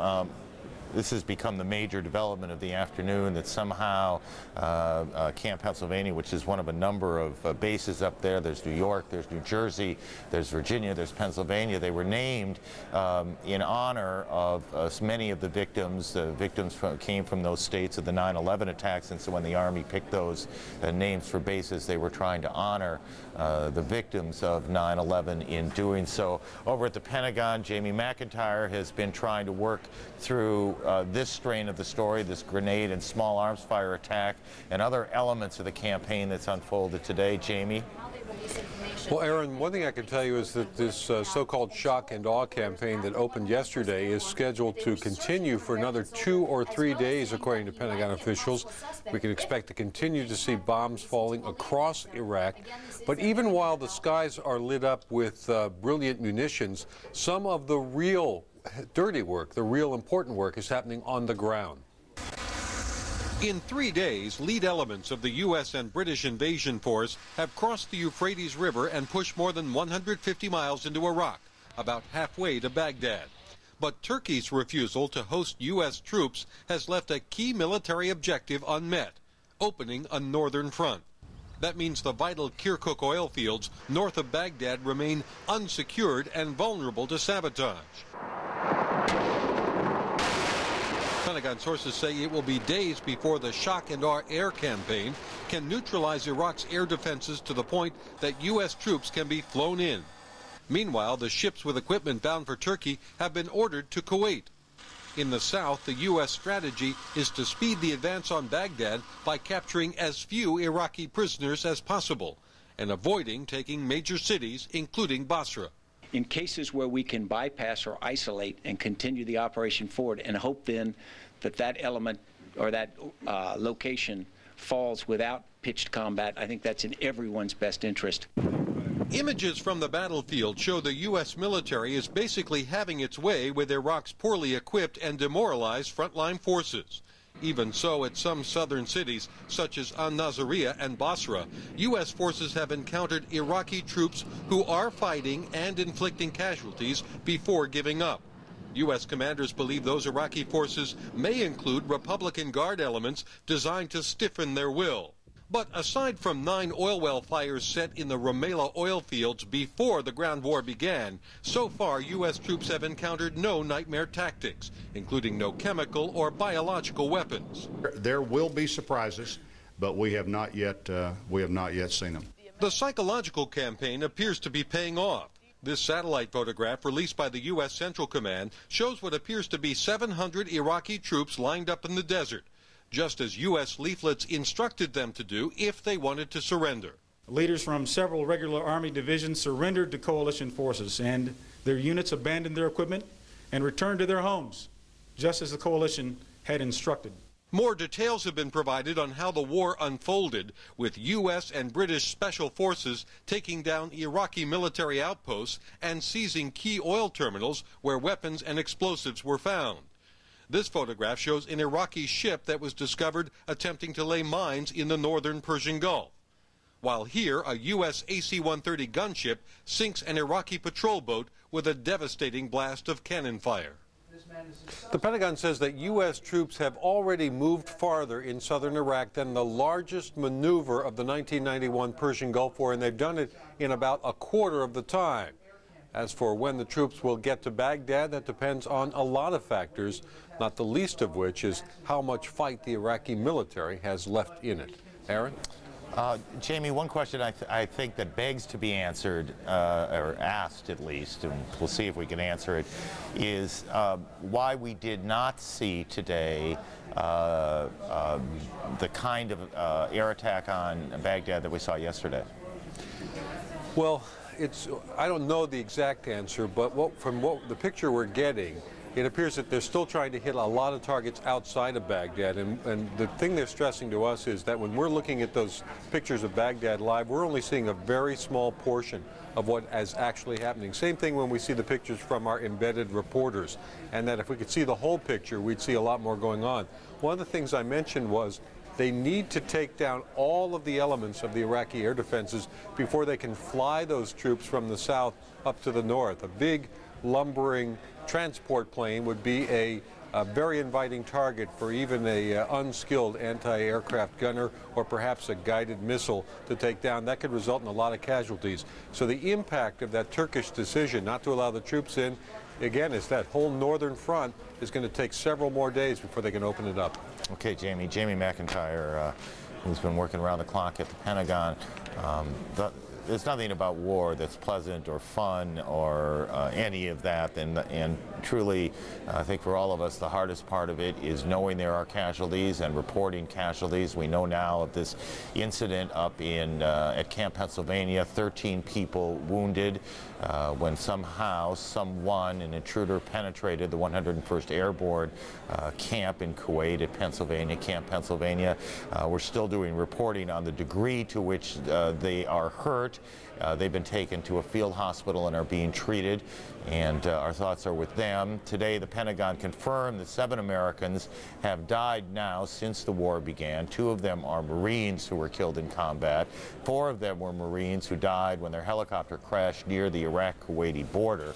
The most recent American death was a U.S. Navy captain who was on board one of the British helicopters. This was a terrible accident that happened just over the Persian Gulf in a collision last night.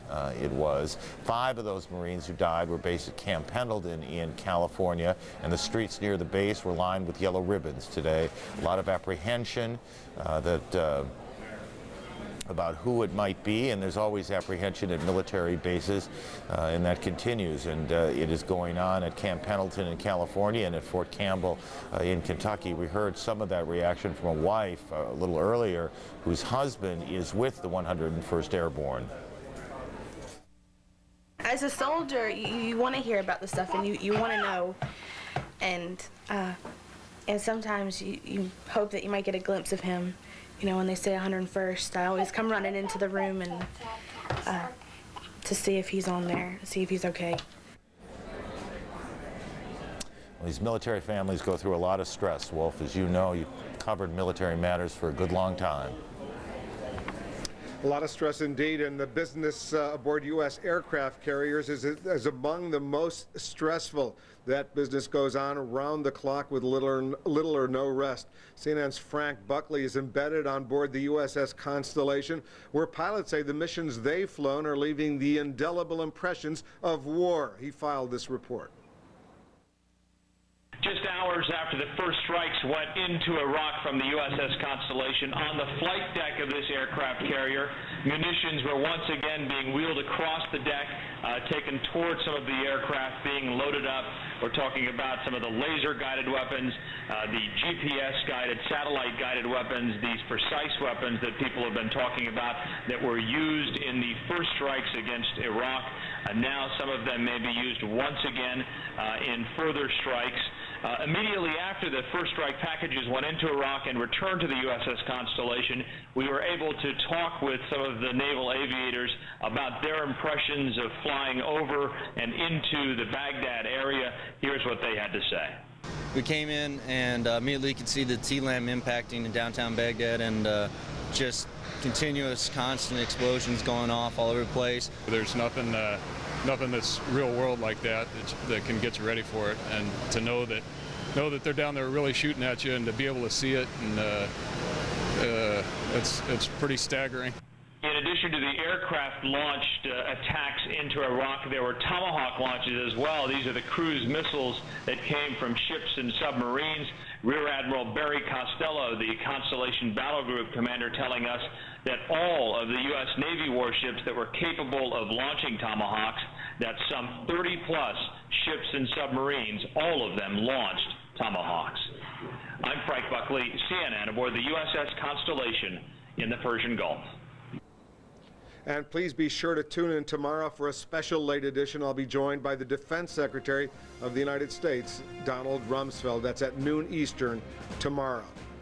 There, of course, is a very different viewpoint coming out of what's happening in Iraq from the Iraqi government. In a minute, how the story is being told on Iraqi television. Stay tuned and see if you recognize any of it. And later, remember the most wanted man in the world? We'll ask a specialist what's become of Osama bin Laden.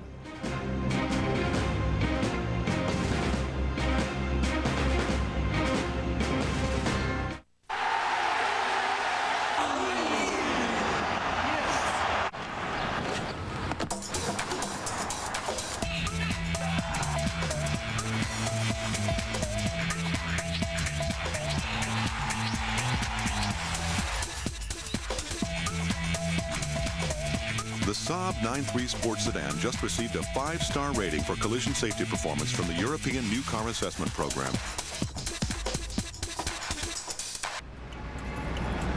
If only all businesses were like Walgreens Pharmacy, then they'd have drive-thrus too.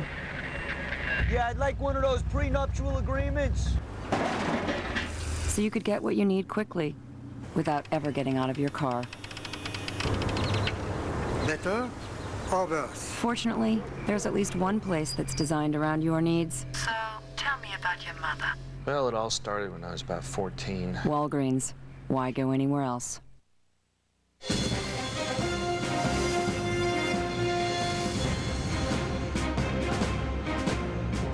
You would think with the tremendous amount of bombs and firepower hitting Iraq, life would be anything but normal. But that's not the message you'd get if you're watching Iraqi television. CNN's Tim Lister has been channel surfing in Baghdad, and that's where the news is not exactly new.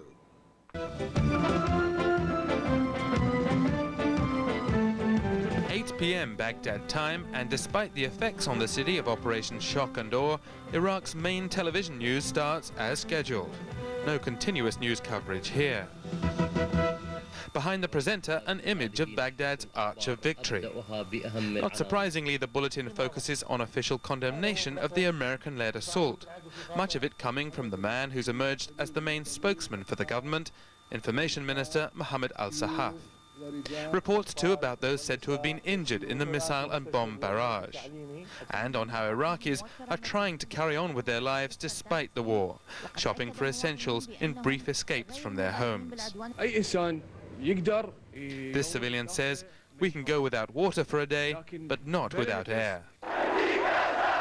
Iraq's main TV station also repeatedly broadcasts pictures of Friday's anti-war protests in Cairo, with the commentary that the Arab world is united in solidarity with Iraq. A later update shows Saddam Hussein meeting his younger son Qusay and military commanders. The TV station says the pictures were taken Saturday, but there's no way to confirm that. And there's news from the front, with a claim that Iraqi forces brought down 21 cruise missiles and destroyed an American tank.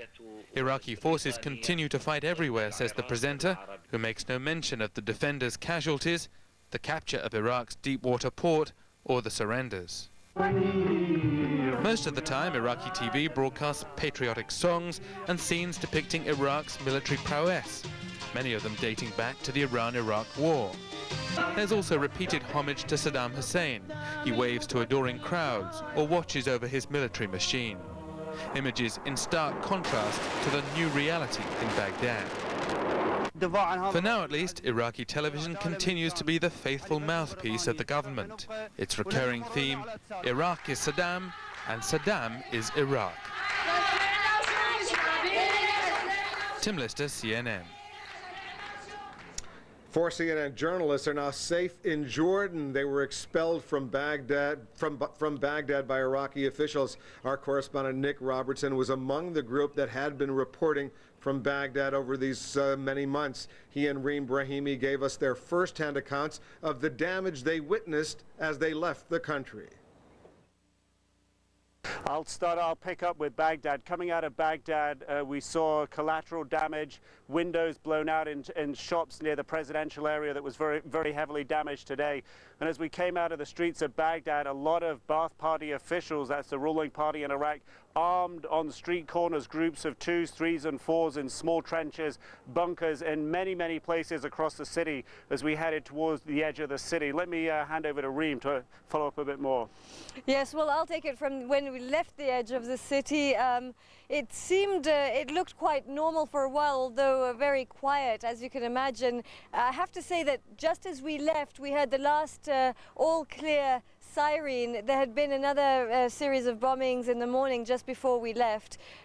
When we arrived on the highway basically to Jordan, the first little how would you call it, Nick? The place where you, the first little place where truck drivers stop. Well, gas station. Was it a gas station? I it think was also a gas station. Yeah. Okay. Well, that first gas station had been hit, and then on the road to Jordan, this was about 100 kilometers, a little more maybe, before arriving at the border with Jordan. We did see one huge hole in the street, in the road, on the highway at one point, and then another lesser bit that was damaged a little further down. And Aaron, I think all of us are breathing a little bit easier knowing that these 4 CNN colleagues of ours are now out of Iraq. They're safe and sound. But even as we get that good news, we know that other journalists covering this war are not doing that well. One Australian photographer, a cameraman, was killed in northern Iraq, and 3 journalists from the British television news network ITN are missing in southern Iraq, underscoring that this is a very, very dangerous war for all of us to be covering. Aaron? Well, I can tell you that we have all here in Atlanta looked many times at that picture of Nick and Reem and their guys getting out of that car and getting hugged. You know, no one forced Nick and Reem and the crew to stay there, and in fact, a lot of pressure on them to come out. But that hug, honestly, without making too big a deal about our people, believe me, there were plenty of people in Atlanta and all over the world who work here for us who were very glad to see them cross that border safely. That's a tough and dangerous road they traveled. Welcome back, you guys.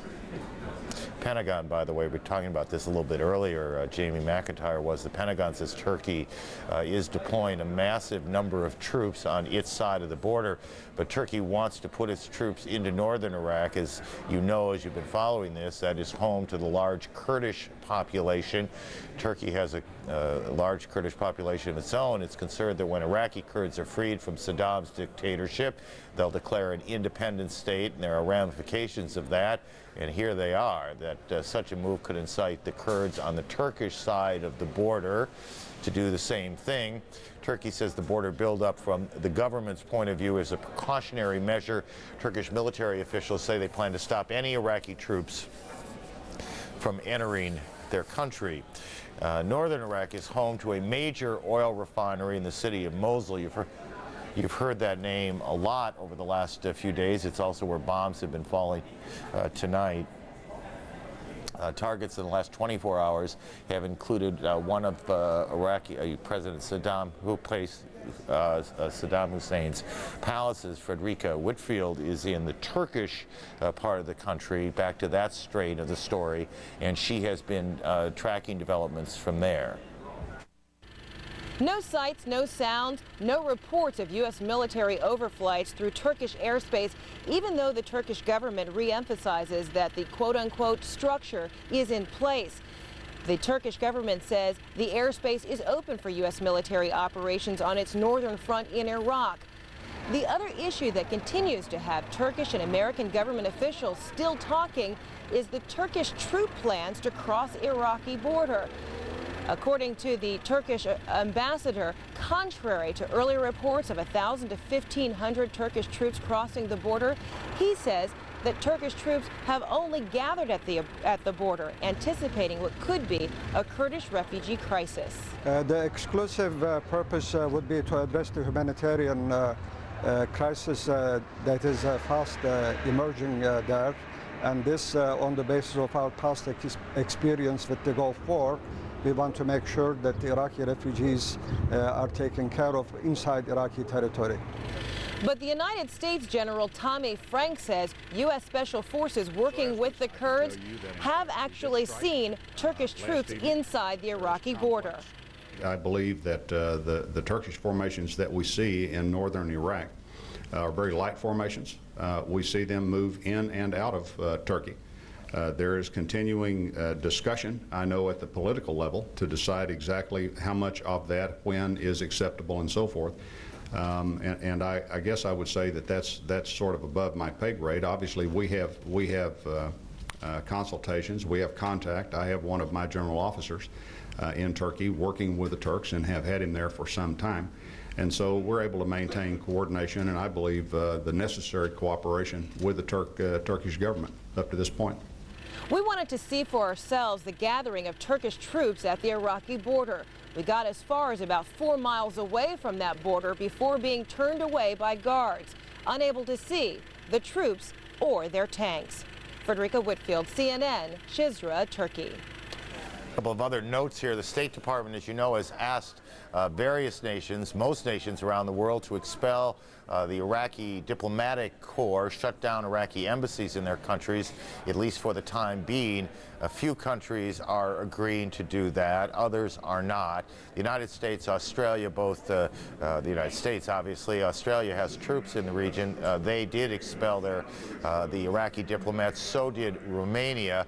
But France, Russia, Canada, Germany, Hungary are saying publicly that they will not. There's a couple of concerns here. One is that there may be intelligence operatives within those embassies. That's hardly unusual. It's also a way to say that the government in Iraq is no longer the legitimate government, and therefore the diplomats in those embassies are no longer the legitimate representatives of a government. Wolf? Thanks, Aaron. As the World Watch events unfold in Iraq early Thursday morning, about 1,000 U.S. soldiers launched a full-scale operation in southeast Afghanistan targeting the suspected al-Qaeda and Taliban leadership. A U.S. official told CNN Osama bin Laden was not necessarily the immediate target of Operation Valiant Strike, but bin Laden still the most wanted man in the world. Our terrorism analyst Peter Bergen is joining us now live from Washington. Peter, as you know, Osama bin Laden promised in that last audio tape that he released that once the U.S. war against Iraq started, the world would hear from al-Qaeda. Can he still deliver on that threat? Well, certainly, talking to people who are familiar with al-Qaeda's thinking, they are planning a spectacular attack tied to the American war in Iraq. However, clearly so far that attack hasn't happened, and it may not happen at all, in which case it is clear that the organization has been seriously disrupted by events like the recent arrest of Khalid Sheikh Mohammed, the group's military commander. Obviously the war has got some time and al-Qaeda may still strike, but I think what we're seeing actually right now is smaller al-Qaeda-like terrorist attacks that may not be directly linked to the organization itself. For instance, this grenade attack in Kuwait on the 101st Division may well be just people who are al-Qaeda sympathizers, but not al-Qaeda itself. The sort of ad hoc or loosely affiliated, or just supporters of al-Qaeda. I assume that could be a considerable threat out there, especially some of those pictures that we're seeing of U.S. bombs destroying large sections of Baghdad. That could generate further support for al-Qaeda. Well, certainly that's the case. I mean, a lot of people in the Muslim world regard the war in Iraq as a war against Islam itself, and that's what bin Laden aims to capitalize on and aim to capitalize on the recent statement that you referred to. But also the attack on the Australian journalist in northern Iraq, who was killed in the attack. We still don't know much about that, but it's probably the work of Ansar al-Islam. All right, Peter, hold on one second. I just want to go to Baghdad and show our viewers these live pictures we're getting in now. We're beginning to hear not only sirens, but but shots being fired in Baghdad. Once again, familiar scene. Let's listen in briefly and see what we can detect.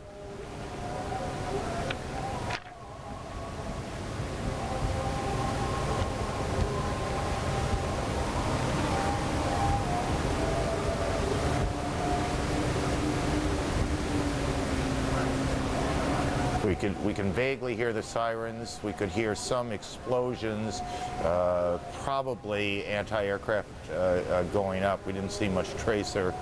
This is a night scope shot. For those of you not familiar, that's why it's green into the night. It's still about an hour and a half before daylight.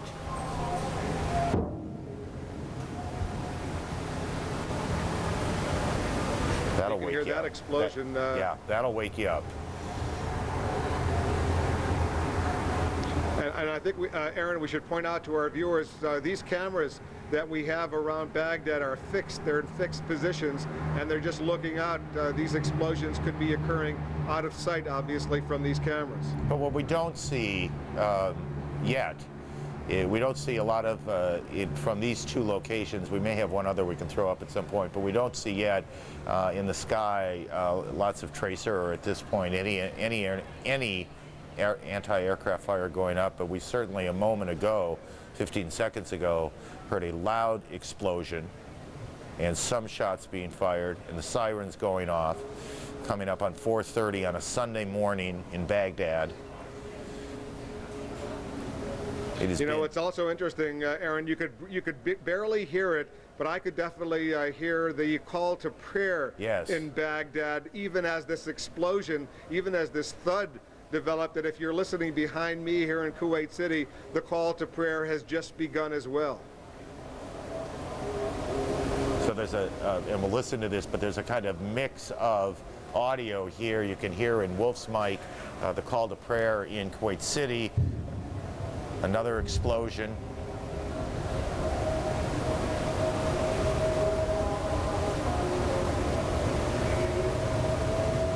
It's an odd mixture of sounds, the wailing sirens and the call to prayer and the explosions going off, some shots being fired.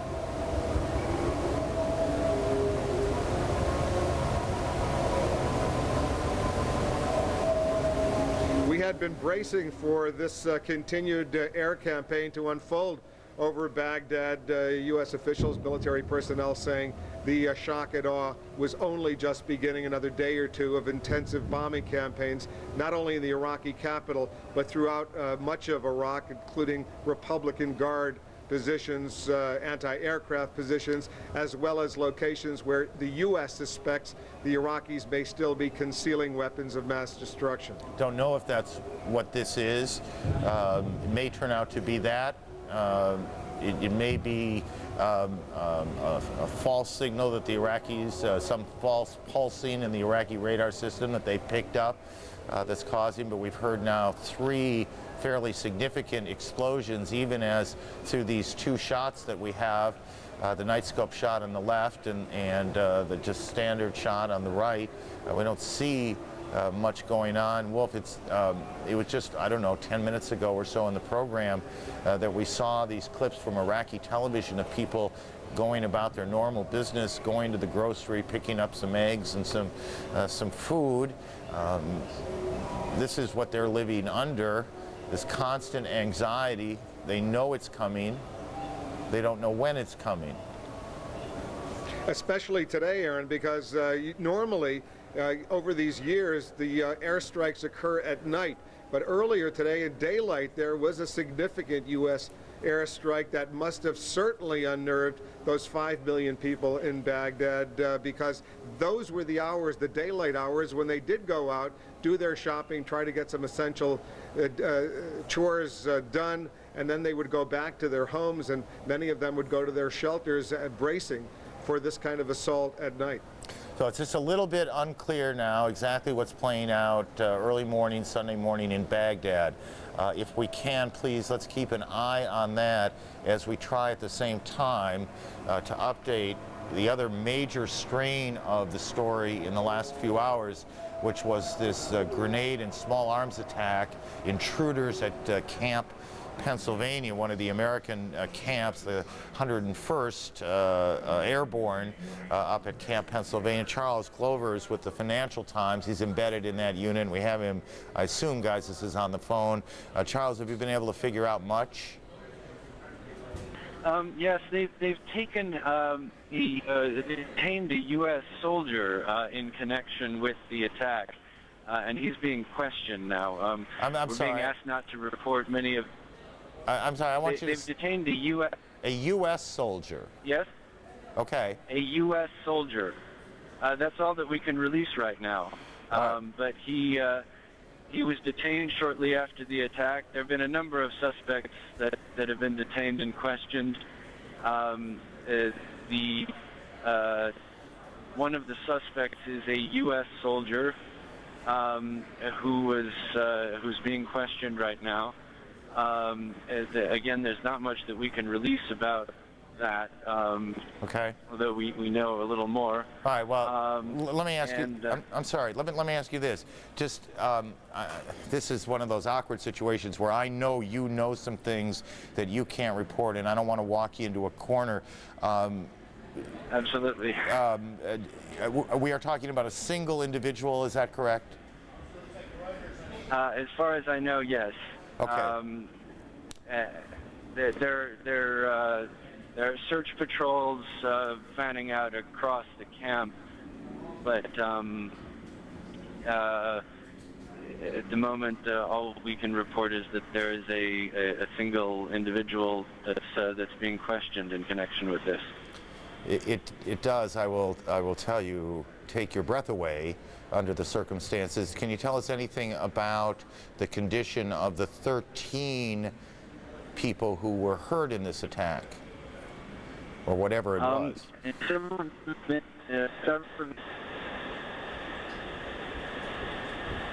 I'm sorry. Go ahead.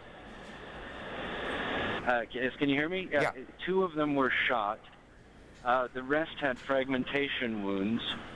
And I think all of them had fragmentation wounds. Several, I don't think all 13, but several of them were evacuated earlier tonight and are being treated. We've had reports that 4 of them have been seriously injured. And just one more question, if I may, before I let you go. Is it still your understanding that this incident took place in a headquarters tent where officers were? Yes. That's still your understanding? Yes, it was an attack targeting the leadership of the 1st Brigade of the 101st. There were 3 loud explosions in succession, grenades being thrown into the tents, and then there was small arms fire after that. A lot of confusion in the first initial minutes. People took shelter in bunkers thinking they were under a missile attack, and it turned out that actually the attacker was inside the camp. Was it? And so there was a lot of confusion. Charles, was it? But the soldiers took I'm sorry. The soldiers took control of the situation very, very quickly and dealt with it very, very professionally. There is this, the problem here sometimes is the satellite delay. Was it chaotic? Was there, I don't want to use the word panic, was it just chaotic there while this was going on? In the first minute or 2, there was a lot of confusion because nobody knew. People were used to having missile alerts where we'd go to bunkers and sirens would go off and we'd take cover from what we thought were missile attacks. We heard the explosions. We didn't hear any sirens initially. Everybody ran to the bunkers thinking we were under a missile attack. And then gradually it became clear that there was something else going on. But the soldiers took control of the situation quite efficiently and brought order. And everybody. Again, we're being asked not to release operational details. So, okay. I know, Wolf, you want to jump in here. Just let me underscore what is, at this moment, the lead to this terrible incident at Camp Pennsylvania. Charles Glover reporting that an American soldier is being questioned in connection with this incident where grenades and small arms fire were directed at a command tent, a place where officers of the 101st were sleeping or at work. Wolf, it takes your breath away, doesn't it? It certainly does. It certainly does. And Charles, if you can't answer this question, don't answer it. I'll just ask the question. Is the suspicion that this American soldier may have been responsible for this grenade and small arms attack, or that this soldier may have done something to facilitate it, whether directly or indirectly? I'm going to have to pass on that one, I think. We were being asked to be very careful with what we say. You know, until he's questioned and until, you know, they release the information officially, Okay. I'm afraid I'm going to have to pass on that one. Sorry. I mean, we're trying to do some real-time reporting, and you're under the most difficult of circumstances, and we appreciate all of that. Again, we have 13 people have been hurt, 2 by small arms fire, others by grenade fragments. As Charles reported, 1 soldier, American soldier, is being questioned, and as Wolf correctly, I think, and smartly in this case points out, there's some question about whether that is direct involvement or somehow facilitated it or was derelict in some way. There's lots of possibilities, but in any case, given how we thought of it, Wolf and Charles, from this end, it's quite a different lead on the story to report here. It's a story that's going to sort out in the next hours. I'm sure we're going to get a lot more information. We'll just have to be patient and wait for that information. We did hear from Jim Lacey earlier from Time Magazine, the embedded Time Magazine reporter who was only 20 yards away. He did report to us that 2 individuals were seen running away from that tent. We have obviously no other information. Let's just be patient and get all the latest as it becomes available. The bottom line, though, is 13 U.S. soldiers, we believe, have been injured, several of them seriously. They've been taken away to field hospitals. Let's go on to another important part of the story, even as Baghdad once again apparently comes under fire. 3 loud explosions heard in the last few minutes amid the morning call to prayer in this part of the world. Let's go to CNN's Brent Sadler. He's in northern Iraq. He's watching the situation up there where there have been continuous U.S. airstrikes against Mosul and Kirkuk, 2 major towns up in the north. Brent, what are you seeing and what are you hearing? Thanks, Wolf. At the moment, as you can see, pretty quiet behind me. Mosul about 30 miles from my position here. But this was the 3rd night of consecutive attacks against those 2 key cities still under the control of Saddam Hussein, Kirkuk and Mosul. We know they're both very important cities, not least because of the oil wealth they sit on. Now, we've got some video taken a few hours ago of flashes and anti-aircraft fire that went up during the Mosul attack, the most recent one. I do know that in the past 24 hours, these coalition airstrikes have been aimed at leadership targets and command and control. We know, for example, that Saddam Hussein's palace in Mosul was on the target list 24 hours ago, as indeed were the headquarters of military intelligence in both those northern cities, Kirkuk and Mosul. And indeed, within the past 24 hours, coalition forces striking at the Kirkuk airfield. I was inside that airfield back in 1991 when it was for a short time under the control of the Kurds. It's a huge, huge airbase with a lot of underground bunkers and ammunition stores. And for sure, assuming that there is a northern front building up here in the next week or more, then that airport could be very important for coalition plans in terms of securing the northern part of the country. As things stand now, Wolf, we have some loose ends flapping in the wind, if you like. No significant presence of U.S. forces on the ground here in northern Iraq, and a rejigging, it seems, of planning that would sidestep Turkey and would see U.S. Special Forces followed up by 101st Airborne Division Forces units from there, coming from Jordan, flying over the Western Desert, a couple of hours flight time from there to an airport about 2 hours from here, and in the coming days, seeing a deployment of special forces and airborne to really tie up these loose ends of this northern front. Wolf. Brent, what can you tell us about that suicide bombing, that car bombing that occurred up in the northern part of Iraq earlier?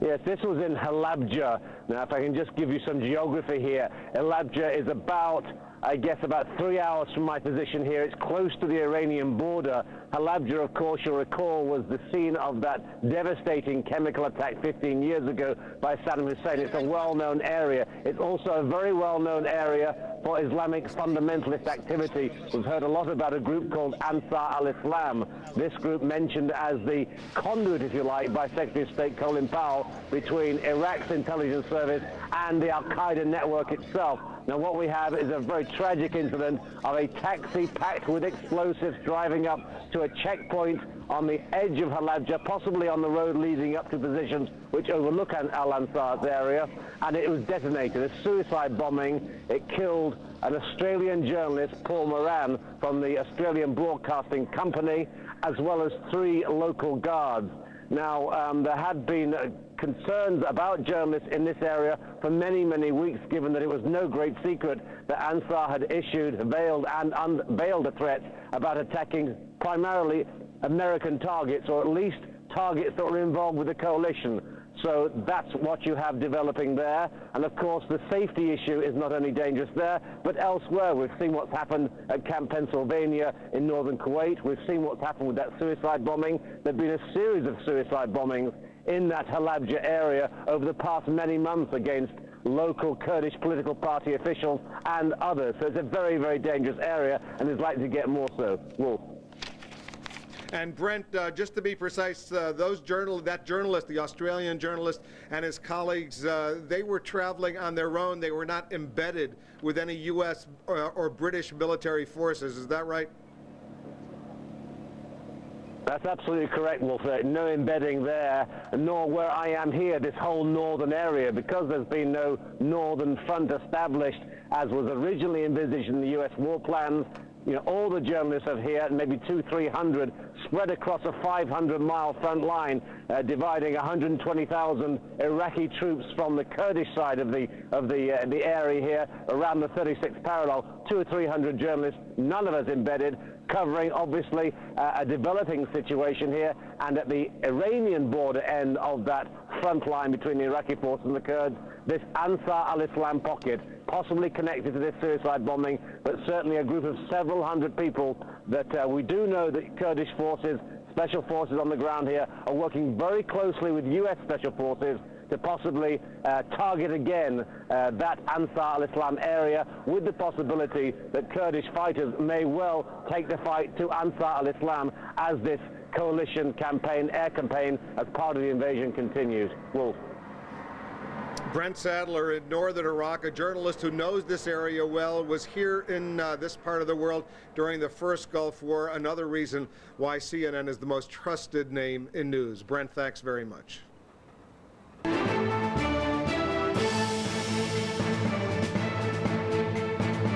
The wave of anti-war protest is swelling across the globe. In London, a sea of thousands took to the streets to show their disdain for war, demanding that the British Prime Minister, Tony Blair, in their words, bring our boys home. 7 British airmen died today when their helicopters collided. Another 8 were among the first casualties of this war.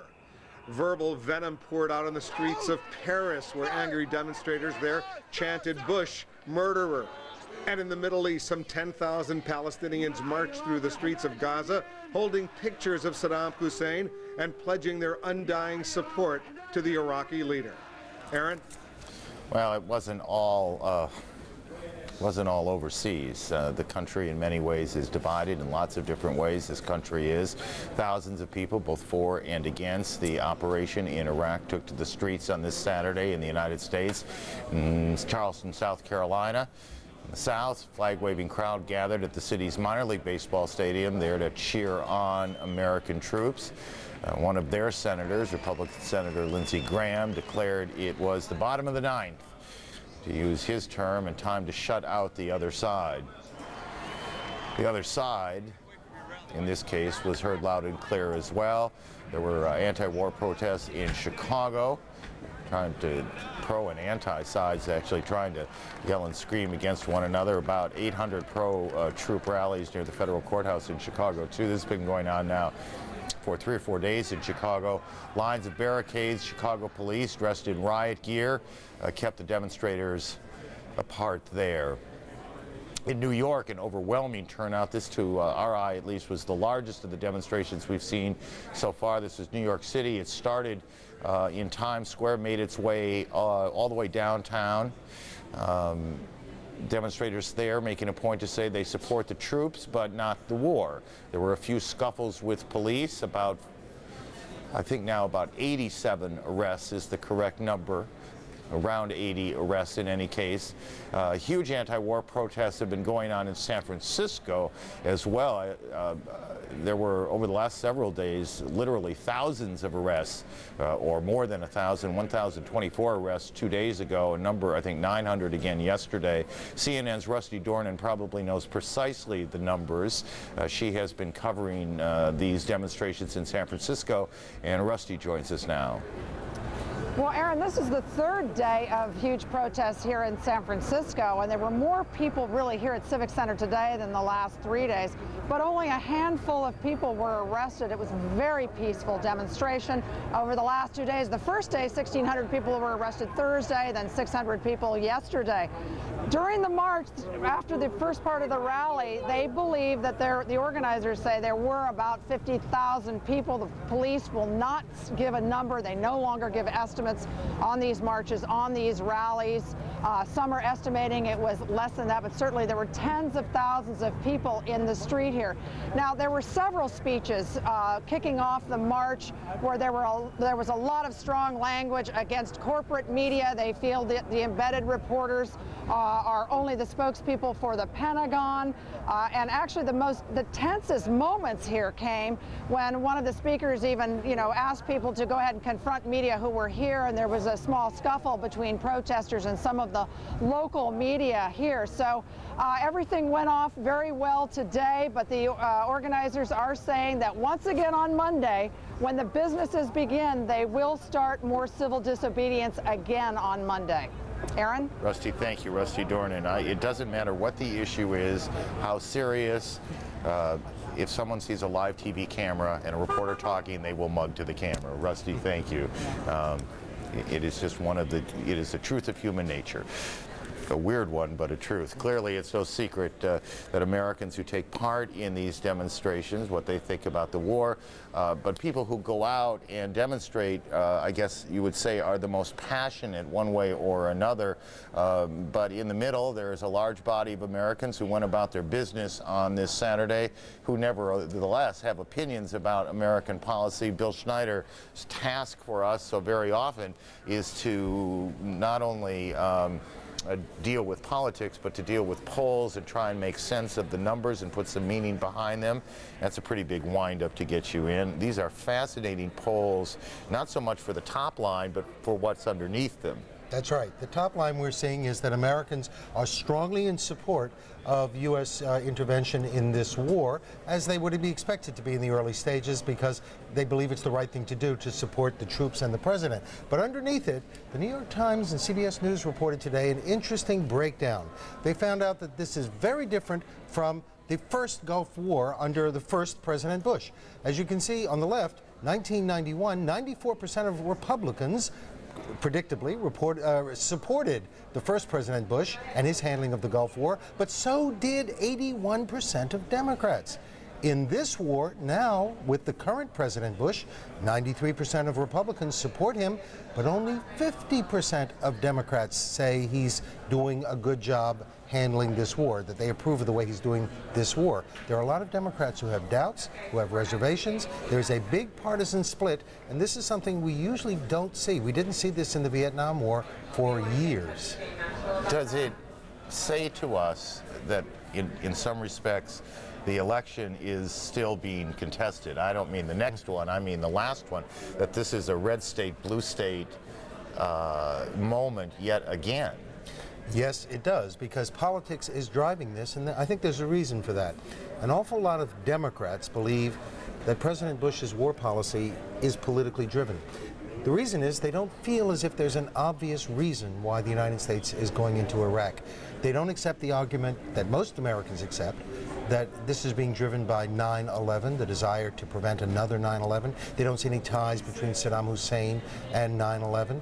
They don't believe that this is, they haven't seen the evidence yet of weapons of mass destruction, and most of all, they don't see the rest of the world in support of this. So a lot of Democrats say this is a political calculation by President Bush, and that's why we're seeing the red state, blue state split.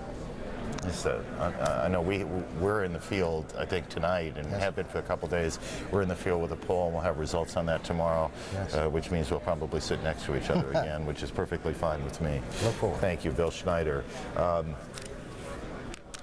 Numbers, whether they're polling numbers or anything else, are a part of the story, of course, but ultimately war comes down to people who live and die, and we can't ignore that and don't. We'll take a break. When we come back, we'll talk with the family, the parents of one of the Americans who have been lost in this campaign so far.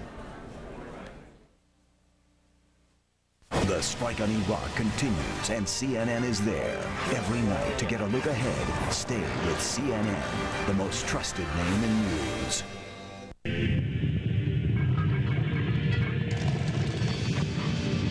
Ford SUVs. Go anywhere. Cross any terrain. On-road or off. Now a special shipment has arrived for the best selection and the best deals. Now get a Ford Explorer 4x4 for only $299 a month. Just $299 a month. Ford, the best selection of the best-selling vehicles on the planet. The Tale of the Allergist's Wife is coming to town with its Broadway star, Valerie Harper. What a fabulous play. The laughter, the cheers. People just love this story of a New York City woman desperately searching for the meaning of life. I had such a good time doing it on Broadway, I just had to take it on the road. Now, where can I get a good onion bagel? See Valerie Harper 1 week only at the Schubert New Haven, April 1st through the 6th. Call now or log on to Schubert.com. Sponsored by the New Haven Register.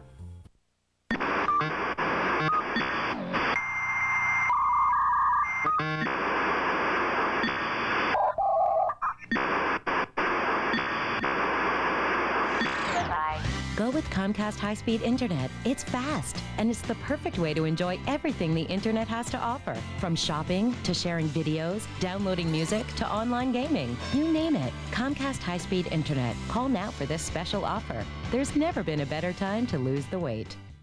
Buy a used car at Shelton Mitsubishi. We do more than promise 100% satisfaction. We put it in writing. We shop the country for the best used cars, check the vehicle history, and ship them back from as far away as Florida. Every vehicle goes through a 26-point safety inspection. Then I'm ready to issue a limited powertrain warranty and a 7-day exchange policy. I inspect every vehicle and I sign off on it because every vehicle comes with a written 100% satisfaction agreement. And if you're still not satisfied, bring it back.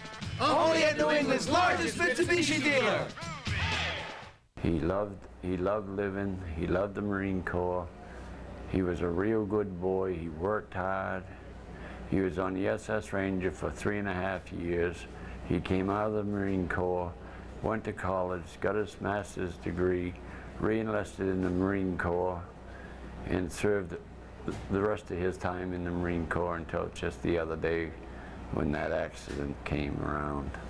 When did you last? I'm sorry. When did you last talk to him? Oh, it'd be 3 or 4 months ago last summer.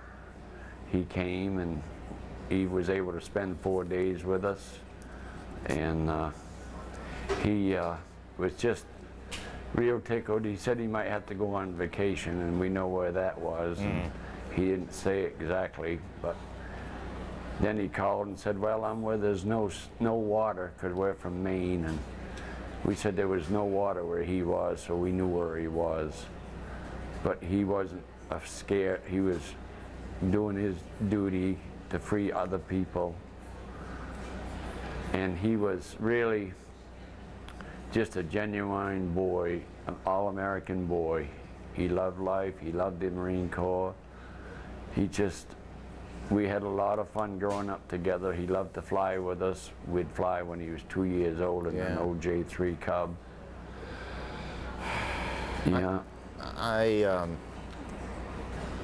I just think it is important, I guess, for us to know not just his name, I think I called him Tom, not just to know Jay's name, but to know something about who he is and the kind of young man he was, that he had a family, correct? Yes, he did. He had a boy and a girl, 8 and 10, Leisha and Nathan. His wife was an ex-Marine, and they just was one real happy family, loving family. He thought the world of them. He thinks the world of everybody around, or he wouldn't have been over there trying to help the world get rid of, make things better. He just was a fantastic boy. Well, it is of, I'm sure, no consolation to know that our hearts are with you. Your heart must be broken. Yes, it is. It's broken, but he was trying to do good for other people, and that's just the way the boy was. He thought of other people more so than he thought of himself. That's why he was where he was. He loved flying. When he was a little boy, he loved to fly, and we'd fly all around. Him and his other 2 brothers would fly and do roller coasters and do loops and spins, and they would laugh all the way through it. They just enjoyed it, and but his first love was the Marine Corps once he graduated from high school. Well, and he died doing what he wanted to do. Well, protecting his country. Both of you, again, all of us here, and I think all the people, literally the millions of people watching, our hearts go out to you, our condolences to you. You are justifiably proud of your son, Jay. Thank you for your time. This is a. Could I say one more thing? Much. Yes, sir. If you want to say one more thing, you certainly may. I just wished all the protesters would stop protesting and get behind Bush, and let's make this a happy country instead of all this negative. I understand you. Sir, I understand your feelings, and you're entitled to say it. Thank you, sir, very much. That's a family that lost a son, and that's a good thing to keep in mind. Larry King Live is coming up next, right about 9 o'clock. We'll see you again at 10 o'clock Eastern Time. We'll leave you with some of the images of well, we leave you with some images of Larry King, as it turns out. We'll see you again at 10 o'clock Eastern Time. Thanks, Aaron. I'm Larry King with Larry King Live, and this is CNN's continuing coverage of the war in Iraq. Tonight, 13 U.S. soldiers hurt in a grenade attack on a military post in northern Kuwait. We'll hear from reporters with the troops in the same Army division, the 101st Airborne. An Australian TV cameraman killed in a car bombing in northern Iraq today. We'll talk with a fellow journalist who was nearby and rushed to the scene. Also today, a British reporter and his 2-man crew are missing in southern Iraq after traveling with troops under enemy fire. We'll speak with a BBC journalist who's a friend of that missing reporter. We'll hear from CNN reporters all over the front lines as well. And from the Desert Storm's 3rd Armored Division, Commander Lieutenant General Paul Funk. General David Hackworth, United States Army retired. Caspar Weinberger, Secretary of Defense under President Reagan, and former Senate Majority Leader George Mitchell. We'll start with Nick Robertson, who is now in safe territory in Amman, Jordan. He and 3 other CNN news people arrived safely in Jordan earlier today after being expelled by the Iraqi government. How were you told to leave, Nick? Larry, they summoned us to a meeting, sat us down, told us for about 10 minutes everything that we'd done wrong, and then they said, that's it, we're closing your office, you have to leave the country immediately. We appealed it, we went to the Information Ministry, tried to meet with the Information Minister who was responsible for the decision, and were told again in no uncertain terms. In fact, the rhetoric ratcheting up from one Iraqi official who screamed at us literally and said, you are worse than the American administration, get out of Iraq now. So we were left, and no question about it, Larry, we had to go, and that's what we did at first light this morning. What did they say was the wrong you were doing? Larry, they accuse us of being unprofessional in a number of ways, saying that we were responsible for rumors circulating among journalists.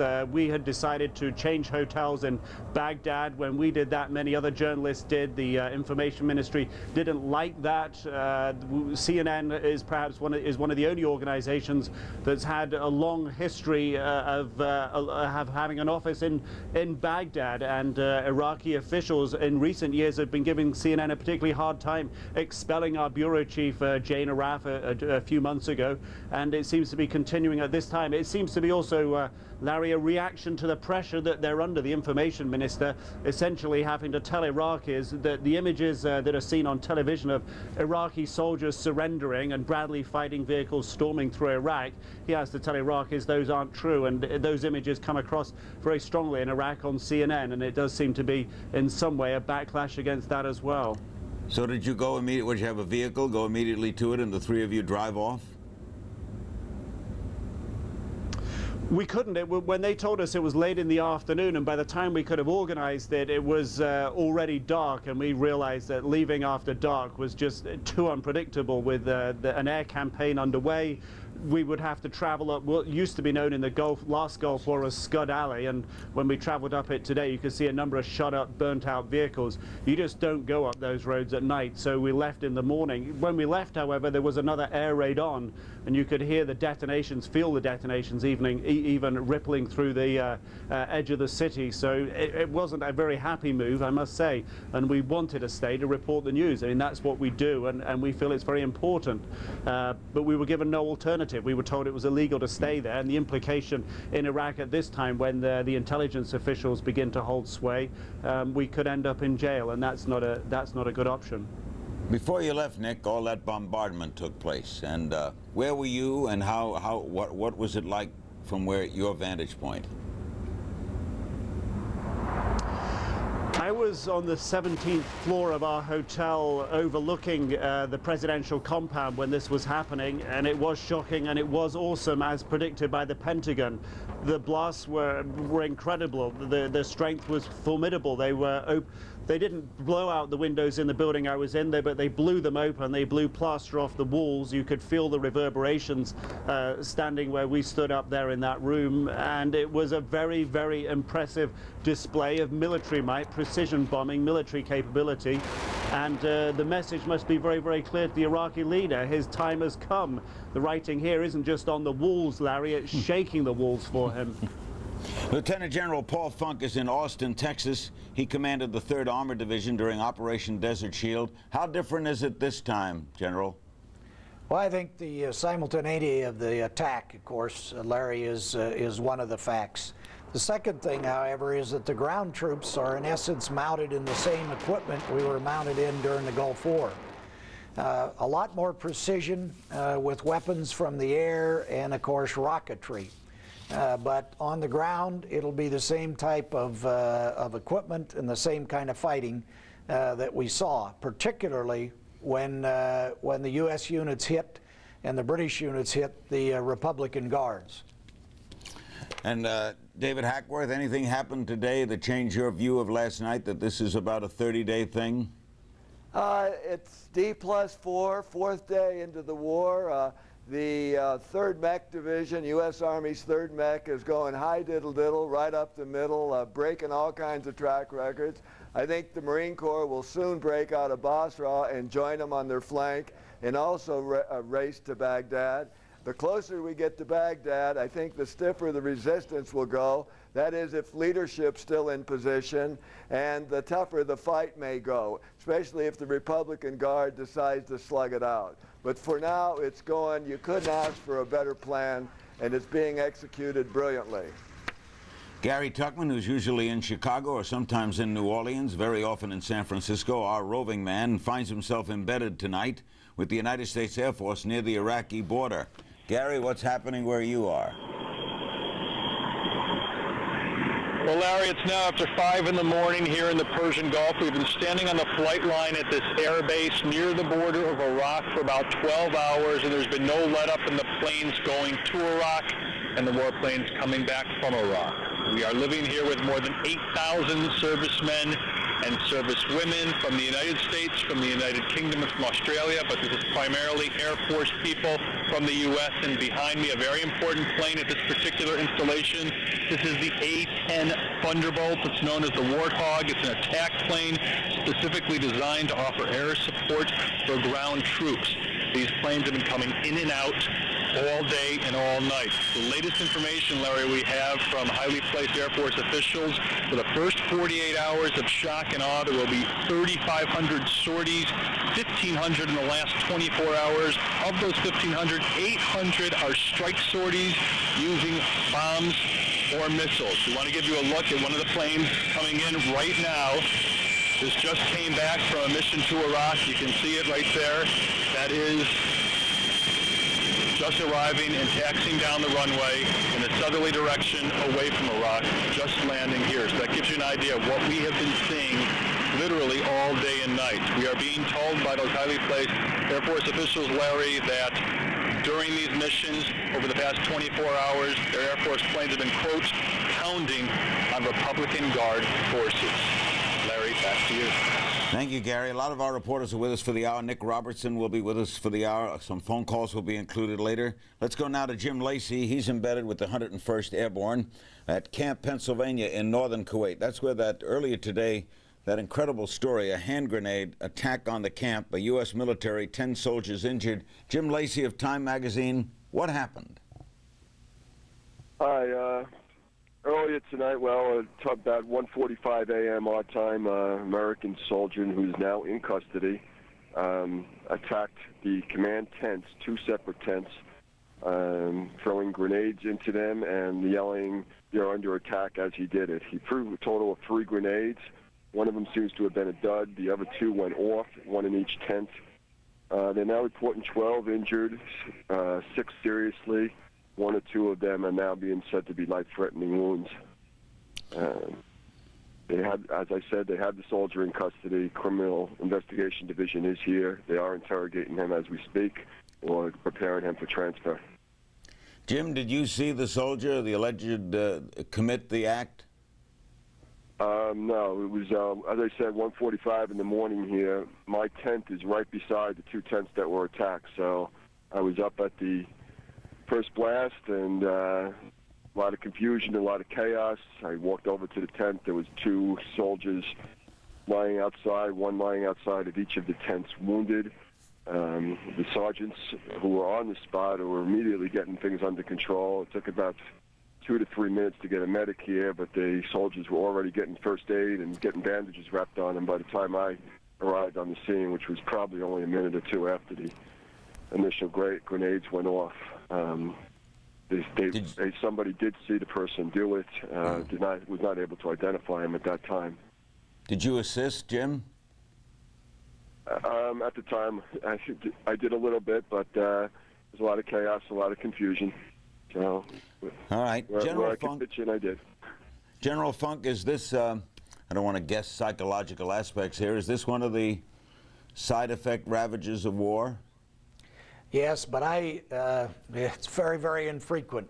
I think in Vietnam we did have some incidents like this over a long period of time. Fragging, it became called, and Colonel Heckworth undoubtedly knows about those kinds of incidents too. This is a real surprise, and it obviously is a personal vendetta by a soldier who was upset, probably at the chain of command. Hack, what do you make of it? Yeah, I go along with Paul's assessment.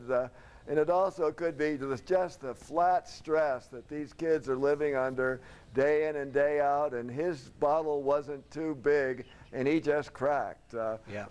We'll find out when the CID and the shrinks get done with it, but these things do happen in war.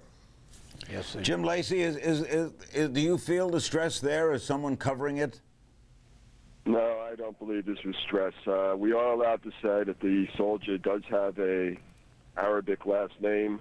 He had been identified by his chain of command as insubordinate and troublesome over the last few days, and had been told he was going to be in the stay-behind party when this unit moves forward. They were not going to bring him with them.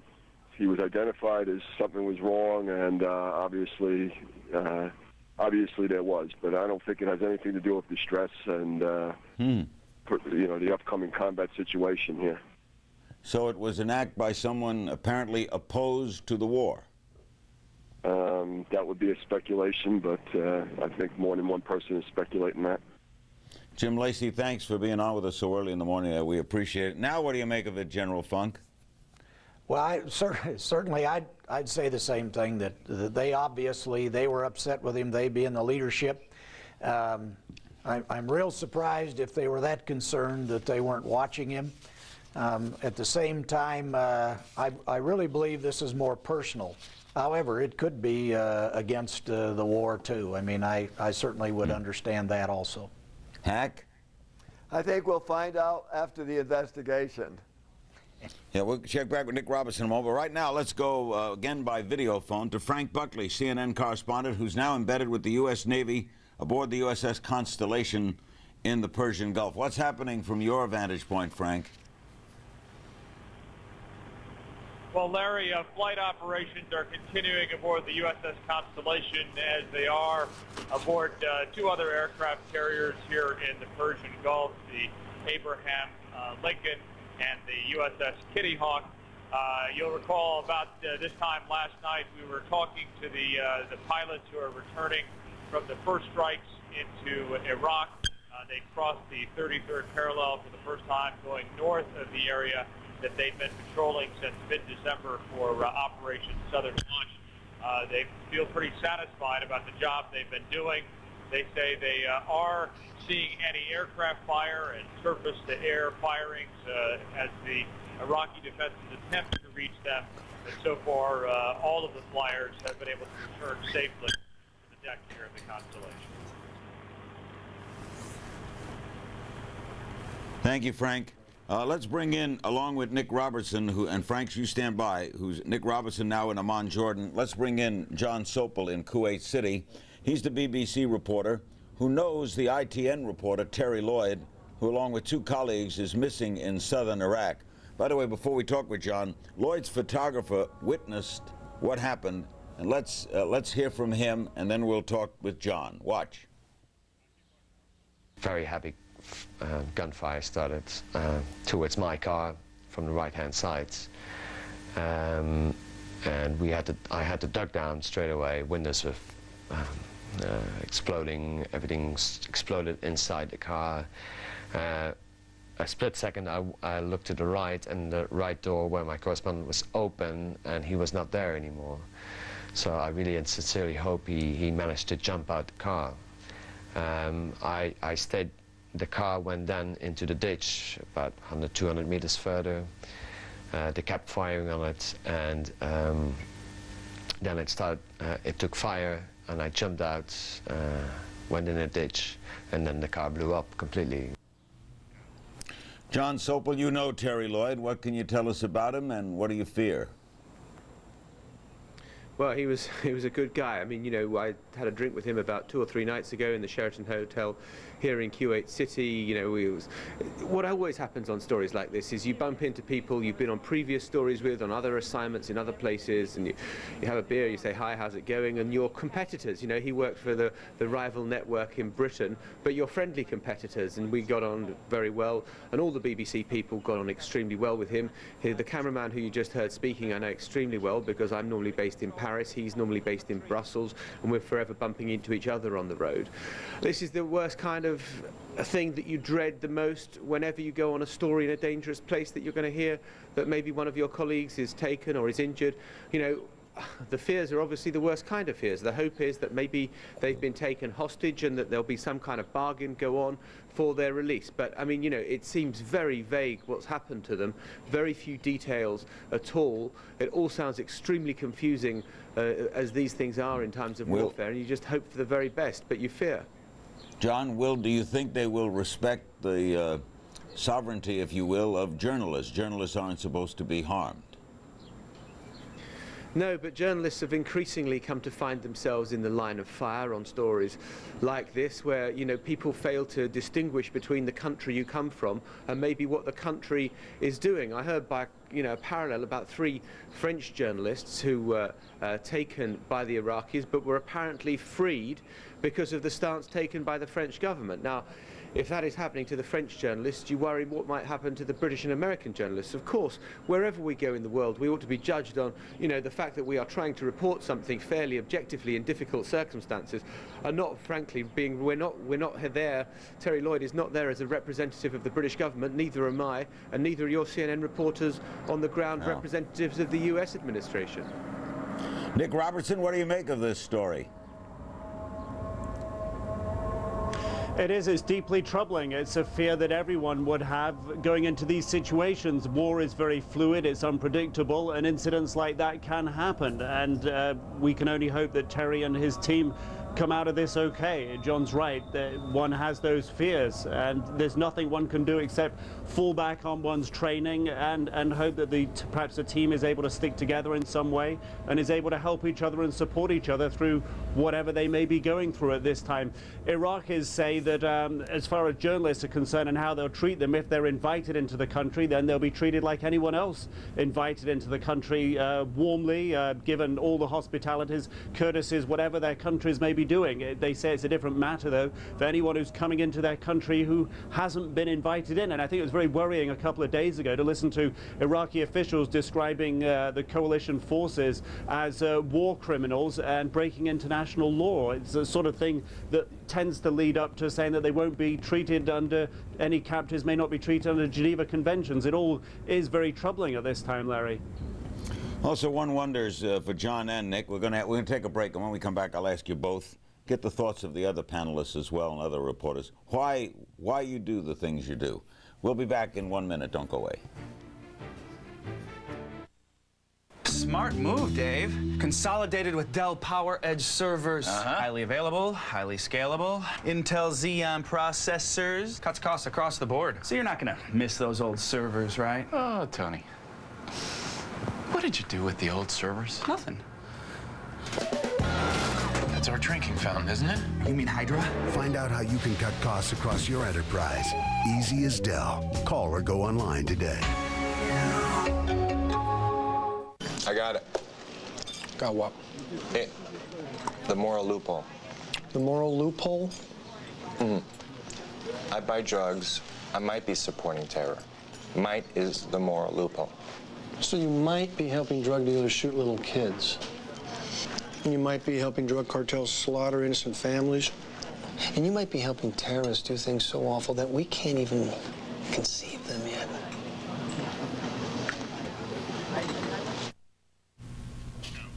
We'll be right back with Nick Robertson and John Sopel. Michael Ware of Time Magazine will also join us. But first, let's go to Kalak in northern Iraq, where Brent Sadler is standing by. We understand he can talk about the impending battle for Mosul and Kirkuk and talk about aerial strikes on Mosul as well. Brent, what can you tell us? Yeah, hi, Larry. Another night of attacks against Mosul and Kirkuk, these two key northern cities.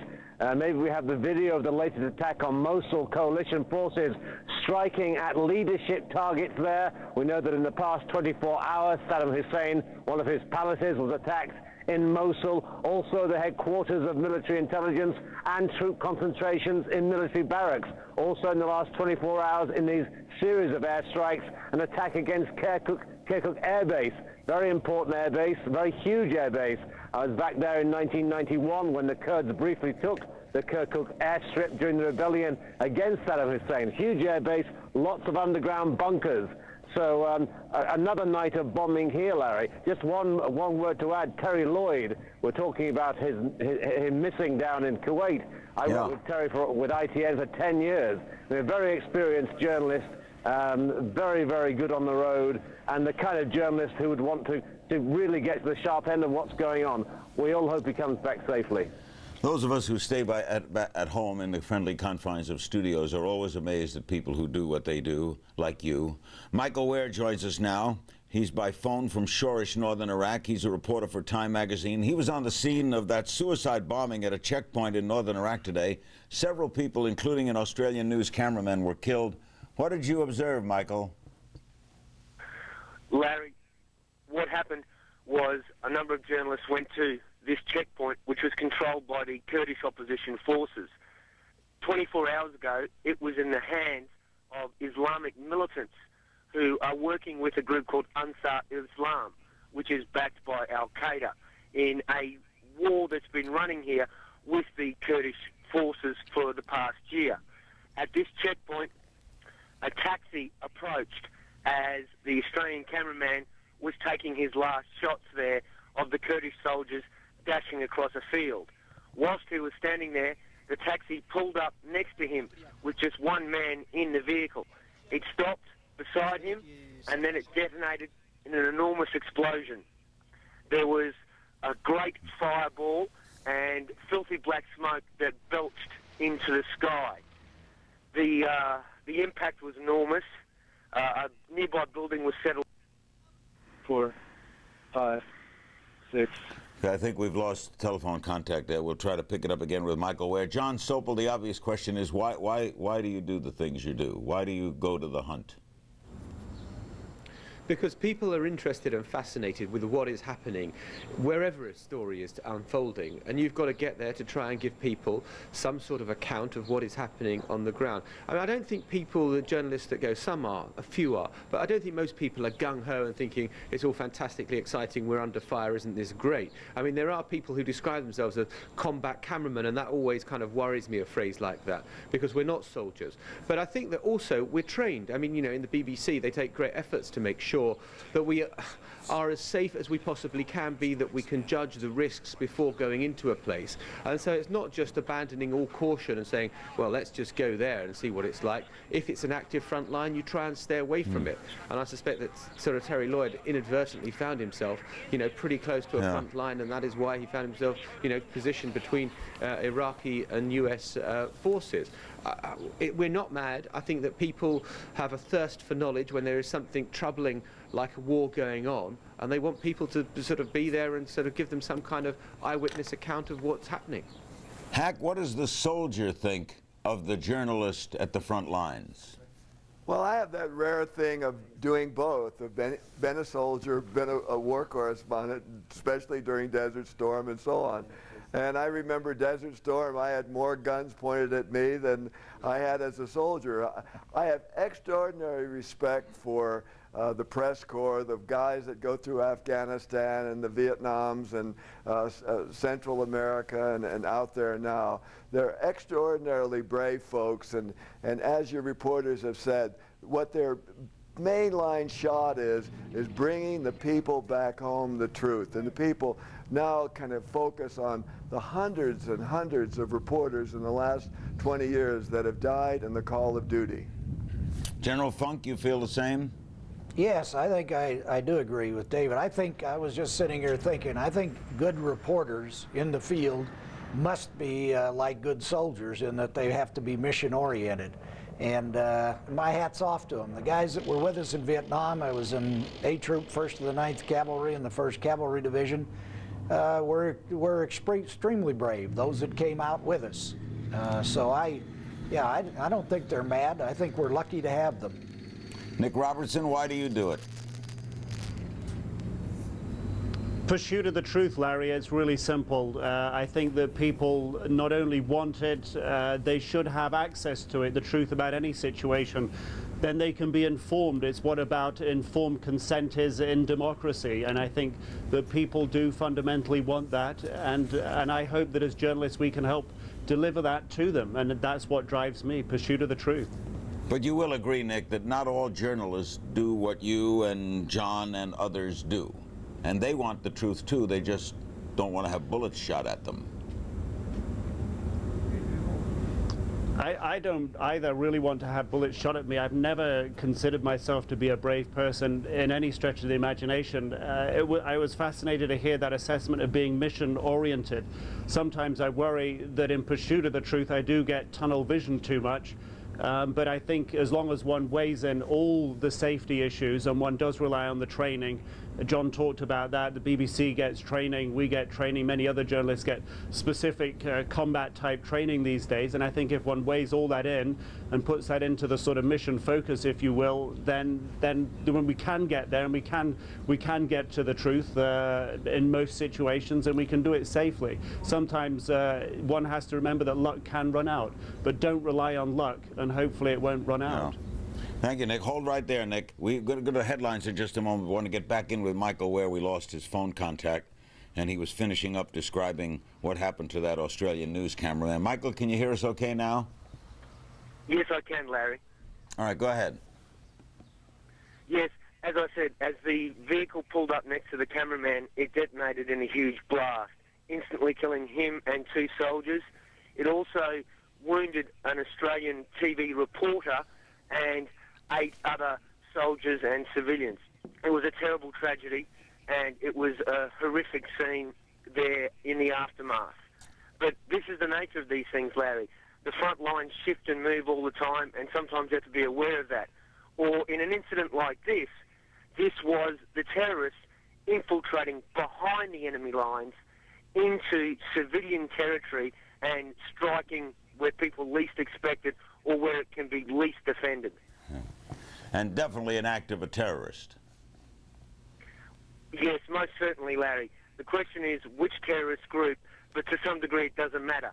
Here in northern Iraq, in a small pocket against the Iranian border, there's 3 groups of Islamic militants who are essentially working together. They're led at the spearhead by the group Ansar al-Islam, which principally receives al-Qaeda support in terms of money, in terms of equipment, in terms of training. It is believed from Western and Kurdish intelligence sources that al-Qaeda veterans of the Afghan campaign are now in these hills. They also receive support from Iranian hardline elements and some Iraqi intelligence agencies. So it could be any. This is where the suicide bomber came from. Thank you, Michael. We're going to take a break for the headlines and come right back. And we'll be meeting, by the way, former Secretary of Defense Caspar Weinberger and the former Majority Leader of the United States Senate, George Mitchell. Our generals remain with us, and so too does Nick Robertson and John Sopel. And right now, Heidi Collins gets us up to date on all that's happening right to this minute. Here's Heidi.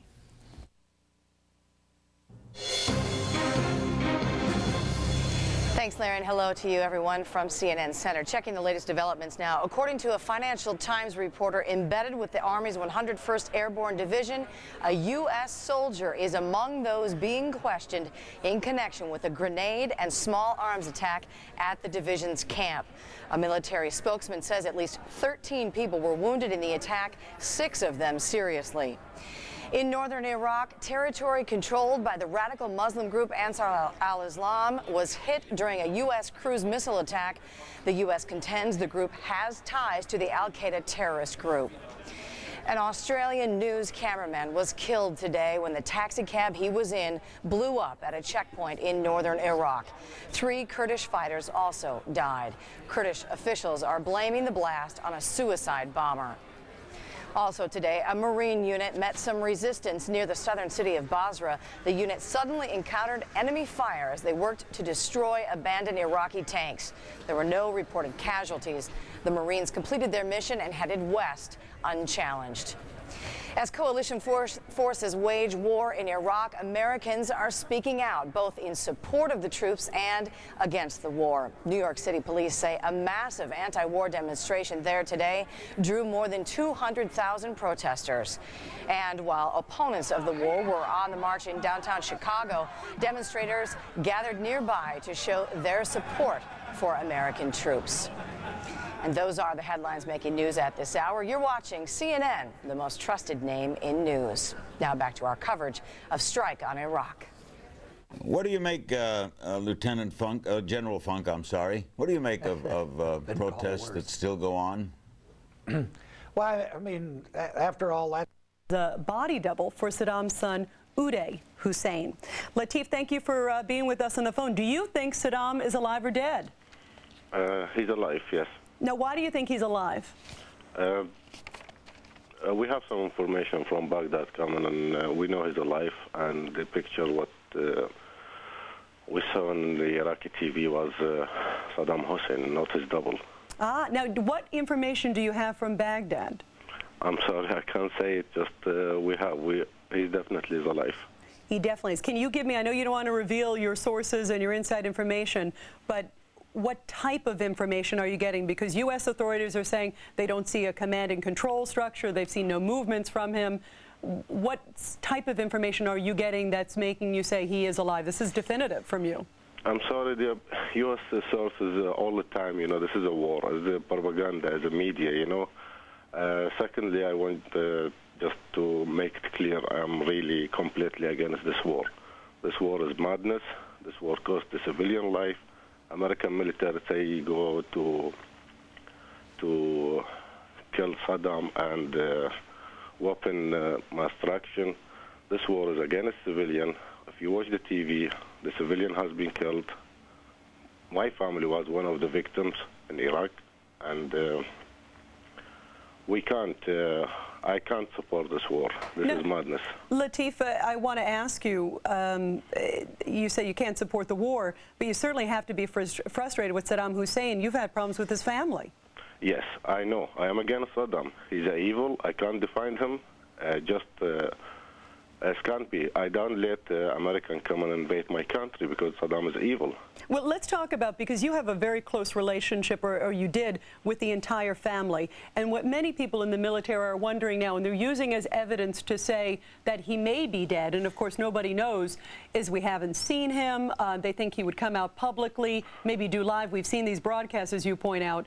But give us a sense, because you know firsthand during the Gulf War, how he sort of evaded us during the Gulf War for a while. Apparently he went from house to house and went in hiding. Tell us about that. First, in the first Gulf War, yes. He emptied all the palaces. He put all the documents outside Baghdad. As in normal houses, he was outside Baghdad. He don't stay 1 hour in any place. He was driving normal cars. He was dressed like Arab Bedouins. He's a clever. He's not a stupid person. He built his intelligence service in 34 years, and he's not kind of person he got to say to America, I am here. And where do you think he's now? Where do you think he is staying now? Nobody know, be honest with you. And any intelligence service say they know exactly where Saddam Hussein be lie.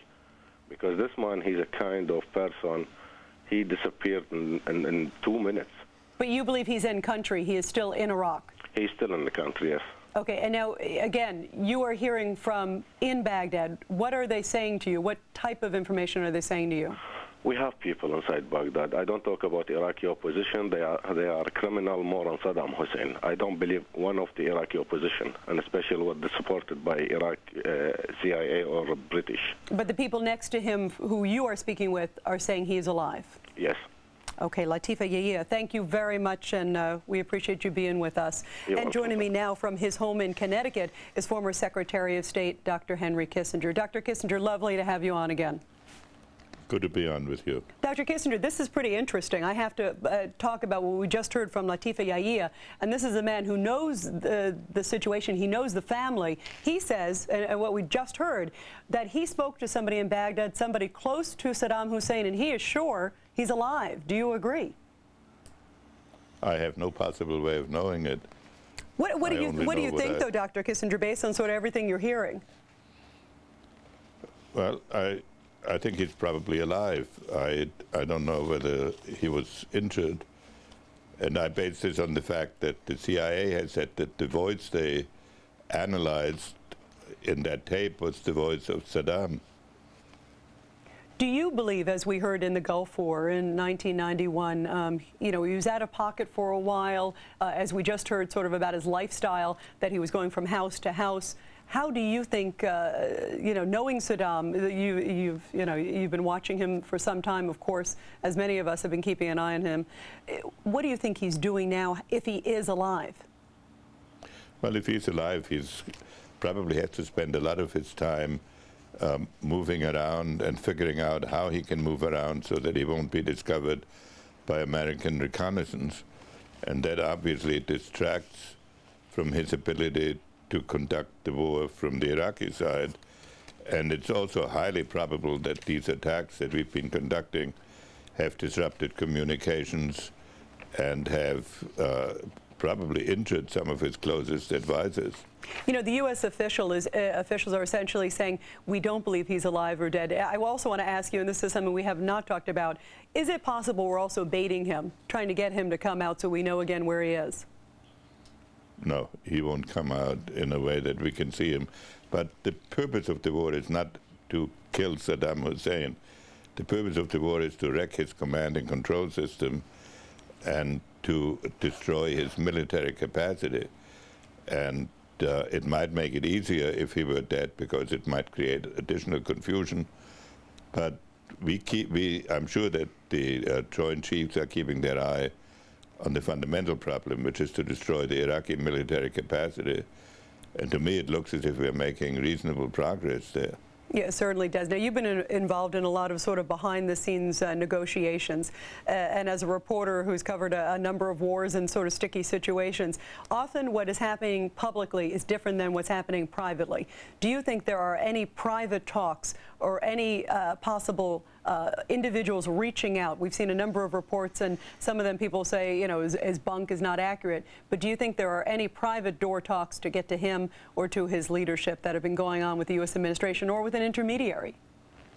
Well, I don't believe there are any negotiations in the sense of working for a compromise going on. I believe that it is possible, and it's likely, that we have offered the various Republican Guard commanders, those are the troops that are particularly designed to protect him, and they're the best units that the Iraqi army has. It is very likely that we have offered them some sort of surrender terms and some sort of assurances that whoever surrenders will not be tried for war crimes and therefore get some immunity for himself and his family. That would be the negotiation that is going on. I cannot imagine a compromise agreement being made. And I cannot imagine that anything will be agreed to that keeps Saddam and his top group in power. Everybody that knows Saddam that I've spoken with, too, say that he wouldn't even accept an exile offer, that this is a man who's either going to be killed or kill himself or ask someone to kill him when we squeeze him in. Is that your sense? The trouble, yes, that's almost certainly true. He is so paranoid that he has executed members of his own cabinet at cabinet meetings. And the idea that he would trust anybody who gives him an assurance of survival in exile, where he no longer controls the security system, is highly improbable to me. So he will either go into hiding or get killed. What do you think's next after Iraq? Or get captured. Or get captured, exactly. Do you think the U.S.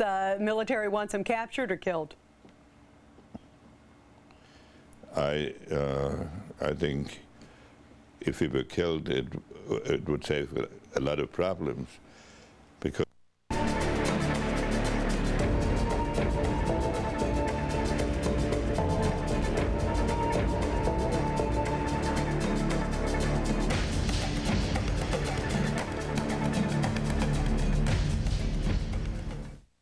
The strike on Iraq continues, and CNN is there every night to get a look ahead. Stay with CNN, the most trusted name in news. Executive Jeep announces incredible savings at our state-of-the-art facility on Universal Drive in North Haven. Now get rebates and discounts up to $5,000 and low finance and lease rates on our entire inventory. Get a new 2003 Liberty Sport for under $20,000 or a new 03 Grand Cherokee for under $24,000. Plus, get free lifetime oil changes with every new Jeep. The best values in America are here now at the totally new Executive Jeep. Exit 9 off I-91, North Haven. How you live says a lot about who you are, your decor, your architectural style. Your home reflects your personality. When you choose Marvin Windows and Doors, you get exactly what you want. The Marvin Window and Door Showcase at Branford Building Supplies has everything you'll need for your home project. Their professionals will guide you every step of the way. Marvin Windows and Doors, made for you. Visit the Marvin Showcase at Branford Building Supplies on Main Street in Branford.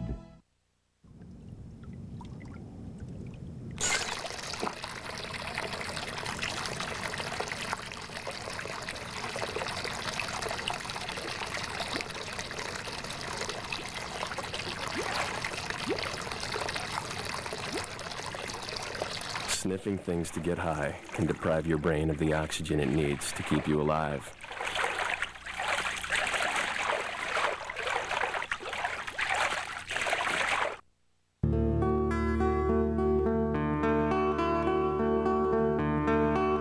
When faced with the possibility of breast cancer, You shouldn't have to agonize for weeks or even days to learn the truth. At Griffin Hospital's Rapid Diagnostic Breast Center, not only do you get your results quickly, but our special breast care coordinator is by your side every step of the way. Griffin Hospital, changing the face of healthcare in so many ways. Estimate people are saying about 13. Two of those injured were gunshot wounds, and the rest, or I guess all of them, had fragmentation wounds from the grenades. 4 being described as having serious injuries. And there's a U.S. soldier that's been detained and questioned in connection with the attack. We're being asked not to release certain details about that, but you know, I think it's fair to say that he's, you know, among the top suspects. There have been other people detained here in connection with the attack. So as far as the problem is that we're being asked not to release a whole lot of details about, you know, exactly why he's being detained and you know, and more details of the action. Thank you, Charles. Charles Clover of the Financial Times. Of course, we had that report earlier as well. Joining us now in Bar Harbor, Maine is Casper Weinberger. In Miami is George Mitchell. Casper, former Secretary of Defense, what do you make of the action to this minute? Well, I think it's going extraordinarily well. It's so very different, of course, than the war that I knew in the Pacific, but it is a very impressive example of the training and the equipment and the spirit, the morale of our forces. And I think it is going extraordinarily well under what are clearly very difficult conditions. George Mitchell, what do you read? What's your read? Larry, the outcome has never been in doubt and is not now in doubt. The military imbalance between the United States and Iraq is so great that a U.S. victory is absolutely certain, and the only question is how long and at what cost. And I agree that it appears to be going approximately according to the United States plans. You were once, Casper, in fact, in a book you wrote in 1998 called The Next War, you said even if the next war were a replay of Desert Storm, it would be substantially more difficult to fight and win than it was in '91. The U.S. force that defeated Saddam Hussein no longer exists. What we have today is a military that's a shadow of its